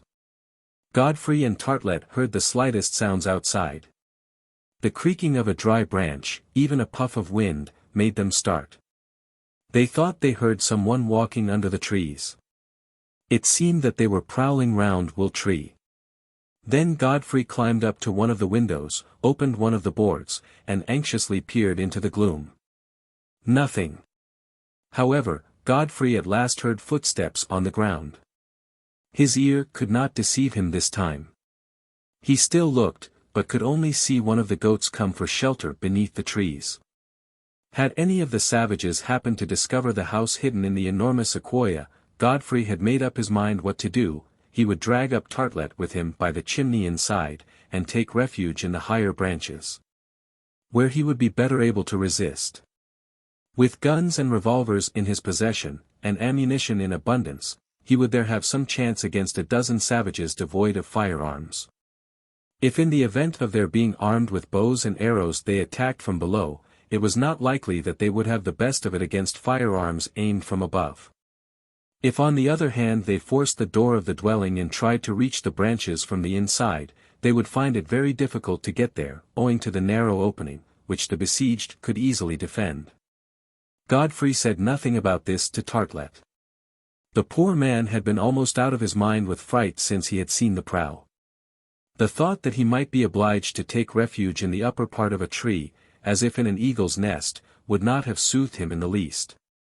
If it became necessary, Godfrey decided to drag him up before he had time to think about it. The night passed amid these alternations of fear and hope. No attack occurred. The savages had not yet come to the sequoia group. Perhaps they would wait for the day before venturing to cross the island. "That is probably what they will do," said Godfrey, "since our flag shows that it is inhabited. But there are only a dozen of them, and they will have to be cautious. How are they to know that they have only to deal with a couple of shipwrecked men? No. They will risk nothing except by daylight, at least, if they are going to stop." "Supposing they go away when the daylight comes," answered Artelett. "Go away? Why should they have come to Fina Island for one night? I do not know, replied the professor, who in his terror could only explain the arrival of the blacks by supposing that they had come to feed on human flesh. Anyhow, continued Godfrey. Tomorrow morning, if they have not come to Will Tree, we will go out and reconnoiter. We? Yes. We. Nothing would be more imprudent than for us to separate. Who knows whether we may not have to run to the forest in the center of the island and hide there for some days, until the departure of the prow. No. We will keep together, Tartelett. Hush, said the professor in a low voice. I think I hear something outside. Godfrey climbed up again to the window, and got down again almost immediately. No, he said. Nothing suspicious. It is only our cattle coming back to the wood. Hunted perhaps, exclaimed Tartelett. They seem very quiet then, replied Godfrey. I fancy they have only come in search of shelter against the morning dew. Ah! Murmured Tartelett in so piteous a tone that Godfrey could hardly help laughing. These things could not happen at your uncle's place in Montgomery Street. Day will soon break, said Godfrey, after a pause. In an hour's time, if the savages have not appeared, we will leave Will Tree and reconnoiter towards the north of the island. You are able to carry a gun, Tartelett? Carry? Yes. And to fire it in a stated direction? I do not know. I have never tried such a thing, and you may be sure, Godfrey, that my bullet will not go. Who knows if the report alone might not frighten the savages? An hour later, it was light enough to see beyond the sequoias. Godfrey then cautiously reopened the shutters. From that looking to the south he saw nothing extraordinary. The domestic animals wandered peacefully under the trees, and did not appear in the least alarmed. The survey completed, Godfrey carefully shut this window. Through the opening to the north there was a view up to the shore. 2 miles off even the end of Flag Point could be seen. But the mouth of the river at the place where the savages had landed the evening before was not visible. Godfrey at first looked around without using his glass, so as to examine the environs of Will Tree on this side of Fina Island. All was quite peaceful. Godfrey then taking his glass swept round the coast to the promontory at Flag Point. Perhaps, as Tartelett had said, though it was difficult to find the reason, the savages had embarked, after a night spent on shore, without attempting to see if the island were inhabited. Chapter 17. In which Professor Tartlett's gun really does marvels. But Godfrey suddenly uttered an exclamation which made the professor jump. There could be no doubt that the savages knew the island was inhabited, for the flag hitherto hoisted at the extremity of the cape had been carried away by them and no longer floated on the mast at Flag Point. The moment had then come to put the project into execution, to reconnoiter if the savages were still in the island, and to see what they were doing. Let us go, said he to his companion. Go. But, answered Tartelett. Would you rather stay here? With you, Godfrey, yes. No, alone. Alone. Never. Come along then. Tartelett, thoroughly understanding that Godfrey would not alter his decision, resolved to accompany him. He had not courage enough to stay behind at Will Tree. Before starting, Godfrey assured himself that the firearms were ready for action. The 2 guns were loaded, and one passed into the hands of the professor, who seemed as much embarrassed with it as might have been a savage of Pomotu. He also hung one of the hunting knives to his belt, to which he had already attached his cartridge pouch. The thought had occurred to him to also take his fiddle, imagining perhaps that they would be sensible to the charm of its squeaking, of which all the talent of a virtuoso could not conceal the harshness. Godfrey had some trouble in getting him to abandon this idea, which was as ridiculous as it was impracticable. It was now 6 o'clock in the morning. The summits of the sequoias were glowing in the first rays of the sun. Godfrey opened the door. He stepped outside, he scanned a group of trees. Complete solitude. The animals had returned to the prairie. There they were, tranquilly browsing, about a quarter of a mile away. Nothing about them denoted the least uneasiness. Godfrey made a sign to Artelett to join him. The professor, as clumsy as could be in his fighting harness, followed, not without some hesitation. Then Godfrey shut the door, and saw that it was well hidden in the bark of the sequoia. Then, having thrown at the foot of the tree a bundle of twigs, which he weighted with a few large stones, he set out towards the river, whose banks he intended to descend, if necessary, to its mouth. Artelett followed him not without giving before each of his steps an uneasy stare completely round him up to the very limits of the horizon, but the fear of being left alone impelled him to advance. Arrived at the edge of the group of trees, Godfrey stopped. Taking his glasses from their case, he scanned with extreme attention all that part of the coast between the Flag Point promontory and the northeast angle of the island. Not a living being showed itself, not a single smoke wreath was rising in the air. The end of the cape was equally deserted, but they would there doubtless find numberless footprints freshly made. As for the mast, Godfrey had not been deceived. If the staff still rose above the last rock on the cape, it was bereft of its flag. Evidently the savages after coming to the place had gone off with the red cloth which had excited their covetousness, and had regained their boat at the mouth of the river. Godfrey then turned off so as to examine the western shore. It was nothing but a vast desert from Flag Point right away beyond the curve of Dream Bay. No boat of any kind appeared on the surface of the sea.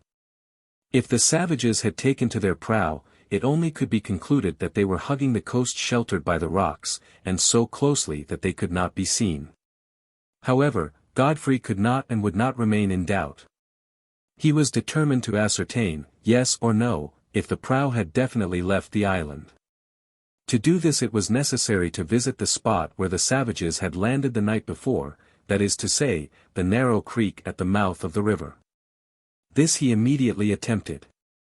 The borders of the small watercourse were shaded by occasional clumps of trees encircled by shrubs, for a distance of about 2 miles. Beyond that for some 500 or 600 yards down to the sea the river ran between naked banks. This state of affairs enabled him to approach close to the landing place without being perceived.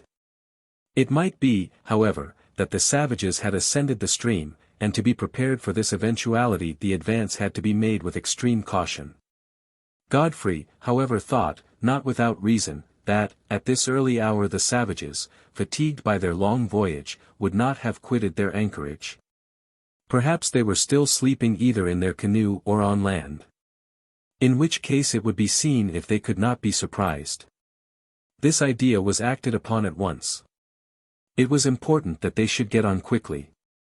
In such circumstances the advantage is generally gained at the outset. The firearms were again examined, the revolvers were carefully looked at, and then Godfrey and Artelett commenced the descent of the left bank of the river in Indian file. All around was quiet. Flocks of birds flew from one bank to the other, pursuing each other among the higher branches without showing any uneasiness. Godfrey went first, but it can easily be believed that his companion found the attempt to cover step rather tiring. Moving from one tree to another they advanced towards the shore without risk of discovery. Here the clumps of bushes hid them from the opposite bank, there even their heads disappeared amid the luxurious vegetation. But no matter where they were, an arrow from a bough or a stone from a sling might at any moment reach them. And so they had to be constantly on their guard. However, in spite of the recommendations which were addressed to him, Artelett, tripping against an occasional stump, had 2 or 3 falls which might have complicated matters. Godfrey was beginning to regret having brought such a clumsy assistant. Indeed, the poor man could not be much help to him. Doubtless he would have been worth more left behind at Wool Tree. Or, if he would not consent to that, hidden away in some nook in the forest. But it was too late. An hour after he had left the sequoia group, Godfrey and his companion had come a mile, only a mile, for the path was not easy beneath the high vegetation and between the luxuriant shrubs. Neither one nor the other of our friends had seen anything suspicious.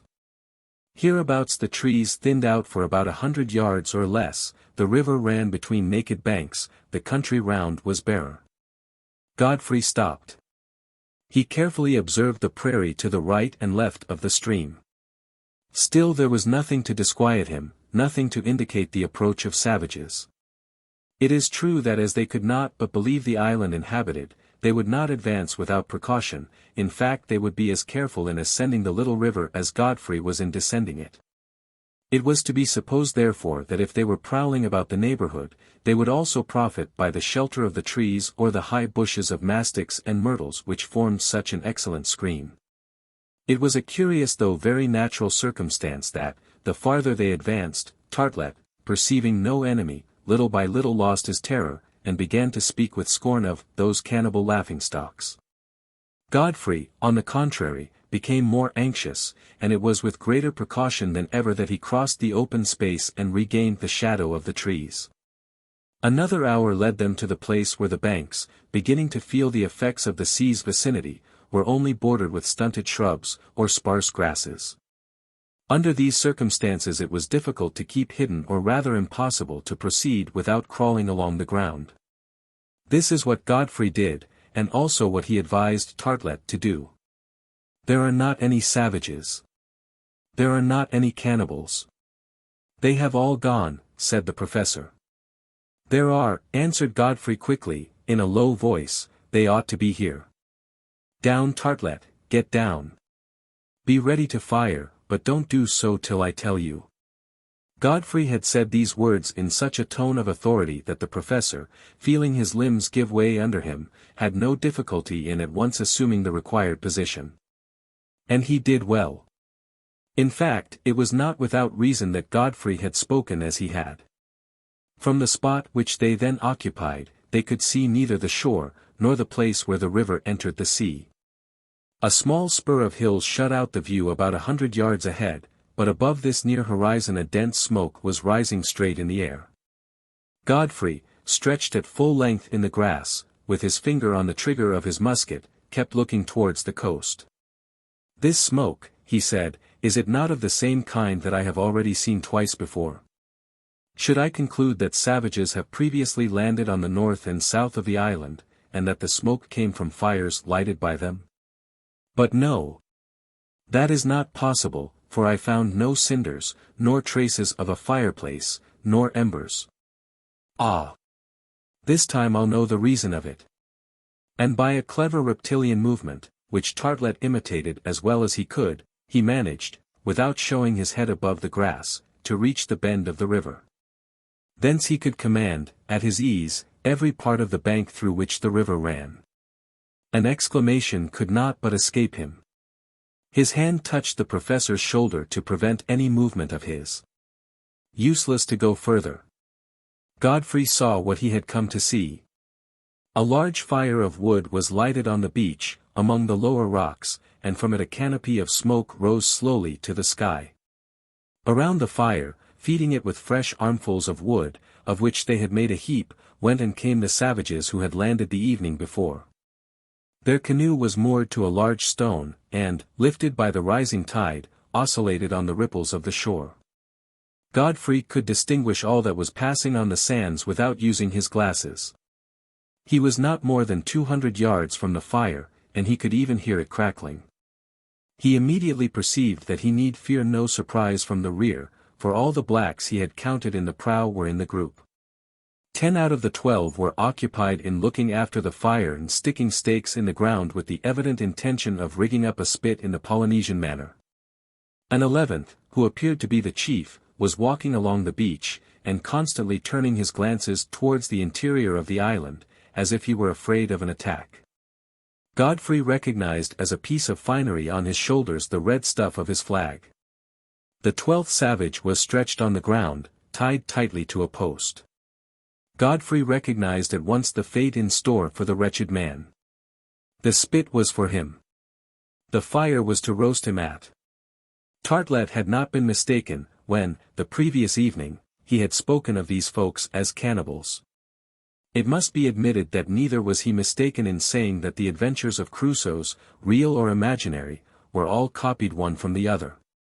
Most certainly Godfrey and he did then find themselves in the same position as the hero of Daniel Defoe when the savages landed on his island.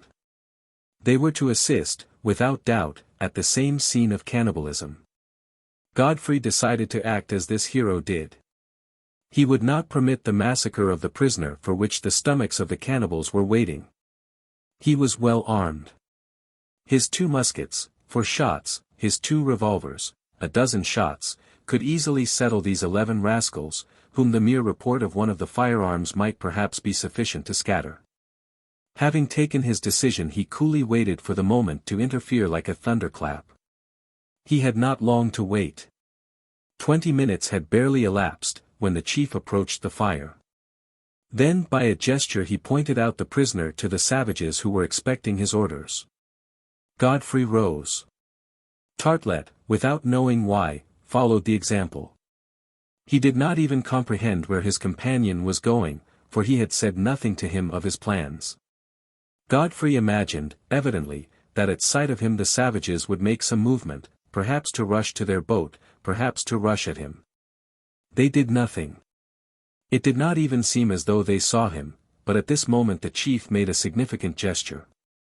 3 of his companions went towards the prisoner, unloosed him, and forced him near the fire. He was still a young man, who, feeling that his last hour had come, resisted with all his might. Assuredly, if he could, he would sell his life dearly. He began by throwing off the savages who held him, but he was soon knocked down, and the thief, seizing a sort of stone axe, jumped forward to beat in his head. Godfrey uttered a cry, followed by a report. A bullet whistled through the air, and it seemed as though the chief were mortally wounded, for he fell on the ground. At the report, the savages, surprised as though they had never heard the sound of firearms, stopped. At the sight of Godfrey those who held the prisoner instantly released him. Immediately the poor fellow arose, and ran towards the place where he perceived his unexpected liberator. At this moment a second report was heard. It was Artelett, who, without looking, for the excellent man kept his eyes shut, had just fired, and the stock of the musket on his right shoulder delivered the hardest knock which had ever been received by the professor of dancing and deportment.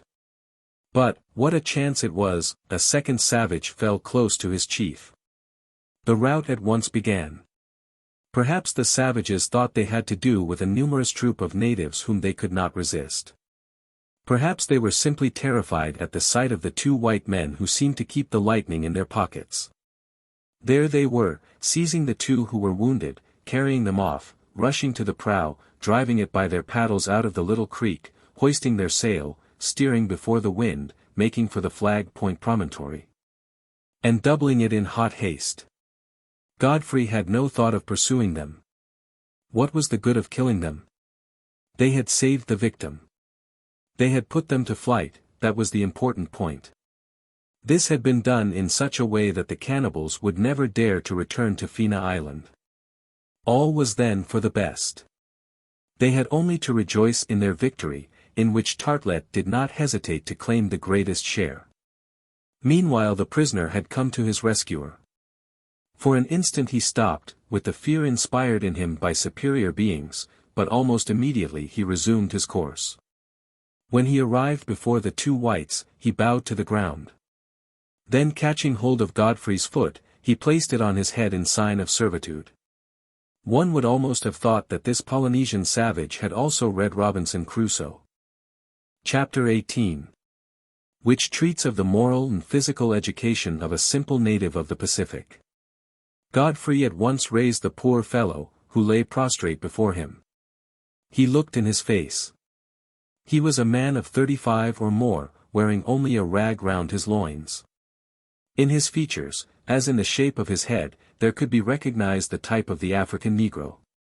It was not possible to confound him with the debased wretches of the Polynesian islands, who, with their depressed crania and elongated arms, approached so strangely to the monkey. Now, as he was a Negro from Sudan or Abyssinia who had fallen into the hands of the natives of an archipelago of the Pacific, it might be that he could speak English or 1 or 2 words of the European languages which Godfrey understood. But it was soon apparent that the unhappy man only used an idiom that was absolutely incomprehensible, probably the language of the aborigines among whom he had doubtless arrived when very young. In fact, Godfrey had immediately interrogated him in English, and had obtained no reply. He then made him understand by signs, not without difficulty, that he would like to know his name. After many fruitless essays, the Negro, who had a very intelligent and even honest face, replied to the demand which was made of him in a single word. Carefinotu. Carefinotu, exclaimed Artelett. Do you hear the name? I propose that we call him Wednesday, for today is Wednesday, and that is what they always do in these Crusoe Islands. Is he to be allowed to call himself Carefinotu? If that is his name, said Godfrey, why should he not keep it?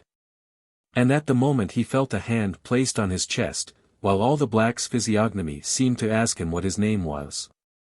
Godfrey, answered he. The black endeavored to say the word, but although Godfrey repeated it several times, he could not succeed in pronouncing it in an intelligible fashion.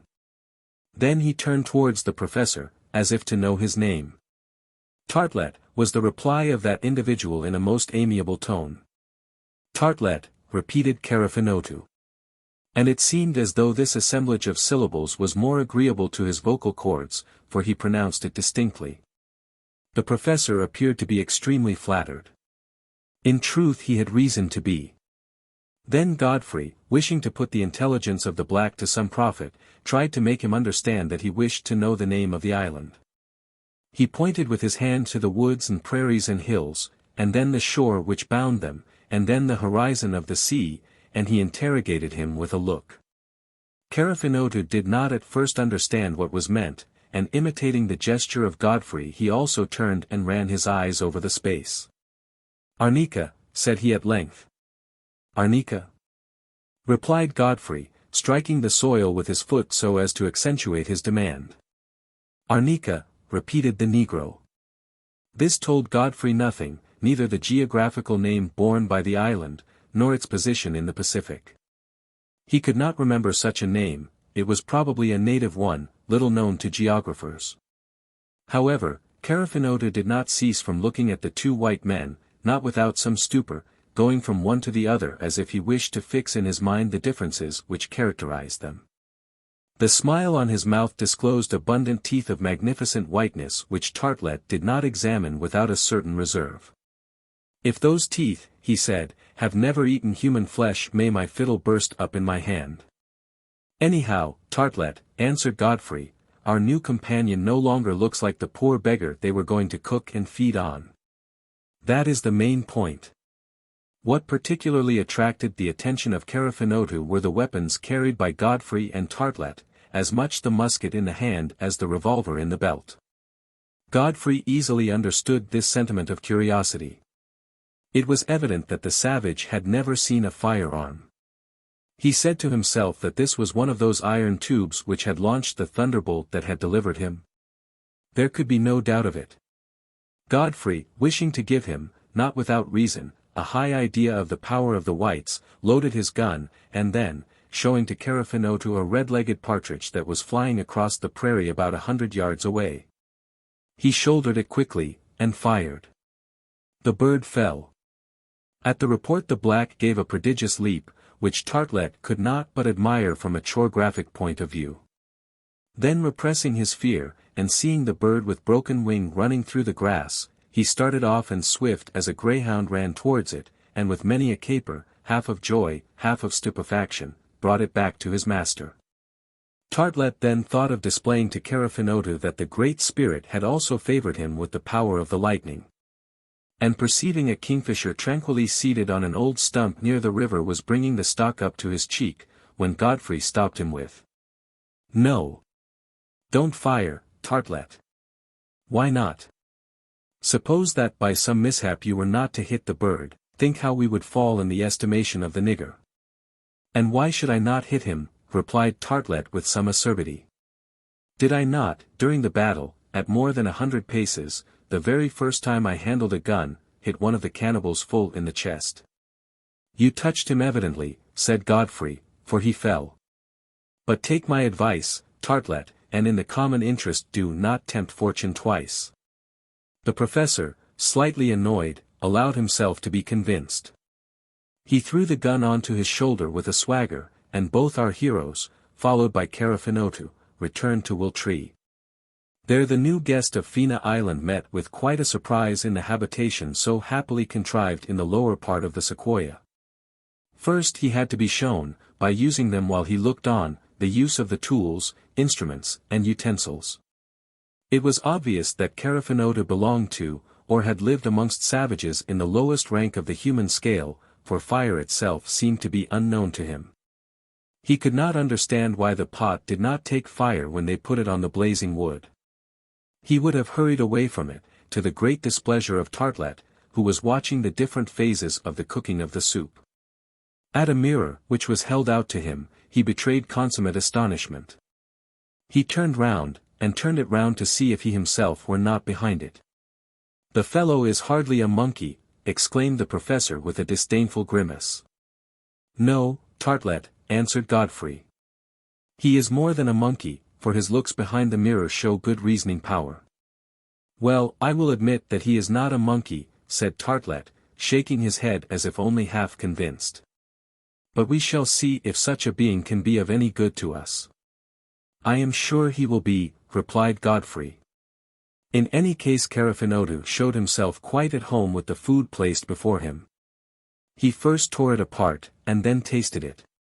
And then I believe that the whole breakfast of which they partook, the agouti soup, the partridge killed by Godfrey, and the shoulder of mutton with camas and yamf roots, would hardly have sufficed to calm the hunger which devoured him.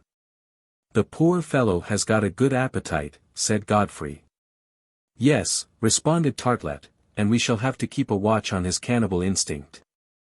"Well, Artelett, we shall make him get over the taste of human flesh if he ever had it." "I would not swear that," replied the professor. "It appears that once they have acquired this taste." While they were talking, Carefinotu was listening with extreme attention. His eyes sparkled with intelligence. One could see that he understood what was being said in his presence. He then spoke with extreme volubility, but it was only a succession of onomatopoeias devoid of sense, of harsh interjections with a and ou predominant, as in the majority of Polynesian idioms. Whatever the Negro was, he was a new companion. He might become a devoted servant, which the most unexpected chance had sent to the hosts of Wiltree. He was powerful, adroit, active, no work came amiss to him. He showed a real aptitude to imitate what he saw being done. It was in this way that Godfrey proceeded with his education. The care of the domestic animals, the collection of the roots and fruits, the cutting up of the sheep or agoutis, which were to serve for food for the day, the fabrication of a sort of cider they extracted from the wild manzanilla apples. He acquitted himself well in all these tasks, after having seen them done. Whatever Artelett thought, Godfrey felt no distrust in the savage, and never seemed to regret having come across him. What disquieted him was the possible return of the cannibals who now knew the situation of Fina Island. From the first, a bed had been reserved for Carefinotu in the room at Wiltree, but generally, unless it was raining, he preferred to sleep outside in some hole in the tree, as though he were on guard over the house. During the fortnight which followed his arrival on the island, Carefinotu many times accompanied Godfrey on his shooting excursions. His surprise was always extreme when he saw the game fall hit at such a distance. But in his character of retriever, he showed a dash and daring which no obstacles, hedge or bush, or stream, could stop. Gradually, Godfrey became greatly attached to this Negro. There was only one part of his progress in which Carefinotu showed refractoriness, that was in learning the English language. Do what he might, he could not be prevailed upon to pronounce the most ordinary words which Godfrey, and particularly Professor Artelett, tried to teach him. So the time passed. But if the present was fairly supportable, thanks to a happy accident, if no immediate danger menaced them, Godfrey could not help asking himself, if they were ever to leave this island, by what means they were to rejoin their country. Not a day passed but he thought of Uncle Will and his betrothed. It was not without secret apprehension that he saw the bad season approaching, which would put between his friends and him a barrier still more impassable. On the 27th of September a circumstance occurred deserving of note. If it gave more work to Godfrey and his two companions, it at least assured them of an abundant reserve of food. Godfrey and Carefinotu were busied in collecting the mollusks, at the extreme end of Dream Bay, when they perceived out at sea an innumerable quantity of small moving islets which the rising tide was bringing gently to shore. It was a sort of floating archipelago, on the surface of which there walked, or flew, a few of those sea-birds, with great expanse of wing, known as sea-hawks. What then were these masses which floated landwards, rising and falling with the undulations of the waves? Godfrey did not know what to think, when Carefinotu threw himself down on his stomach, and then drawing his head back into his shoulders, folded beneath him his arms and legs, and began to imitate the movements of an animal crawling slowly along the ground. Godfrey looked at him without understanding these extraordinary gymnastics. Then suddenly, "Turtles," he exclaimed. Carefinotu was right. There was quite a square mile of myriads of turtles, swimming on the surface of the water. About 100 fathoms from the shore the greater part of them dived and disappeared, and the sea-hawks, finding their footing gone, flew up into the air in large spirals. But luckily about 100 of the amphibians came on to the beach. Godfrey and the Negro had quickly run down in front of these creatures, each of which measured at the least from 3 to 4 feet in diameter. Now the only way of preventing turtles from regaining the sea is to turn them on their backs. And it was in this rough work that Godfrey and Carefinotu employed themselves, not without great fatigue. The following days were spent in collecting the booty. The flesh of the turtle, which is excellent either fresh or preserved, could perhaps be kept for a time in both forms. In preparation for the winter, Godfrey had the greater part salted in such a way as to serve for the needs of each day. But for some time the table was supplied with turtle soup, on which Artelett was not the only one to regale himself. Barring this incident, the monotony of existence was in no way ruffled. Every day the same hours were devoted to the same work. Would not the life become still more depressing when the winter season would oblige Godfrey and his companions to shut themselves up in Wooltree? Godfrey could not think of it without anxiety. But what could he do? Meanwhile, he continued the exploration of the island, and all the time not occupied with more pressing tasks he spent in roaming about with his gun. Generally Carefinotu accompanied him, Artelett remaining behind at the dwelling. Decidedly he was no hunter, although his first shot had been a masterstroke. Now on one of these occasions an unexpected incident happened, of a nature to gravely compromise the future safety of the inmates of Wooltree. Godfrey and the black had gone out hunting in the central forest, at the foot of the hill which formed the principal ridge of Fina Island. Since the morning they had seen nothing pass but 2 or 3 antelopes through the high underwood, but at too great a distance for them to fire with any chance of hitting them. As Godfrey was not in search of game for dinner, and did not seek to destroy for destruction's sake, he resigned himself to return empty-handed. If he regretted doing so it was not so much for the meat of the antelope, as for the skin, of which he intended to make good use. It was about 3 o'clock in the afternoon. He and his companion after lunch were no more fortunate than before. They were preparing to return to Wooltree for dinner, when, just as they cleared the edge of the wood, Carefinotu made a bound. Then precipitating himself on Godfrey, he seized him by the shoulders, and dragged him along with such vigor that resistance was impossible. After going about 20 yards they stopped. Godfrey took breath, and, turning towards Carefinotu, interrogated him with a look. The black, exceedingly frightened, stretched out his hand towards an animal which was standing motionless about 50 yards off. It was a grizzly bear, whose paws held the trunk of a tree, and who was swaying his big head up and down, as if he were going to rush at the 2 hunters. Immediately, without pausing to think, Godfrey loaded his gun, and fired before Carefinotu could hinder him.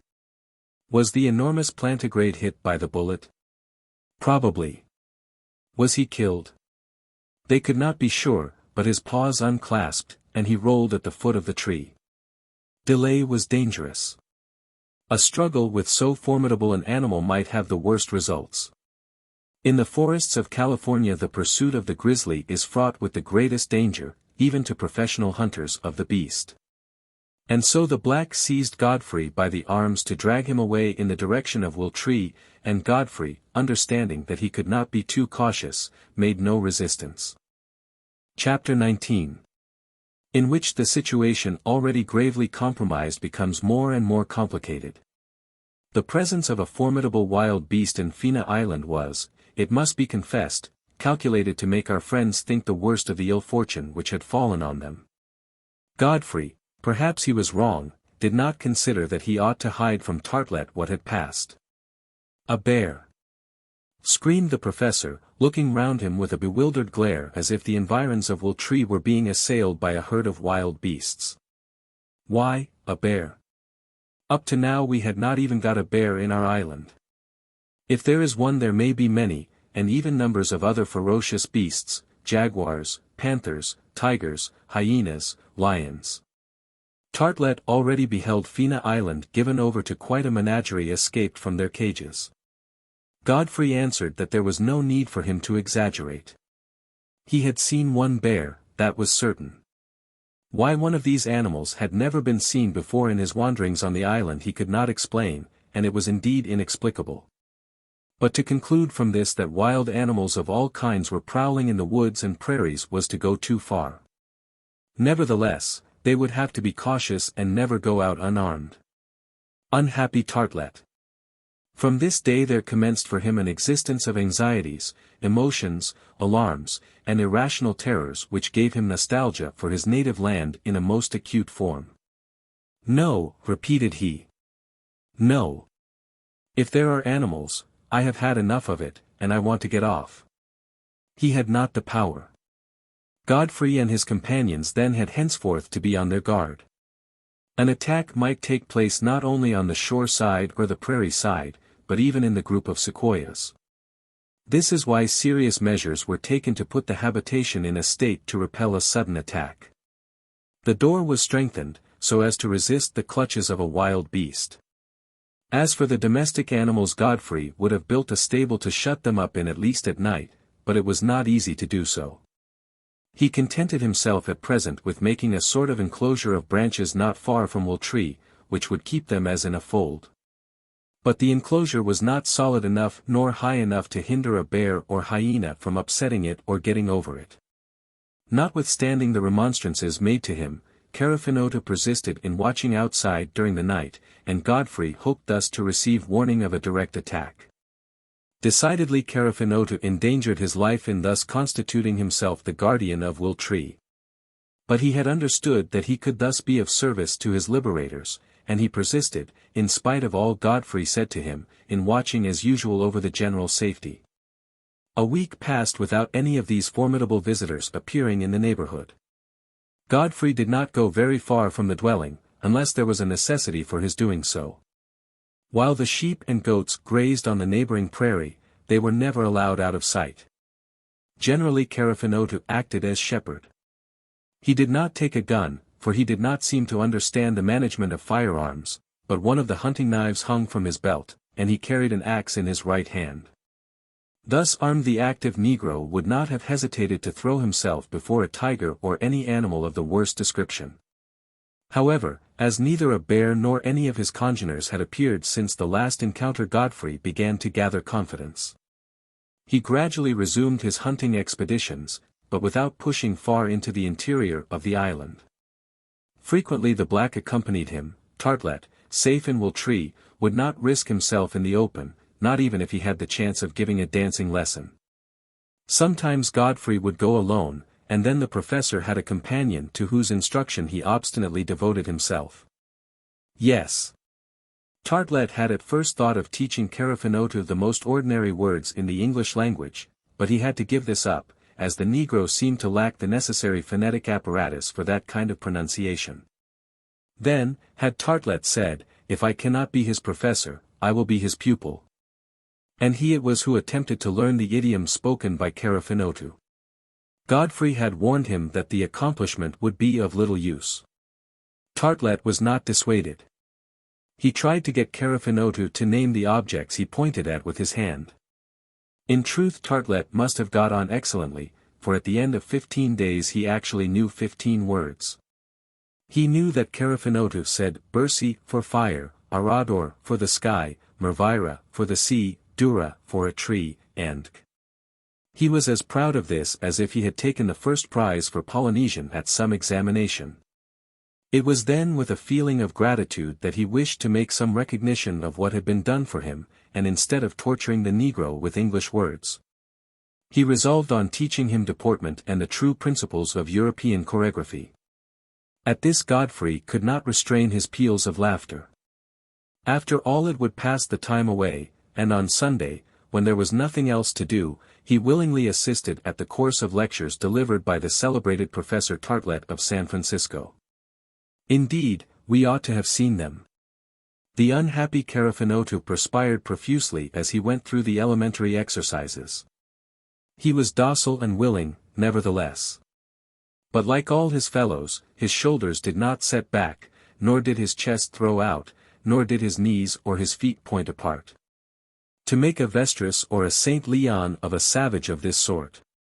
The professor pursued his task in quite a fury. Carefinotu, tortured as he was, showed no lack of zeal. What he suffered, even to get his feet into the first position, can be imagined. And when he passed to the second and then to the third, it was still more agonizing. "But look at me, you blockhead," exclaimed Artelett, who added example to precept. "Put your feet out. Further out. The heel of one to the heel of the other. Open your knees, you duffer. Put back your shoulders, you idiot. Stick up your head. Round your elbows." "But you ask what is impossible," said Godfrey. "Nothing is impossible to an intelligent man," was Artelett's invariable response. "But his build won't allow of it." "Well, his build must allow of it. He will have to do it sooner or later, for the savage must at least know how to present himself properly in a drawing-room." "But, Artelett, he will never have the opportunity of appearing in a drawing-room." "Eh? How do you know that, Godfrey?" replied the professor, drawing himself up. "Do you know what the future may bring forth?" This was the last word in all discussions with Artelett. And then the professor, taking his kit, would with the bout extract from it some squeaky little air to the delight of Carefinotu. It required but this to excite him. Oblivious of choregraphic rules, what leaps, what contortions, what capers.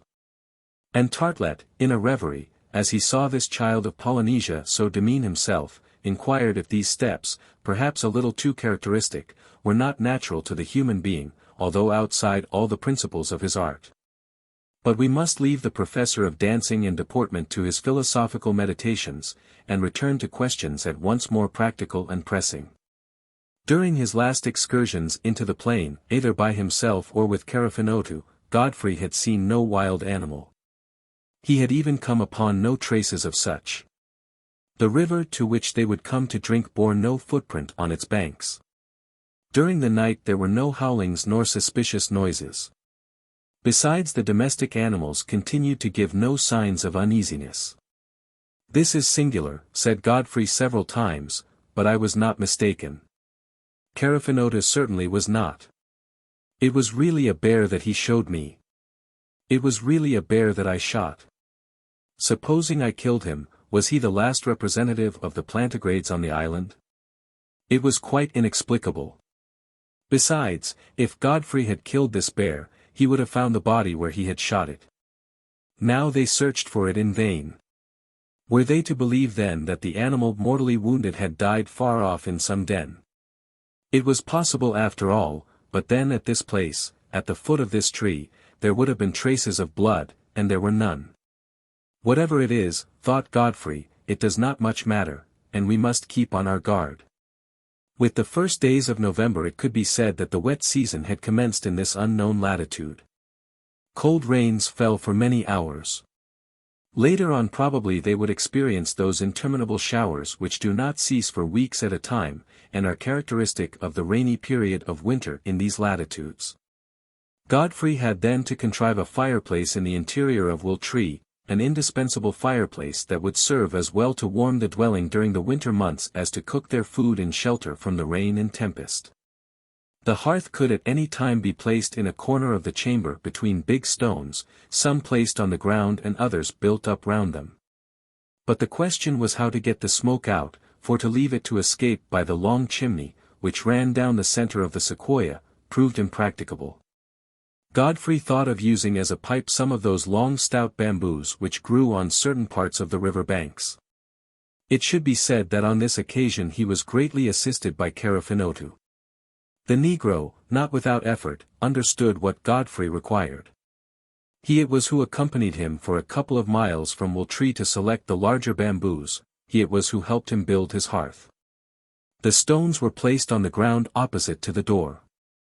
The bamboos, emptied of their pith and bored through at the knots, afforded, when joined one to another, a tube of sufficient length, which ran out through an aperture made for it in the sequoia bark, and would serve every purpose, provided it did not catch fire. Godfrey soon had the satisfaction of seeing a good fire burning without filling the interior of Wooltree with smoke.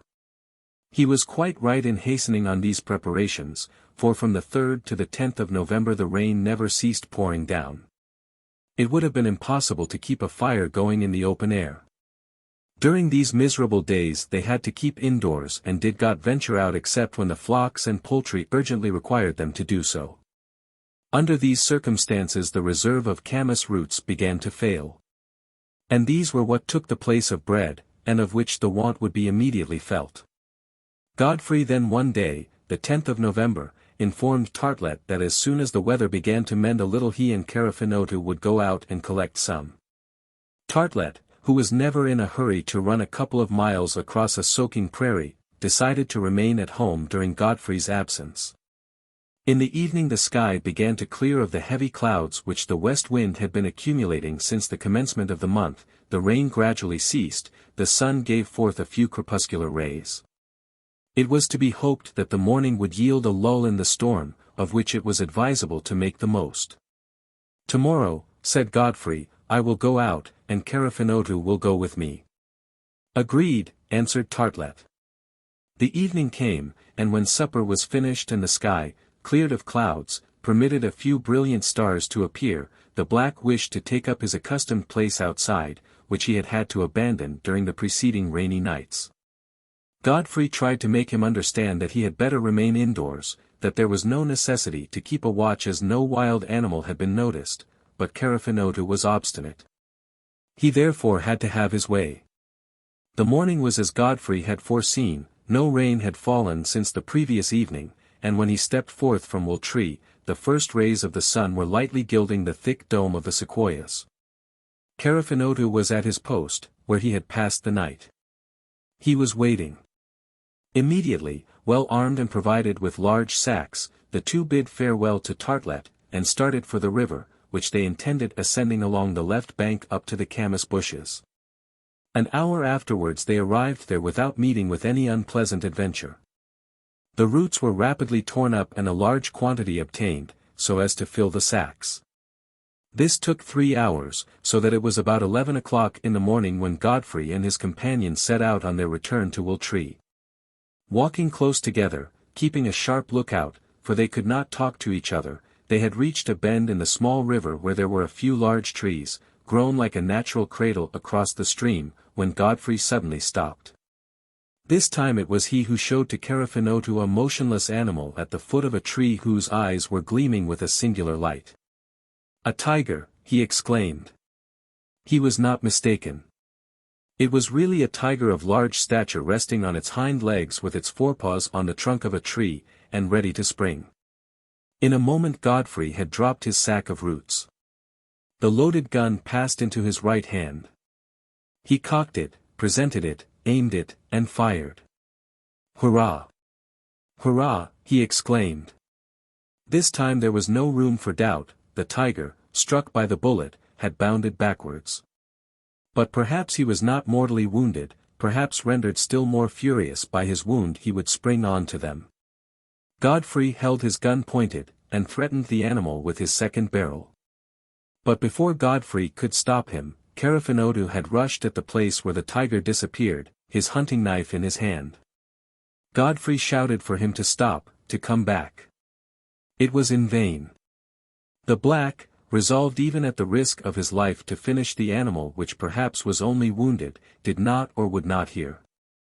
Godfrey rushed after him.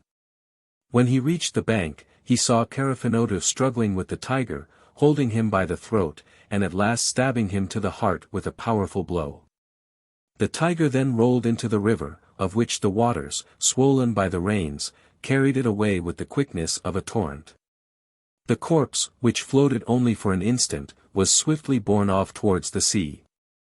A bear. A tiger. There could be no doubt that the island did contain formidable beasts of prey. Godfrey, after rejoining Carefinotu, found that in the struggle the black had only received a few scratches. Then, deeply anxious about the future, he retook the road to Wiltree. Chapter 20. In which Artelett reiterates in every key that he would rather be off. When Artelett learnt that there were not only bears in the island, but tigers too, his lamentations again arose. Now he would never dare to go out. The wild beasts would end by discovering the road to Wiltree. There was no longer any safety anywhere. In his alarm the professor wanted for his protection quite a fortification. Yes. Stone walls with scarps and counterscarps, curtains and bastions, and ramparts, for what was the use of a shelter under a group of sequoias? Above all things, he would at all risks, like to be off.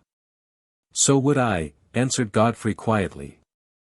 In fact, the conditions under which the castaways on Fina Island had lived up to now were no longer the same. To struggle to the end, to struggle for the necessaries of life, they had been able, thanks to fortunate circumstances.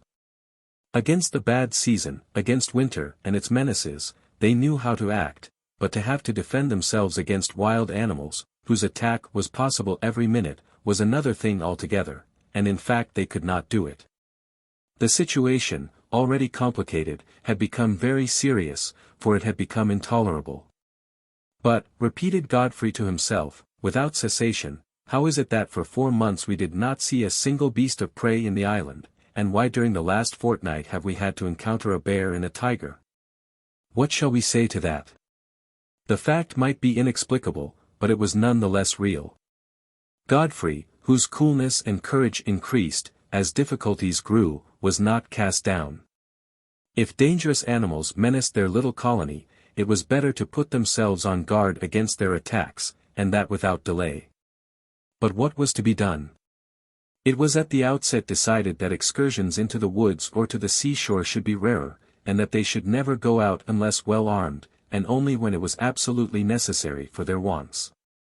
We have been lucky enough in our 2 encounters, said Godfrey frequently, but there may come a time when we may not shoot so straight. So there is no necessity for us to run into danger. At the same time they had not only to settle about the excursions, but to protect Wiltree, not only the dwelling, but the annexes, the poultry roost, and the fold for the animals, where the wild beasts could easily cause irreparable disaster. Godfrey thought then, if not of fortifying Wiltree according to the famous plans of Artelett, at least of connecting the 4 or 5 large sequoias which surrounded it.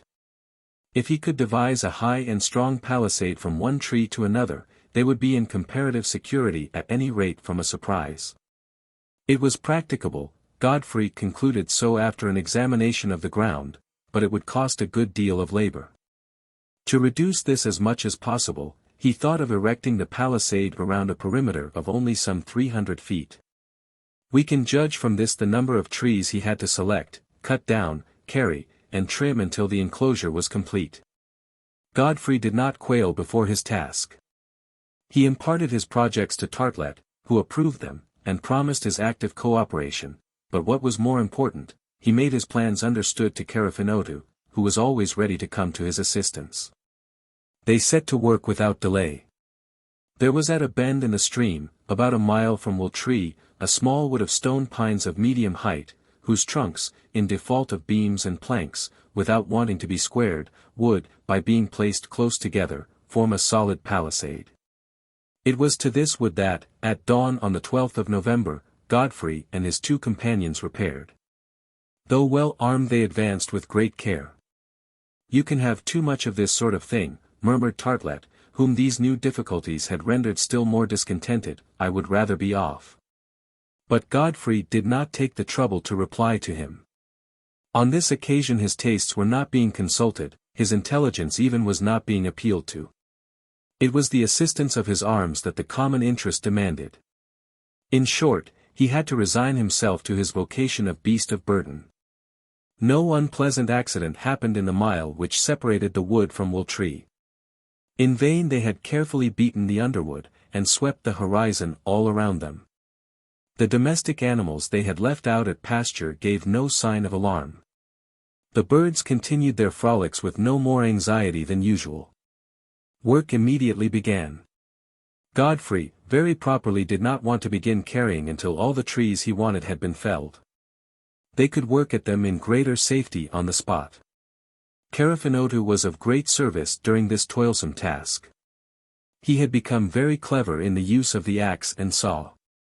His strength even allowed him to continue at work when Godfrey was obliged to rest for a minute or so, and when Artelett, with bruised hands and aching limbs, had not even strength left to lift his fiddle. However, although the unfortunate professor of dancing and deportment had been transformed into a woodcutter, Godfrey had reserved for him the least fatiguing part, that is, the clearing off of the smaller branches. In spite of this, if Artelett had only been paid $50 a day, he would have stolen 4/5 of his salary. For 6 days, from the 12th to the 17th of November, these labors continued. Our friends went off in the morning at dawn, they took their food with them, and they did not return to Wooltree until evening. The sky was not very clear. Heavy clouds frequently accumulated over it. It was harvest weather, with alternating showers and sunshine, and during the showers the woodcutters would take shelter under the trees, and resume their task when the rain had ceased. On the 18th all the trees, topped and cleared of branches, were lying on the ground, ready for transport to Wooltree. During this time no wild beast had appeared in the neighborhood of the river. The question was, were there any more in the island, or had the bear and the tiger been, a most improbable event, the last of their species? Whatever it was, Godfrey had no intention of abandoning his project of the solid palisade so as to be prepared against a surprise from savages, or bears, or tigers. Besides, the worst was over, and there only remained to take the wood where it was wanted. We say, the worst was over, though the carriage promised to be somewhat laborious. If it were not so, it was because Godfrey had had a very practical idea, which materially lightened the task. This was to make use of the current of the river, which the flood occasioned by the recent rains had rendered very rapid, to transport the wood. Small rafts could be formed, and they would quietly float down to the sequoias, where a bar, formed by the small bridge, would stop them. From thence to Wooltree was only about 55 paces. If any of them showed particular satisfaction at this mode of procedure, it was Artelett. On the 18th the first rafts were formed, and they arrived at the barrier without accident. In less than 3 days on the evening of the 25th, the palisade had been all sent down to its destination. On the morrow, the first trunks, sunk 2 feet in the soil, began to rise in such a manner as to connect the principal sequoias which surrounded Wooltree. A capping of strong flexible branches, pointed by the axe, assured the solidity of the wall. Godfrey saw the work progress with extreme satisfaction, and delayed not until it was finished. Once the palisade is done, he said to Artelett, we shall be really at home.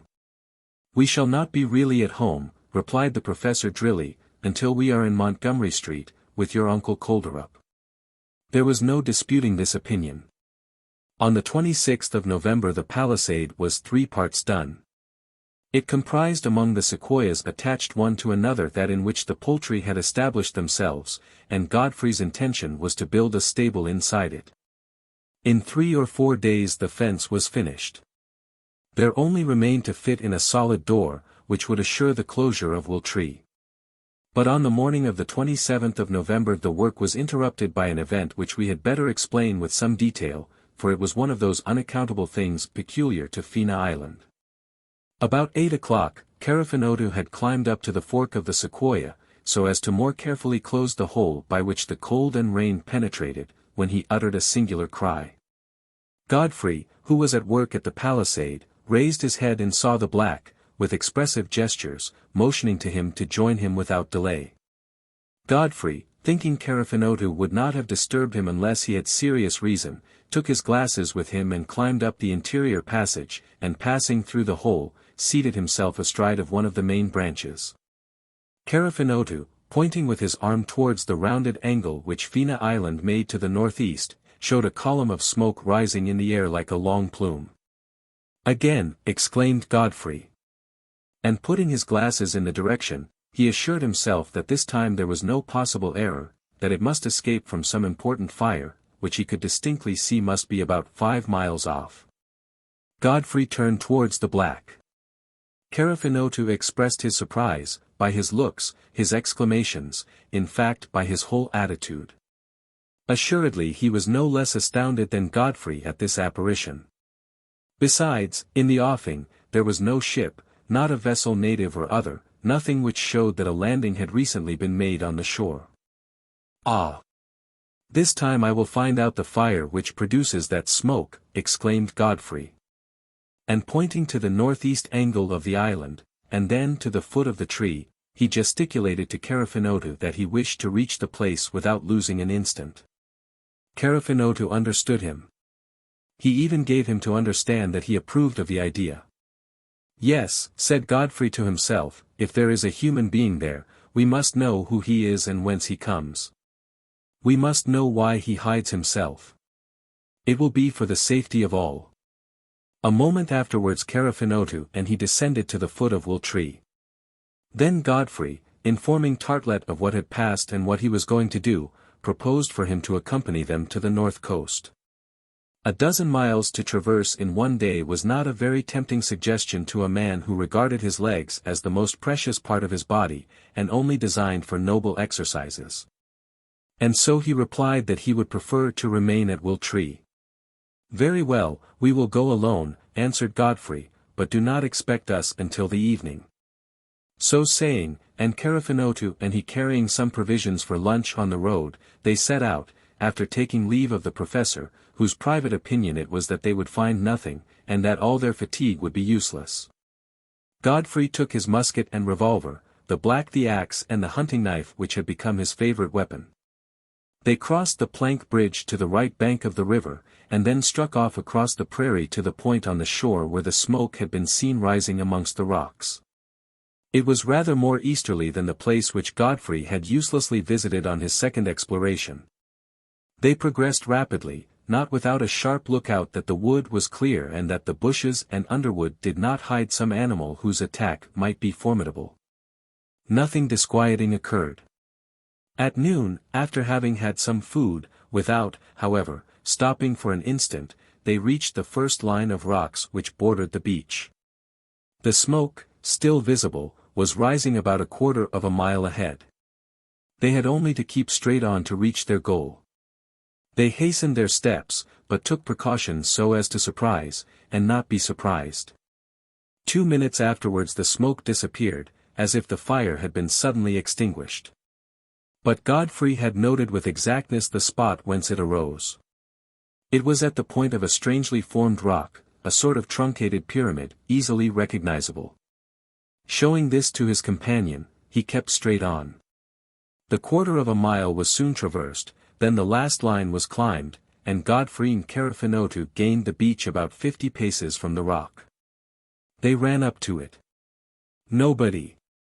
But this time half-smoldering embers and half-burnt wood proved clearly that the fire had been alight on the spot. "There has been someone here," exclaimed Godfrey. "Someone not a moment ago. We must find out who." He shouted. No response. Carefinotu gave a terrible yell.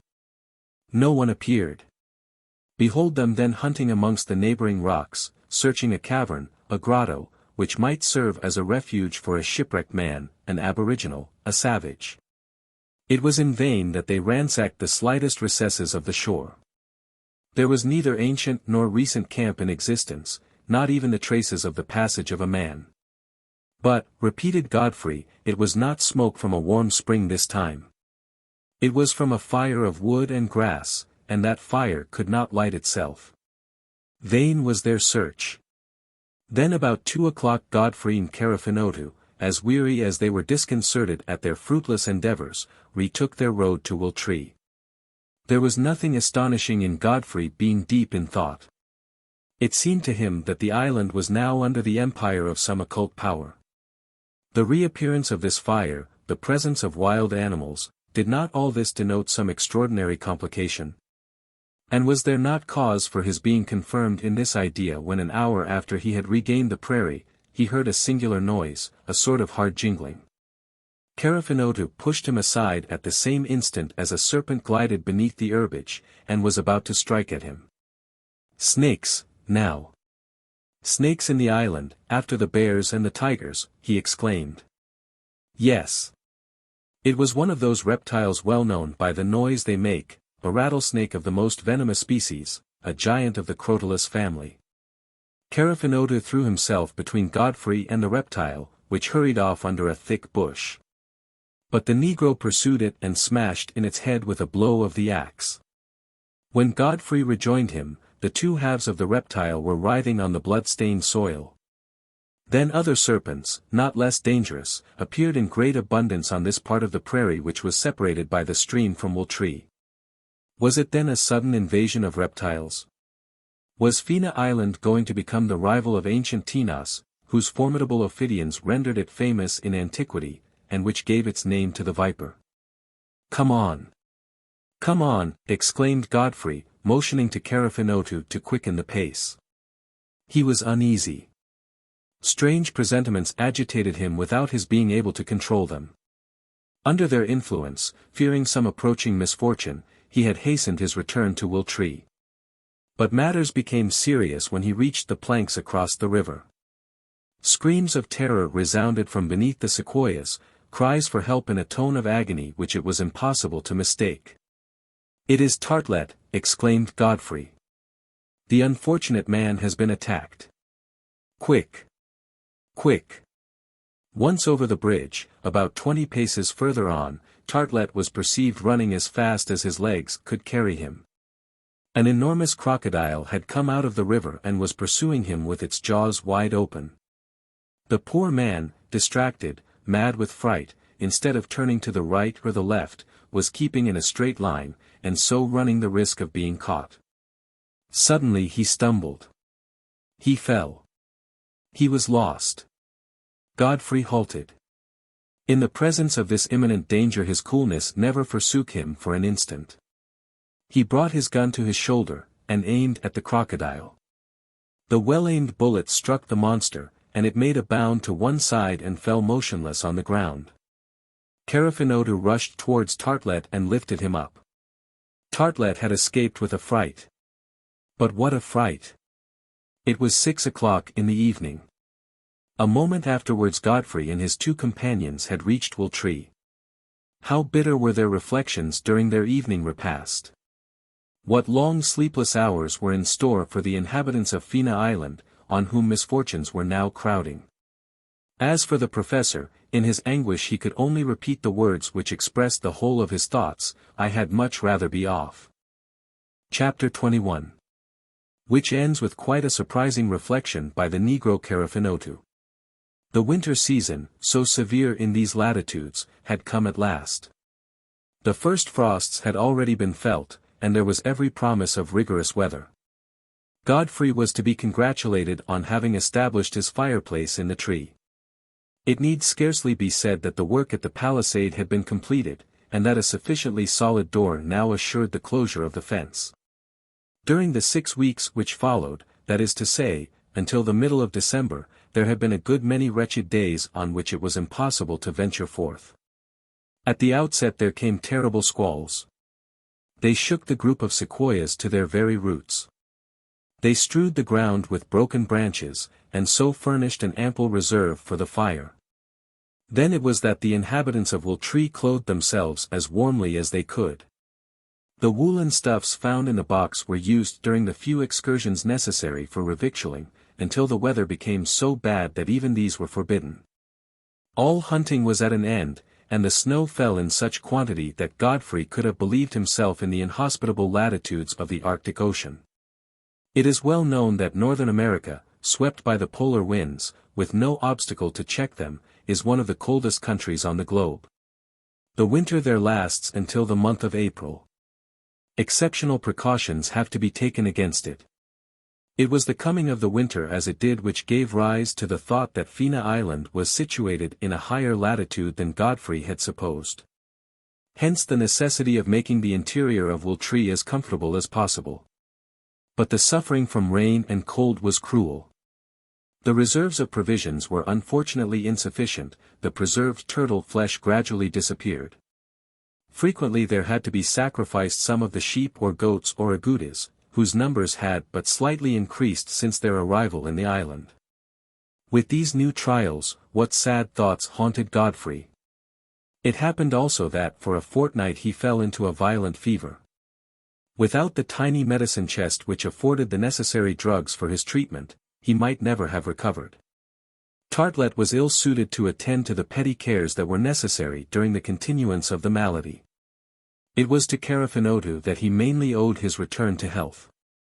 But what remembrances and what regrets!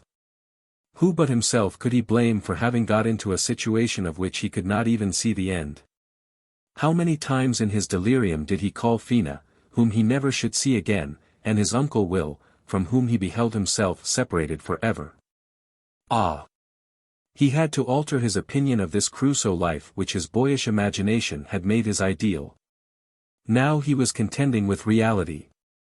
He could no longer even hope to return to the domestic hearth. So passed this miserable December, at the end of which Godfrey began to recover his strength. As for Artelett, by special grace, doubtless, he was always well. But what incessant lamentations! What endless jeremiads!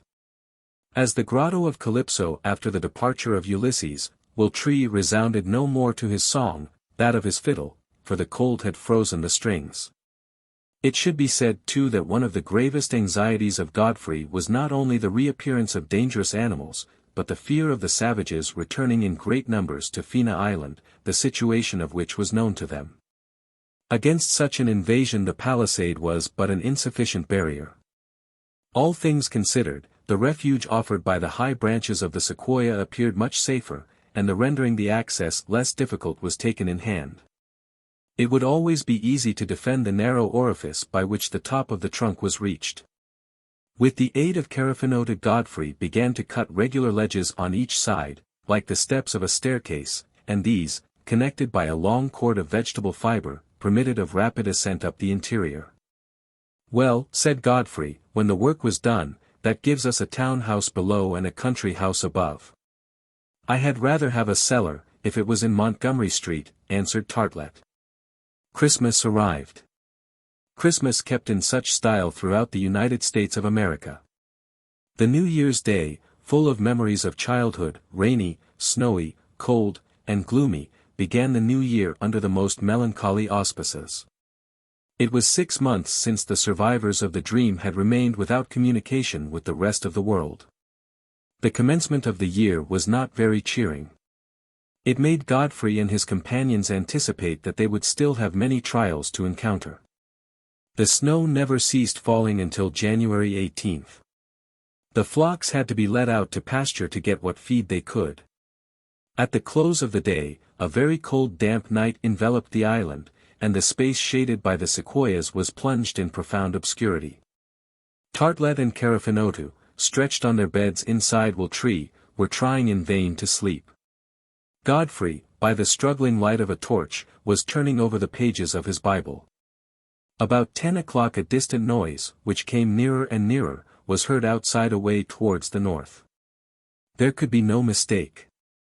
It was the wild beasts prowling in the neighborhood, and, alarming to relate, the howling of the tiger and of the hyena, and the roaring of the panther and the lion were this time blended in one formidable concert. Godfrey, Artelett, and the negro sat up, each a prey to indescribable anguish. If at this unaccountable invasion of ferocious animals Carefinotu shared the alarm of his companions, his astonishment was quite equal to his fright. During 2 mortal hours all three kept on the alert. The howlings sounded at times close by, then they suddenly ceased, as if the beasts, not knowing the country, were roaming about all over it. Perhaps then Will-Tree would escape an attack. It doesn't matter if it does, thought Godfrey. If we do not destroy these animals to the very last one, there will be no safety for us in the island. A little after midnight the roaring began again in full strength at a moderate distance away. Impossible now to doubt but that the howling army was approaching Will-Tree. Yes. It was only too certain. But whence came these wild animals? They could not have recently landed on Fina Island. They must have been there then before Godfrey's arrival. But how was it that all of them had remained hidden during his walks and hunting excursions, as well across the center as in the most out-of-the-way parts to the south? For Godfrey had never found a trace of them. Where was the mysterious den which vomited forth lions, hyenas, panthers, tigers? Amongst all the unaccountable things up to now this was indeed the most unaccountable. Carefinotu could not believe what he heard. We have said that his astonishment was extreme. By the light of the fire which illuminated the interior of Will-Tree there could be seen on his black face the strangest of grimaces. Artelett in the corner, groaned and lamented, and moaned again. He would have asked Godfrey all about it, but Godfrey was not in the humor to reply. He had a presentiment of a very great danger, he was seeking for a way to retreat from it. Once or twice Carefinotu and he went out to the center of the palisade. They wished to see that the door was firmly and strongly shut. Suddenly an avalanche of animals appeared with a huge tumult along the front of Will-Tree. It was only the goats and sheep and agoutis. Terrified at the howling of the wild beasts, and scenting their approach, they had fled from their pasturage to take shelter behind the palisade. "We must open the door," exclaimed Godfrey. Carefinotu nodded his head. He did not want to know the language to understand what Godfrey meant. The door was opened, and the frightened flock rushed into the enclosure. But at that instant there appeared through the opening a gleaming of eyes in the depths of the darkness which the shadow of the sequoias rendered still more profound. There was no time to close the enclosure. To jump at Godfrey, seize him in spite of himself, push him into the dwelling and slam the door, was done by Carefinotu like a flash of lightning. New roarings indicated that 3 or 4 wild beasts had just cleared the palisade. Then these horrible roarings were mingled with quite a concert of bleatings and groanings of terror. The domestic flock were taken as in a trap and delivered over to the clutches of the assailants. Godfrey and Carefinotu, who had climbed up to the 2 small windows in the bark of the sequoia, endeavored to see what was passing in the gloom. Evidently the wild animals, tigers or lions, panthers or hyenas, they did not know which yet, had thrown themselves on the flock and begun their slaughter. At this moment, Artelett, in a paroxysm of blind terror, seized one of the muskets, and would have taken a chance shot out of one of the windows. Godfrey stopped him. "No," said he. "In this darkness our shots will be lost, and we must not waste our ammunition. Wait for daylight." He was right. The bullets would just as likely have struck the domestic as the wild animals, more likely in fact, for the former were the most numerous. To save them was now impossible. Once they were sacrificed, the wild beasts, thoroughly gorged, might quit the enclosure before sunrise. They would then see how to act to guard against a fresh invasion. It was most important too, during the dark night, to avoid as much as possible revealing to these animals the presence of human beings, whom they might prefer to the flock. Perhaps they would thus avoid a direct attack against Will-Tree. As Artelett was incapable of understanding either this reasoning or any other, Godfrey contented himself with depriving him of his weapon. The professor then went and threw himself on his bed and freely anathematized all travels and travelers and maniacs who could not remain quietly at their own firesides. Both his companions resumed their observations at the windows. Thence they beheld, without the power of interference, the horrible massacre which was taking place in the gloom. The cries of the sheep and the goats gradually diminished as the slaughter of the animals was consummated, although the greater part had escaped outside, where death, none the less certain, awaited them.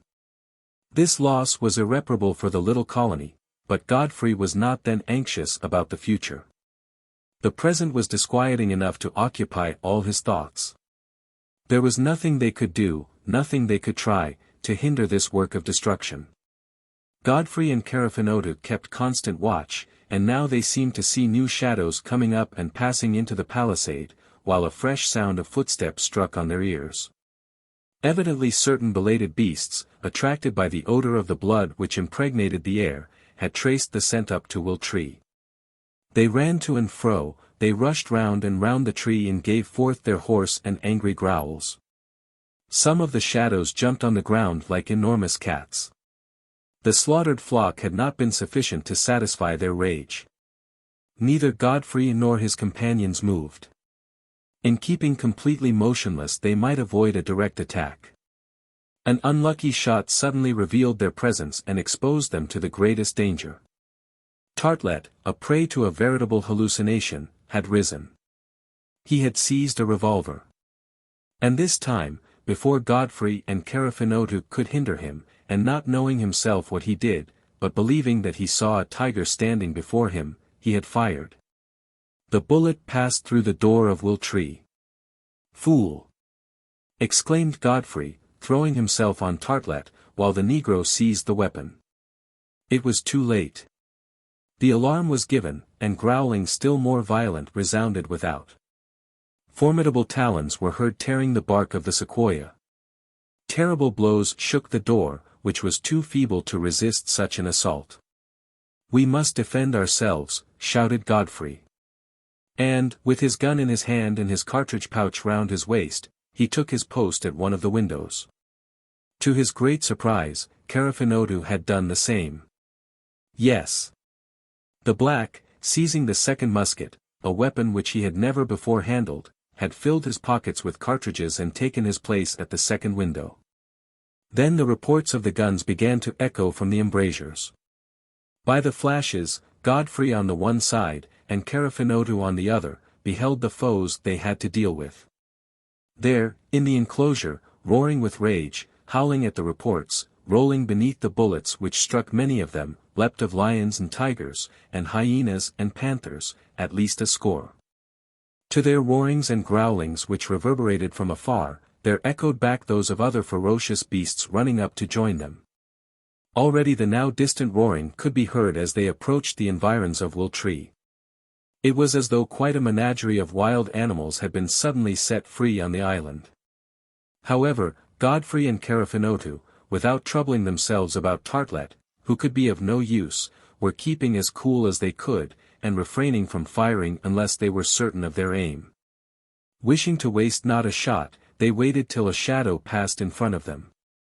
Then came the flash and the report, and then a growl of grief told them that the animal had been hit. A quarter of an hour elapsed, and then came a respite. Had the wild beasts given up the attack which had cost the lives of so many amongst them? Were they waiting for the day to recommence the attempt under more favorable conditions? Whatever might be the reason, neither Godfrey or Carefinotu desired to leave his post.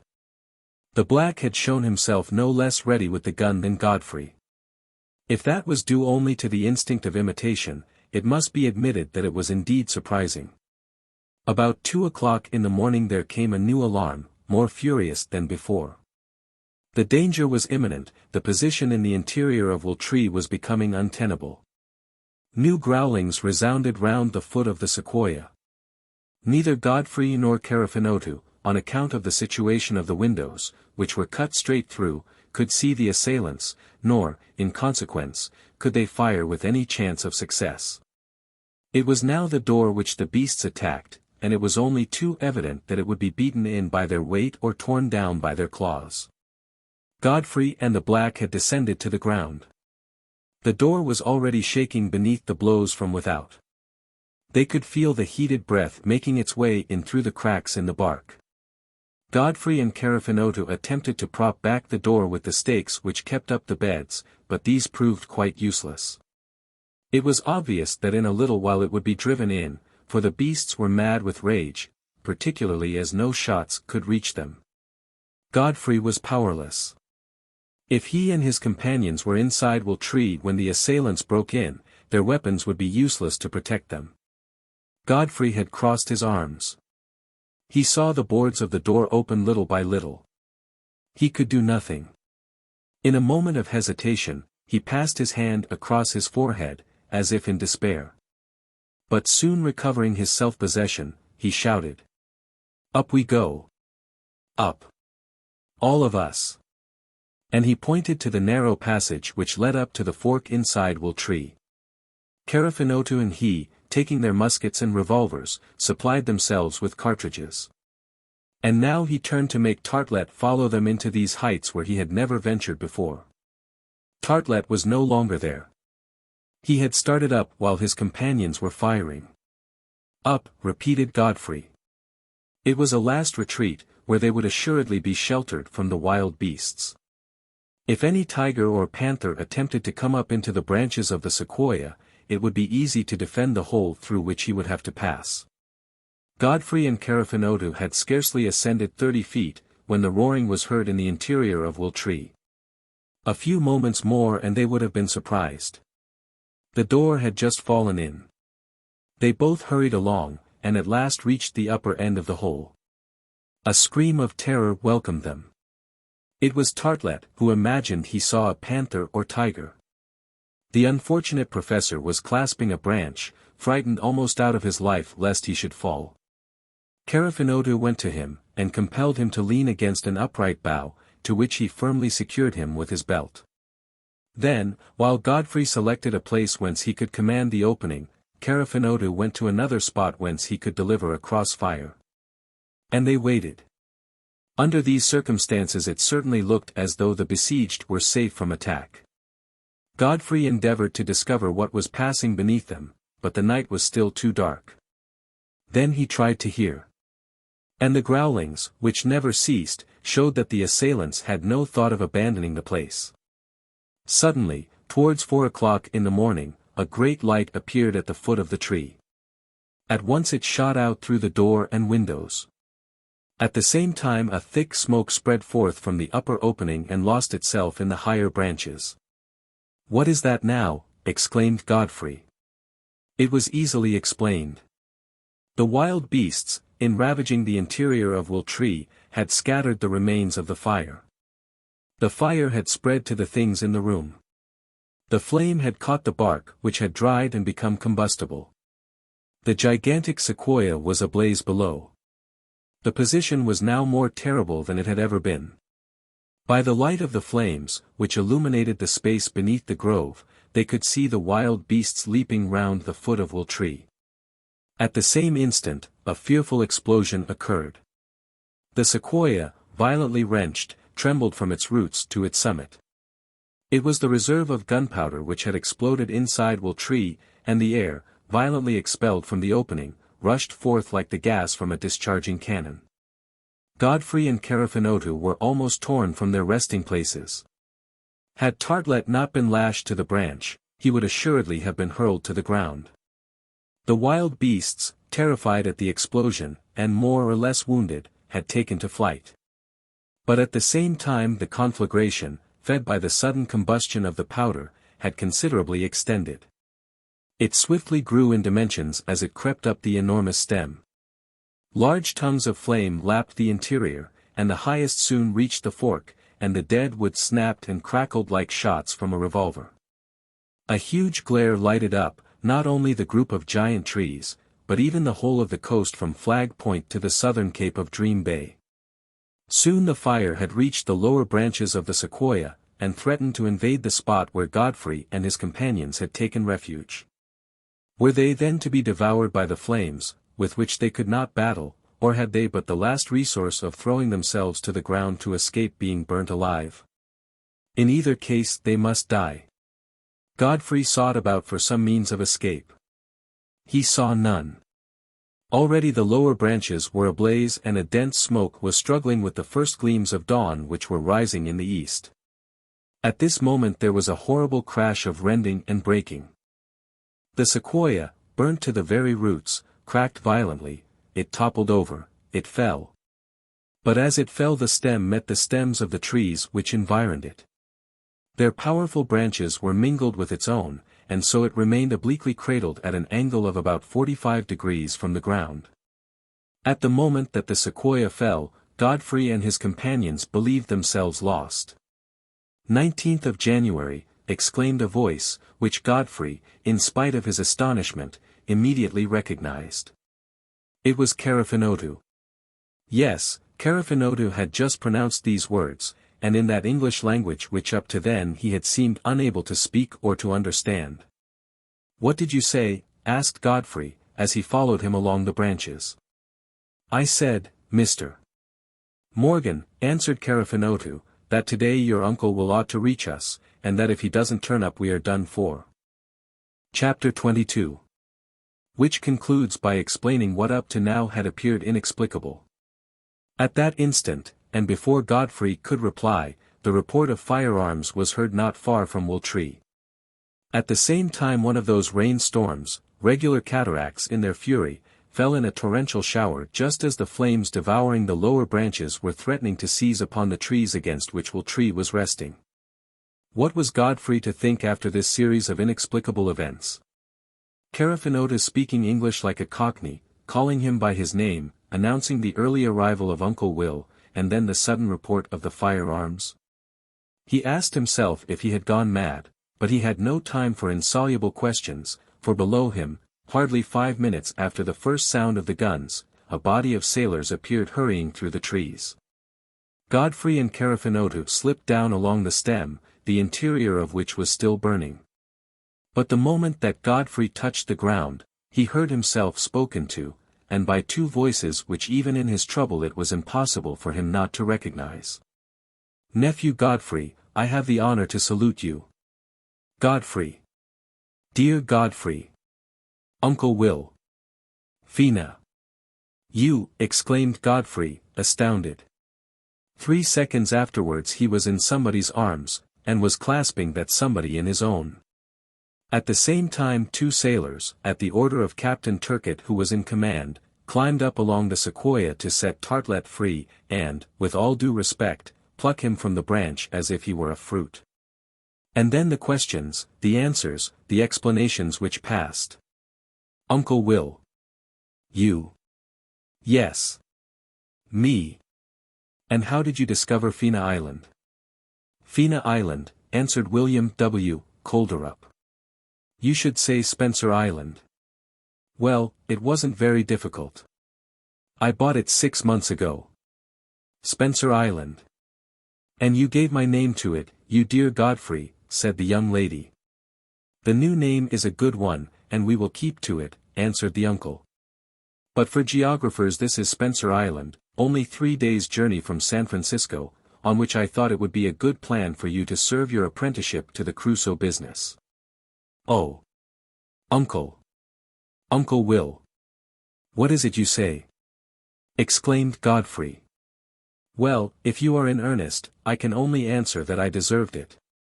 "But then, Uncle Will, the wreck of the dream?" "Sham," replied William W. Kolderup, who had never seemed in such a good humor before. "The dream was quietly sunk by means of her water ballast, according to the instructions I had given Turcotte. You thought she sank for good, but when the captain saw that you and Artelett had got safely to land he brought her up and steamed away. 3 days later he got back to San Francisco, and he it is who has brought us to Spencer Island on the date we fixed." "Then none of the crew perished in the wreck?" "None, unless it was the unhappy Chinaman who hid himself away on board and could not be found." "But the canoe?" "Sham. The canoe was of my own make." "But the savages?" "Sham. The savages whom luckily you did not shoot." "But Carefinotu?" "Sham. Carefinotu was my faithful Jup Brass, who played his part of Friday marvelously well, as I see." "Yes," answered Godfrey. "He twice saved my life, once from a bear, once from a tiger." "The bear was sham." "The tiger was sham," laughed William W. Kolderup. "Both of them were stuffed with straw, and landed before you saw them with Jup Brass and his companions." "But he moved his head and his paws." By means of a spring which Jup Brass had fixed during the night a few hours before the meetings which were prepared for you. What? All of them, repeated Godfrey, a little ashamed at having been taken in by these artifices. Yes. Things were going too smoothly in your island, and we had to get up a little excitement. Then, answered Godfrey, who had begun to laugh, if you wished to make matters unpleasant for us, why did you send us the box which contained everything we wanted? A box, answered William W. Kolderup. What box? I never sent you a box. Perhaps by chance. And as he said so he looked towards Fina, who cast down her eyes and turned away her head.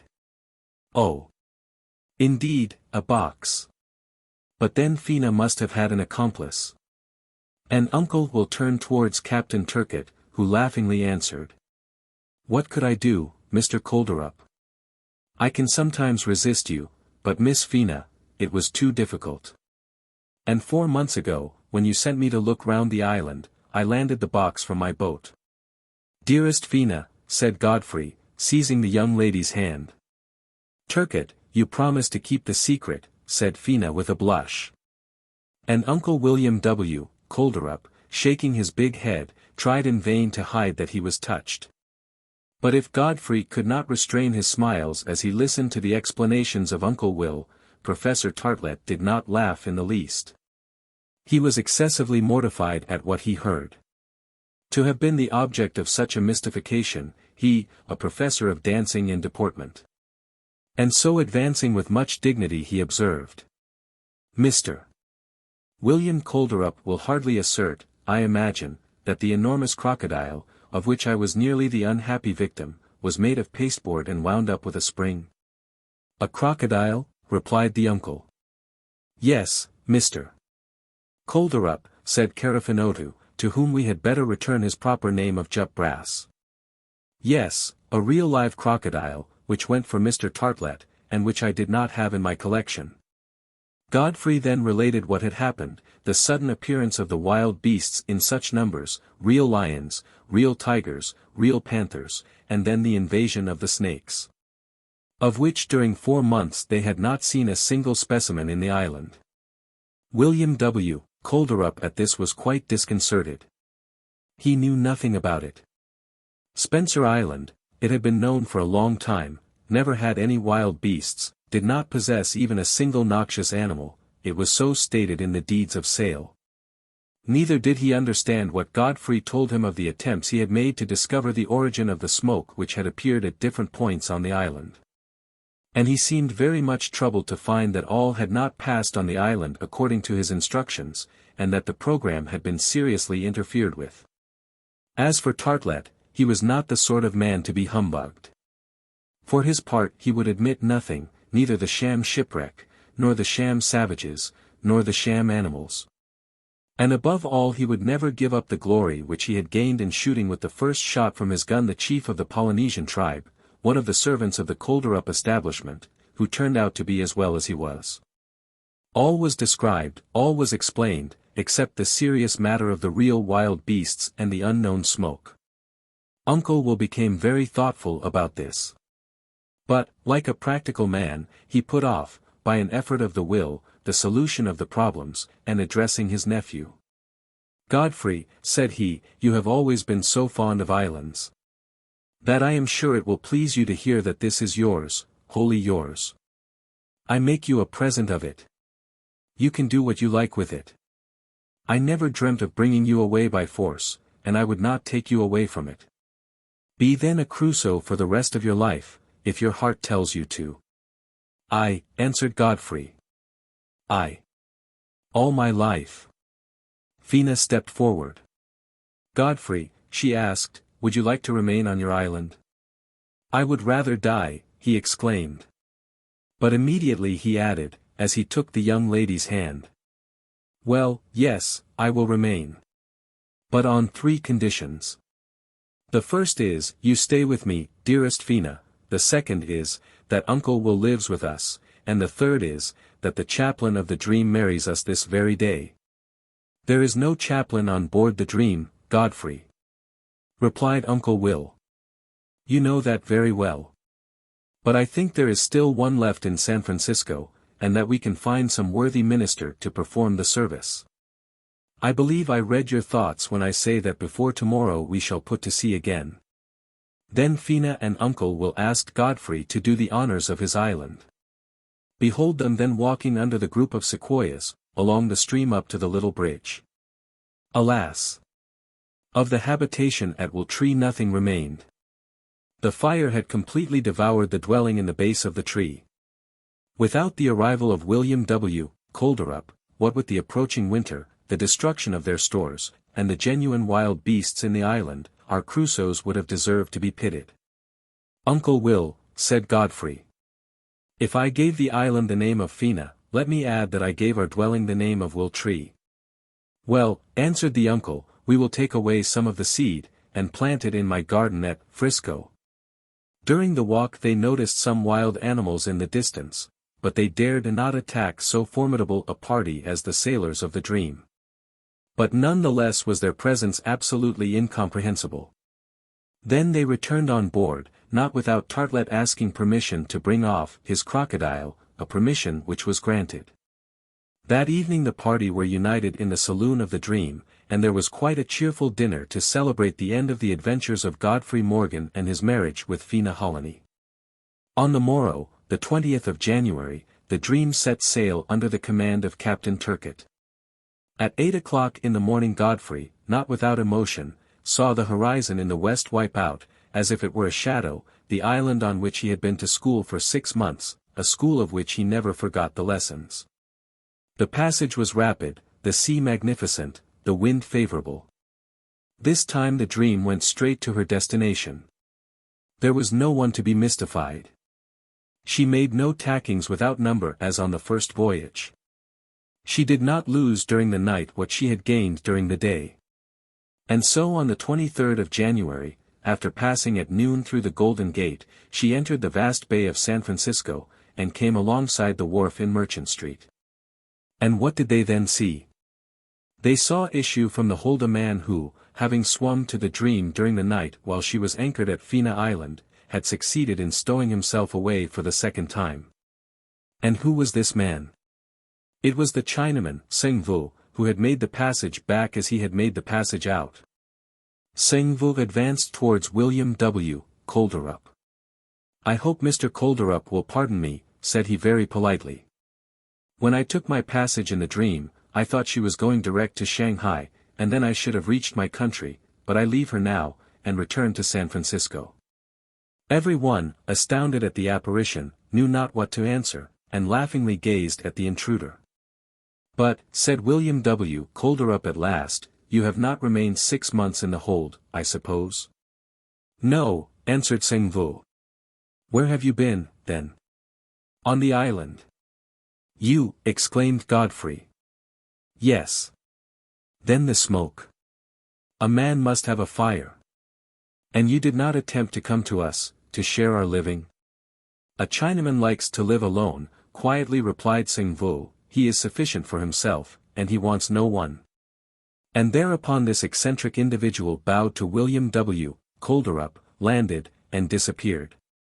That is the stuff they make real Crusoes of, observed Uncle Will. Look at him and see if you are like him.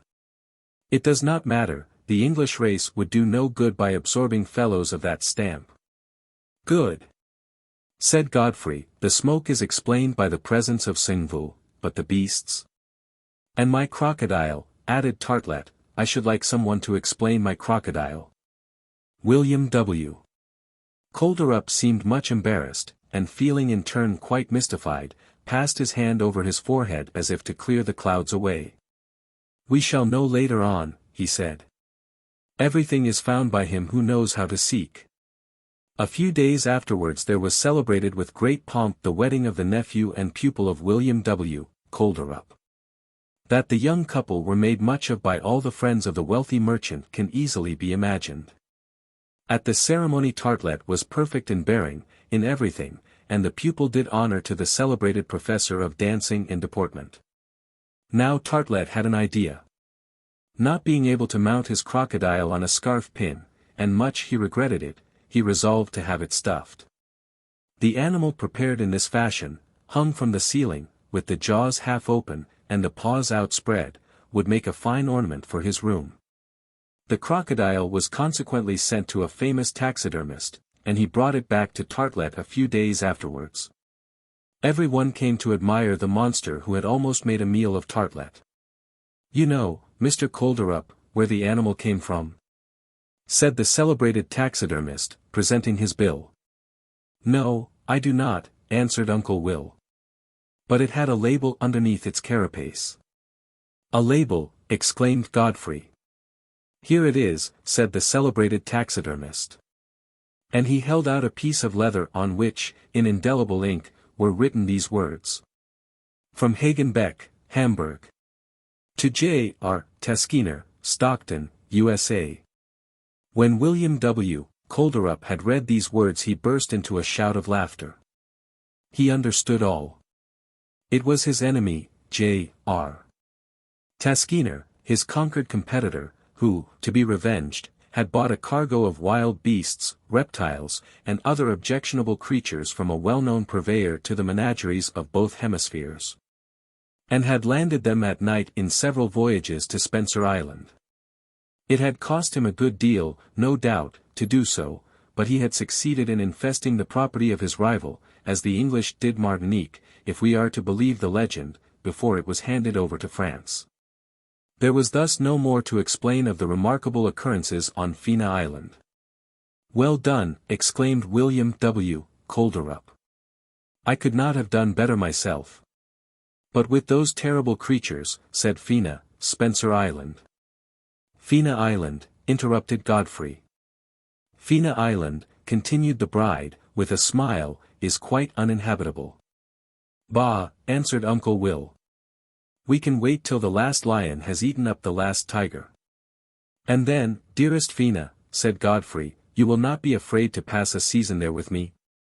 "With you, my dear husband, I fear nothing from anywhere," answered Fina, "and as you have not had your voyage round the world." "We will have it together," said Godfrey. "And if an unlucky chance should ever make me a real Crusoe, you will ever have near you the most devoted of Crusoesses."